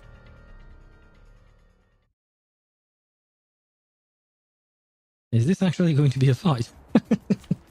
Okay, I guess so. Very well, very well. Right, this is not exactly a plant team. What can I do? I guess I will try Tuesday with Sotheby, even though Sotheby is not Euphoria. Wait, can I actually Euphoria her? Oh, wait, first. Ah, shit, I don't want to deal with this. Oh, damn it. I built her, like, at the start of the game, and I never changed anything. So I'm not even... I don't think this is the right build for her. Oh, God. Oh, God. Can I Euphoria... Oh, yes, I can Euphoria her. Let's see. Enhancement. After being attacked, if current own SP is below, the effect is triggered. Okay, the cure. Okay. Yeah. Entering battle. Gains poison damage for every 1000 attacks she has. Okay, so I have to rebuild her with attack. When entering battle, Sotheby gains healing done. Okay. She gains a stack of duality poison. What is this? Consumes all stack. Inflicts 1 instance of poison on the target. So she can... Okay, yeah, we are going to Euphoria her. I was planning on doing that either way, so we might as well. Wait, what? Oh. Very well. I didn't expect the game to... Ah, shit. We can go back to the... what would you call that? To the fight right after. I forgot about that. That's my bad. That's my bad. Welcome to Typhon's movie party! And I need to craft you as well. I was using Xiao in the theater and he's so bad. I know it was a trial Xiao, but do you really have to use Farina, Xianyun, and Faruzan C6 and spend 3 years in Vermilion Domain just to do 100k? Haven't seen Ziox do more than 170k. Well, I don't know. I played the Xiao from the trial in the thingy, right? But it's not like I'm a Xiao main like Ziox is. And on top of that, now he has a new domain to farm for Ziox. Now Vermilion is dead and gone, and he has to what do you call that? Oh, it is equipped. Okay. Level up. Oh yeah, I have plenty of materials. Great. Now he has to farm a new domain. I am sorry for him. But I guess since he truly loves his Xiao, he will probably just do that, right?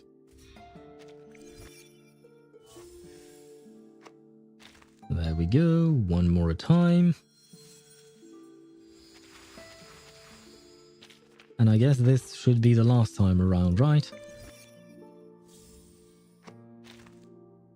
Yep. Ah, never mind. Oh god. Okay, yeah, this is the last one. Remove? No, I don't want to remove this. This is perfect. Resonance, I will level her up to Resonance 10, if I can. Do I actually need to... sure, why not? I don't really care. One use, you. And there you go, level it up. Because I do want my plant team to work, somewhat. Load ideas. Remove all of it. Yes, please. I assume I should take that thing. Probably. And I also assume you want as much attack as you can get. So all 3 of you will probably have to be put somewhere. Same thing with you. How am I supposed to do this? Oh my god, this is absolute garbage, but I'm sure it will work out fine, right? Then these are all crit. I don't think we care about crit. I will grab these things. And the only other ones that have attack are these ones, right? Okay. And I should be able to put both of them in. Okay, good. And now... what the hell am I supposed to do? I have some blazes left.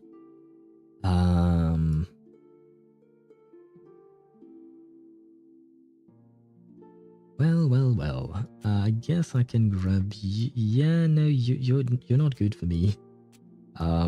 Well, this is not a build guide or anything like that. Do not take this at face value as if it was the way to build her. It's probably not, honestly. Sure. Yeah, let's go with that. Let's see. Resonance stats. No, this is not what I meant to see. I wanted, yeah, the resonance pattern. Which one are people using? This one. Damage reduction. Generalized equivalence. With a bit of crit damage bonus, and damage taken. Okay. We can do that. Craft it. Sure. I have the materials. At least for now.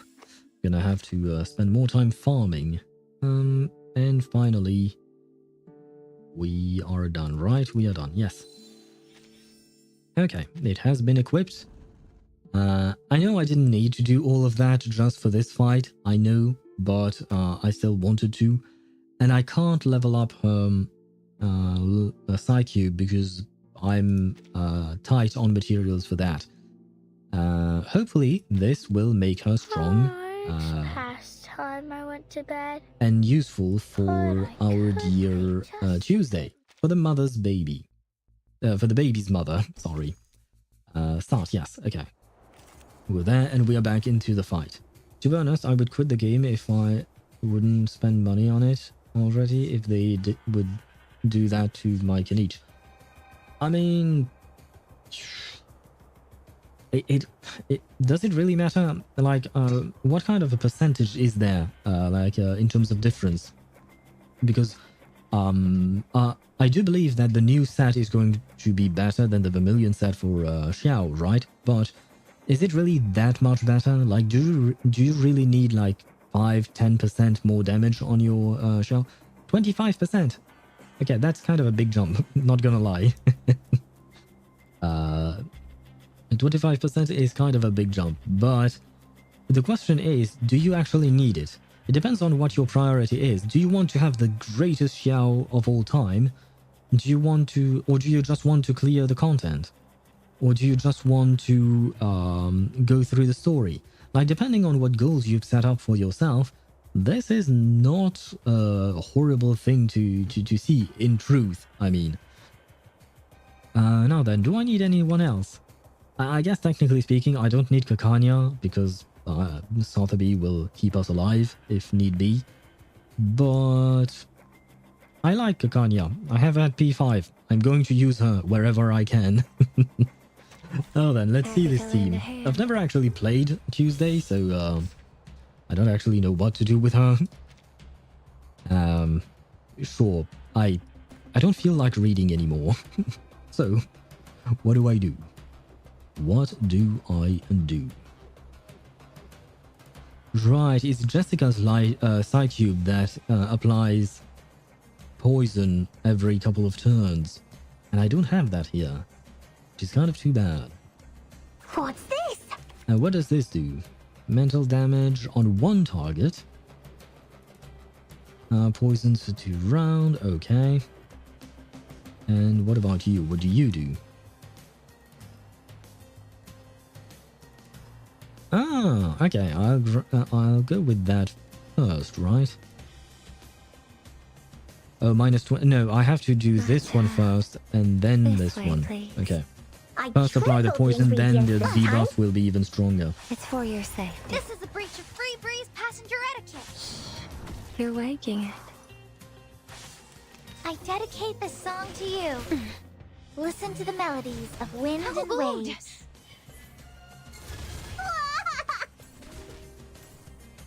Holy shit, the boss is already half HP. Did not expect that. A fragment of truth. Sure, let us continue to do that. Inflicts more poison and more debuffs. Let's go with that. Should right work here. fine. At your service. A bloody handprint on broken glass. Classic. She's going to die right here, right? Please enjoy. With all the poison stacks. Isn't she? Ah, yeah. Okay, good. I will use Tuesday's Burst or Ultimate just because I want to see what it looks like. Yeah, I mean, it's the enemy is probably going to die just with that, right? That's the buff. It's got poison already, so I can do that. Sure, why not? It should die just with the burst, I think. Room service. Ah, she's as creepy as ever. I see. I see. Perfect service. Just like always. Right, I forgot her ultimate actually activates an array, and it's important for her to have her array. Ah, forgot about that. Well, learning to play Tuesday will take a bit of time for me. But it will be done at some point. Hopefully. The commotion seems to have come to an end. Is it dead? Well, I hope not. I hope we didn't just kill Barcarola. Poor girl just came out, in terms of, as a character, you know, her banner just started. Panting heavily, Fatutu musters the courage to rush out the cabin. The figure on the deck is far removed from the terrifying enemy she envisioned. Oh, it's you, Barcarola. Oh no. Is she actually crying? No. A familiar tear-streaked face emerges from the aftermath of the chaos. The captain, however, seems unfazed by this disheveled state of her crew staff. Well, to be fair, Grace always seems unfazed by everything. Miss Barcarola, what a pleasure to see you. Have you lost your mind, Patutu? I've been looking all over the ship for you to thank you for the lamps you made. This is a funny way of saying you're welcome. Not even the rudest student in Cremona would attack someone for saying thanks. An unfamiliar term springs from her lips, sparking Fatutu's curiosity. Cremona? Where's that? That's really not what matters here. Settle down, please, ladies. This was only a small misunderstanding, wasn't it? I mean, yeah, but to be fair, Fatutu did not need to attack Barcarola without knowing what it was. All she saw was a shadow. As both your captain and your friend, I hope that you might be able to resolve this. I do believe I could see you two becoming fast friends. The captain's overtures are anything but subtle. Patutu here is eager to learn about the outside world. And I'm sure you must have many stories to share, don't you? I like her thing there, butterfly-looking thing. Oh, perhaps firefly-looking thing, because it has a long body. But I don't really know what it is. I was going to call it a hairpin, but it's not actually on her hair, so... Consider it a favor. In exchange for those sea mother's eyes.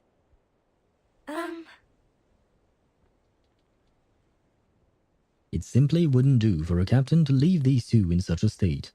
Why don't you take a seat, Miss Barcarola? Wait, I'm drinking. She moves aside, extending two delicate hands to them.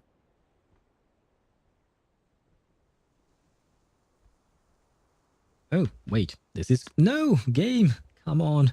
The sea breeze sweeps across the deck, dispersing whatever awkwardness. You were quick to gloss over your hometown.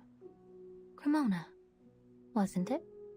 Wait, I wanted to grab a screenshot. There you go. Thank you, game. Grace's voice is gentle and soft. Barcarola finally loosens the tension in her strings, speaking as she looks out over the moonlit water.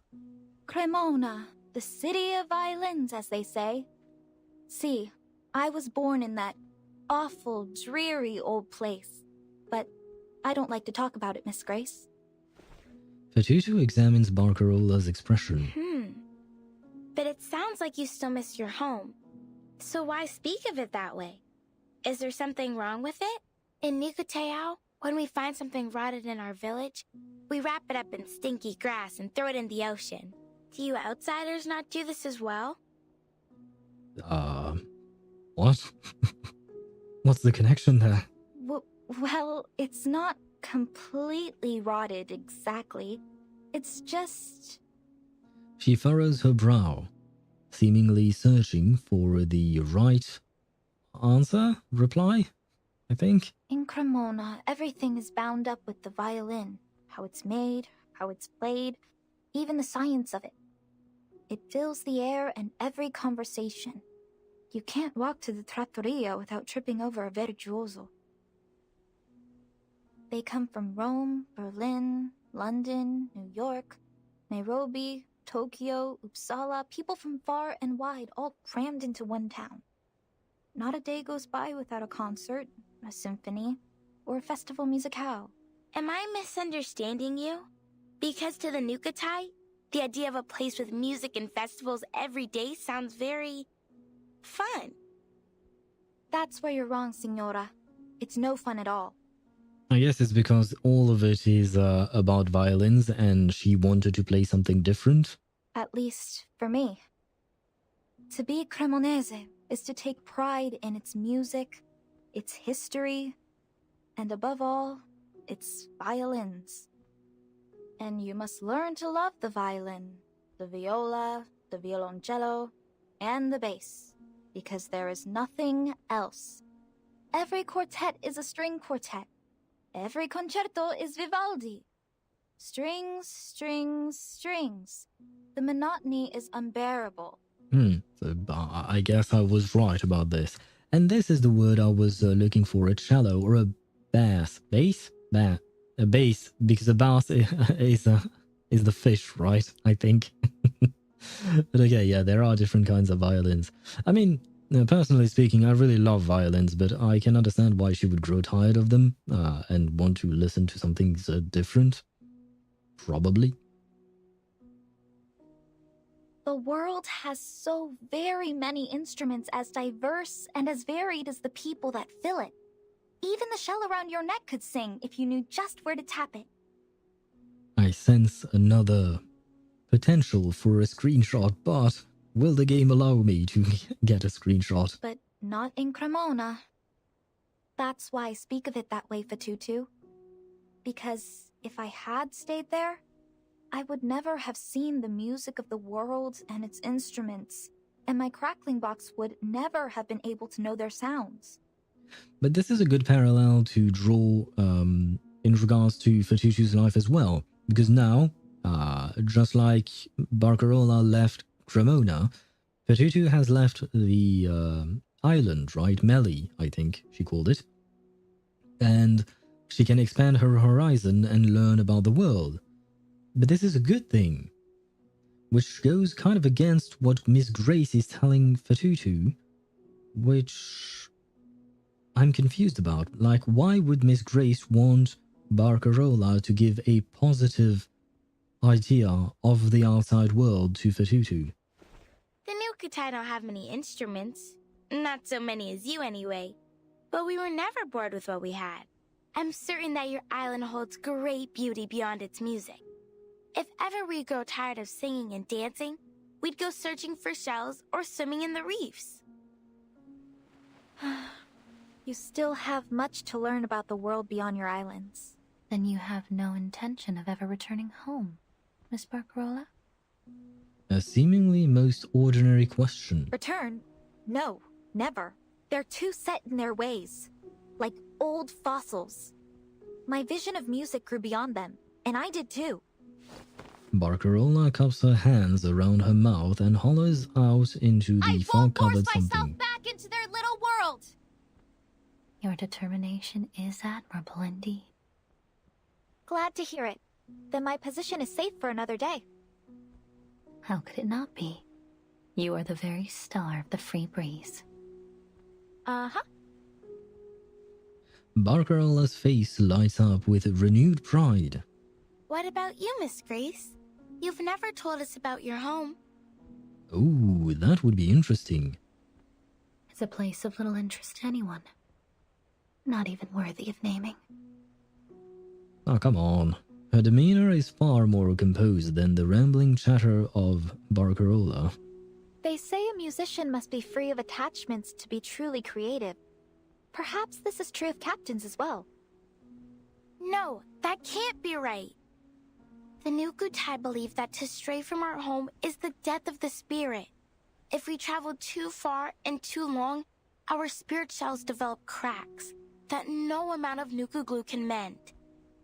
Yeah, but that's your belief, and that's because you have something special about spirit shells. But as you can see, other people don't wear spirit shells, they don't drag, and their spirit is fine. I mean, look at Barcarola, for instance. She left home, and she's fine. And from these cracks come an intense sadness. The elders call it homesick. Yeah, no, other people actually experience homesickness as well. It's not like a big deal. Homesickness.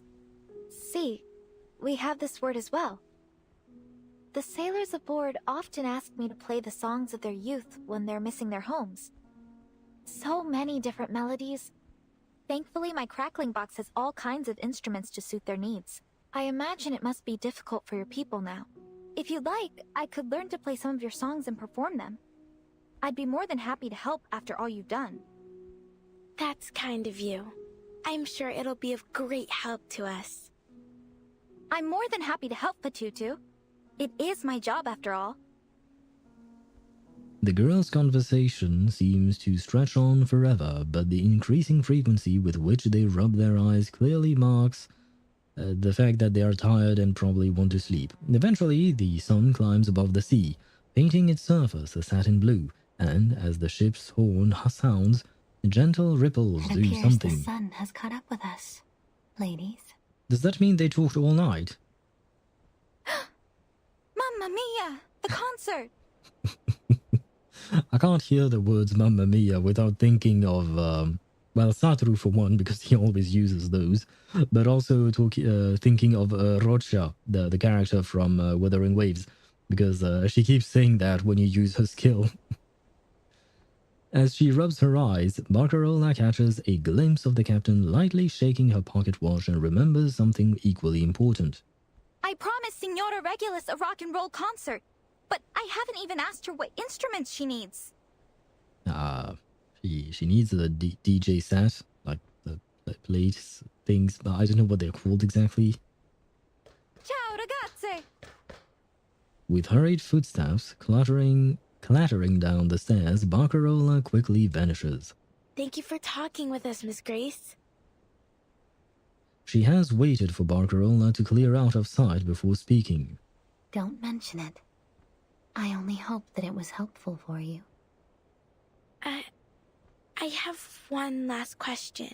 I was wondering, how do you stay so determined?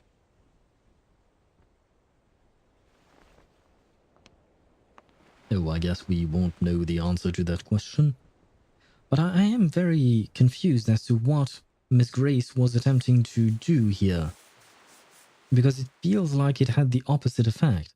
Like, she kept telling Fatutu to hate the outside world because it's frightening, it's dangerous and all of that. And yet, here she's done the complete opposite by letting her talk to Barcarola. So I have to admit, I am very confused about whatever Grace is trying to do here.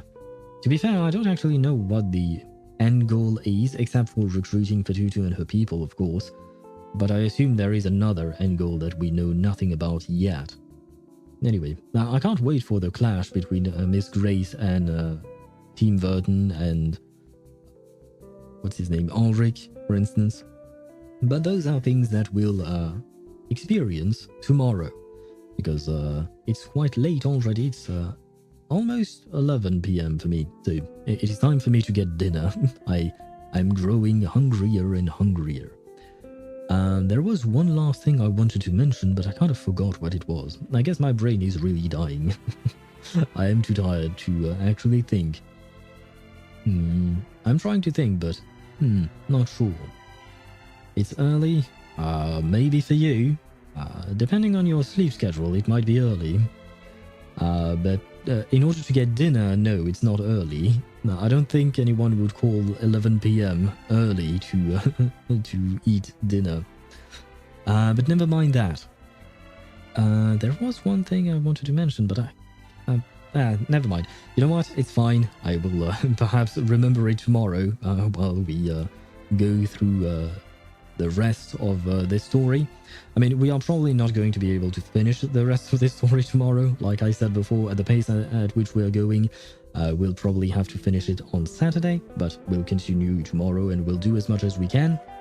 I mean, I assume we should be able to do at least another 5 or 6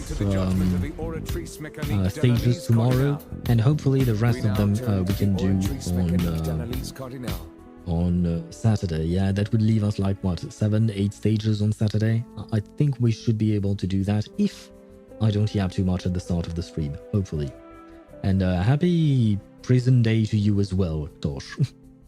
Anyway, tomorrow I'll be streaming at 6 p.m. Central European Standard Time as usual. On Saturday it will be at 4 p.m, but I'll remind you of that tomorrow. And thank you very much for watching. I hope you enjoyed your time on stream. And thank you for the follows as well. That was lovely. I really do sincerely appreciate it. And I shall see you guys tomorrow. Whatever time it is for you, whether it is the morning, afternoon, or evening, I wish you a great time. And that's it. There was no end to that sentence, so I will just end the stream on that note, on that very, very strange note. Go farm Vermilion? You can go farm Vermilion. I'm going to eat. Now then. What was I saying? Right, I was just saying goodbye. Goodbye and see you tomorrow.